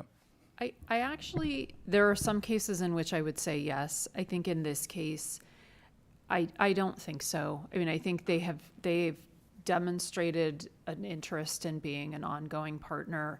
They have a strong interest in maintaining the playability of the field at a high quality and a high level. They have offered to do numerous other improvements on the field over the years. So I feel like they are truly a good partner for us. Okay, that's good to know. And then the last thing I would add is, I think because we just went through the CIP, we've put in half of the money, but I think we can, tell them that the council is, kind of expecting to see something from that organization to put in the rest. They've heard that already. Councilmember Rennie. I would just going to add that is the leverage, right? If they want their field fixed up, that they need to help. And you recall there was, when we talked about CIP a month and a half ago, whenever it was, there was $1 million in there, and I was the one that said, let's take that out so that it's not, so there is some leverage. And, if we're probably going to need to put some more in, but at this point, it shows that we've got some commitment to it, but we need some partners also. So I think the leverage is there with that instead of with the contract. Okay. It sounds like we have some level of concurrence. Councilmember Moore. I'll make a motion to approve item 4. I have a second. Councilmember Hudes. Second. Okay. I'll call the question. All in favor? Aye. No one opposed. The motion passes 5-0. Thank you. All right. So now on to item 5. Adopt a resolution to adopt a list of projects for fiscal year 23-24 funded by State Senate Bill 1, Road Repair and Accountability Act of 2017. Okay. So this is an annual list that we provide, and it comes in a couple of phases. So this is the first phase where we're saying this is a list of roads that need to be resurfaced or need some kind of action taken. And we, based on our street available street information, this is the list that looks like it's going to come up for next fiscal year. But as we progress through the project, you see refined lists. So you'll see another refinement of this list in December-ish. And I think there was earlier comments about Shannon Road, and I'm going to see if our town engineer wants to weigh in on that, and why that's in there versus not. So. Yes, thank you very much, Mayor and Council. The list that is in the staff report this evening is generated out of Street Saver, which is what we use to identify the streets to spend the money on. And what we've done is we've identified these as because they are the streets that have a lot of traffic. They're collectors' arterials. They're the streets that need the most funding. And so we've identified these, risen them to the top, and identified this as a funding source. Thank you. Does anyone have any other questions? Councilmember Rennie. I would just make a comment. I think there was some concern on the Shannon Road because of the project that, the bicycle project and so forth. But if you look, this is talking about spring, fall of 24, so that's a whole year away. We'll either be moving along and done or cancel it or something by that point. So I'm not really worried. The street's going to need the work either before or after we make changes. Well, always after or instead of. After or instead of, it's going to need it. So it seems reasonable to leave that on the list. Well, it seems to me, We're not being asked to approve the specific streets. This will be refined. So this is an example of the streets that came up from Street Saver. And depending on how conditions change or something else happens, ultimately the list of streets could change. So we're just being asked to approve the money for this slurry seal, and then in time we'll find out. And to be clear, you're not being asked to approve any money. You're just being asked to acknowledge that that list has the that street has the potential to have money spent on it. Thank you for that clarification. And something's going to happen on Shannon. It'll either be, slurry sealed or something, but that street may change anyway. So given that we're not actually picking specific streets, we're just approving this or acknowledging this. Councilmember Moore. Yeah, thank you. While we're on this item, I did have one quick question. So we've talked, part of the issue with what we've talked about with Blossom Hill Road is that it's not set for, total resurfacing for the, we have 5 to 7 years on here. How much does the micro surfacing cost in comparison to, a full resurfacing? Microsurfacing is a nice treatment that'll get you 5 to 7 years of resurfacing. It's a fraction of the cost of actual grind and overlay. It's a 10 times factor almost. Okay. I'll just add that Blossom Hill wouldn't be at the very top of my priority list on this for that reason, that I think I would like to see that road restriped. And I think we've heard a lot from the community and talked about that up here a little bit. And so that's all that I think that, in the future, in the medium term future, I think that'd be a great road to kind of rethink. And so, yeah. Okay. Councilmember Rennie. Yeah, it's getting late, but for some reason my brain's still working. The other reason this was pulled was the speaker had a question about Lark Avenue and Summerhill. That's a different item. That's a different item. It's the same item here, though. No, it's the 9. Summerhill. It's item 9. But if you had a comment about Lark Avenue. It's still on here at Garden Hill to Los Gatos Boulevard, so it covers that same area that was mentioned. Okay. And again, any reason to worry? I guess the town engineer has his hand up. I can go ahead and respond to that. The question was about a pothole in front of the car wash there. That's actually a work that's not part of the Summerhill project. That's a project that's being done by San Jose Water Company. And the repairs are actually scheduled to be made, I believe, this week. And so that should be fixed up and resurfaced and taken care of this week. Okay, so it sounds like with that answer, we don't have a concern here, and we'll have an easy time getting through the next item. All right, with that, do we have a motion? Councilmember Moore. I'll move approval. I'll second. All in favor? Aye. Aye. No one opposed. Motion passes 5-0. And then we will now move to item 9. And I'll just say that given the information we have where the pothole of concern is not related to, do we have to take a report? Okay. Given that it's not related to the certificate of acceptance, I move to approve. Councilmember Hudes. I had some questions of staff on the condition of the roadway. Okay. Let me second your motion just so you... Yes. Yeah, I apologize that I didn't give you a chance. comment. Okay, we have a motion and a second discussion. Councilmember Hudes. So my observation is that the boulevard is not complete. I don't know whether there's still any leverage to get the road surfacing to the high standard that it should be next to the boulevard if we were to approve this item. What's the opinion of the town engineer and staff about the condition of Los Gatos Boulevard adjacent to the North 40 development? I'm just trying. ask the town engineer to weigh in on that. Absolutely, thank you. I'm just trying to look here and see what the list of projects that we're looking to accept this evening. There's a list in the staff report. A number of them are not complete and it still needs some additional work, which could additionally mean some resurfacing.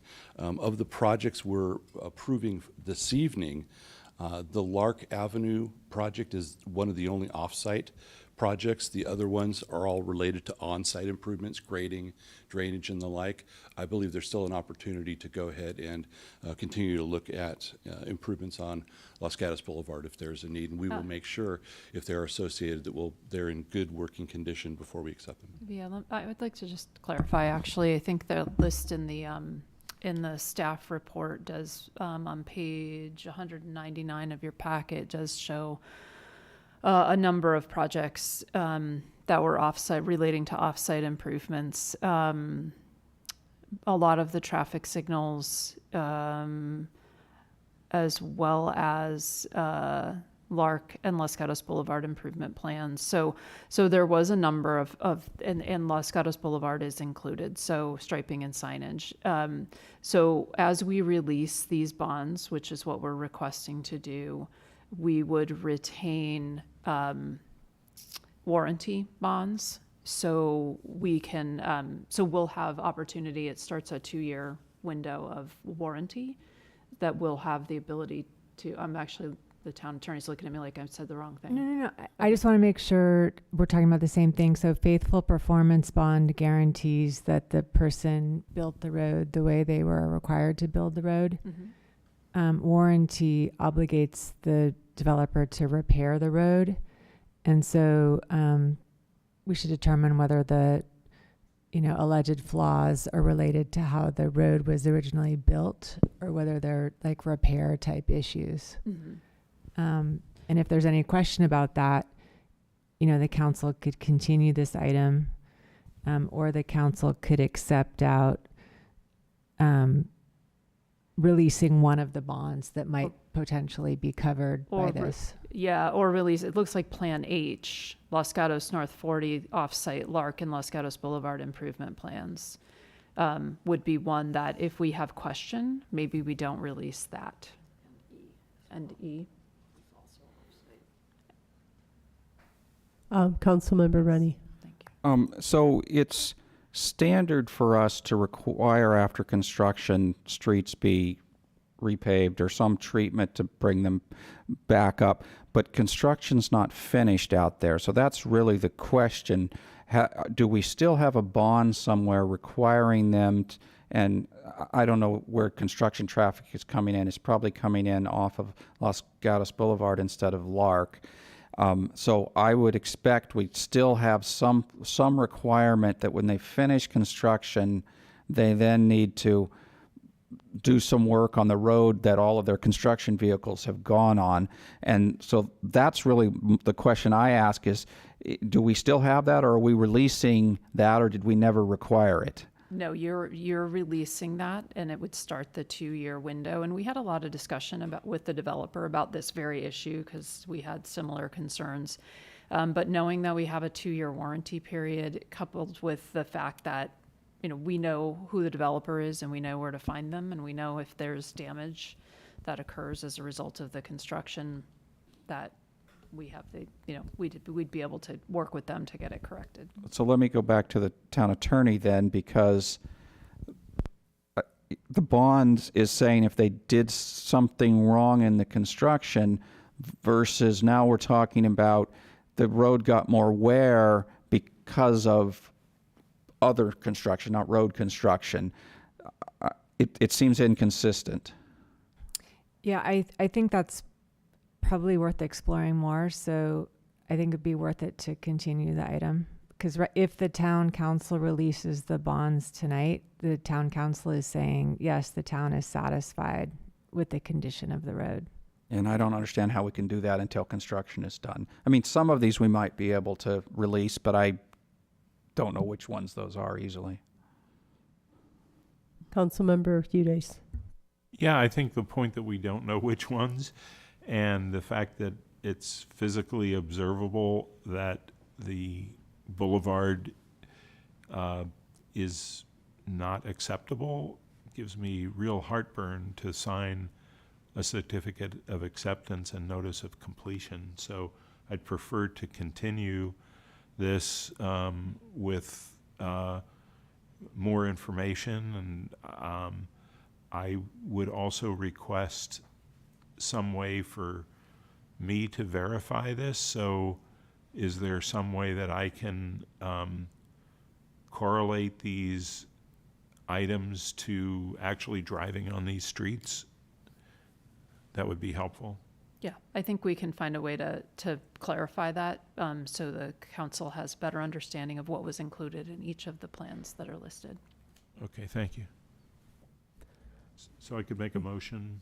Okay, hold on. It looks like the manager has something to say. And There's then, already a motion on the floor to I'm sorry. approve, so I don't know Oh, if you want to withdraw. right, we had a motion, a second, and then discussion, which is when I accident. Okay, I'll withdraw my motion, or I'll withdraw my second. Did I make the motion? I made the motion. Good. Okay, it is seriously almost midnight. I withdraw my motion.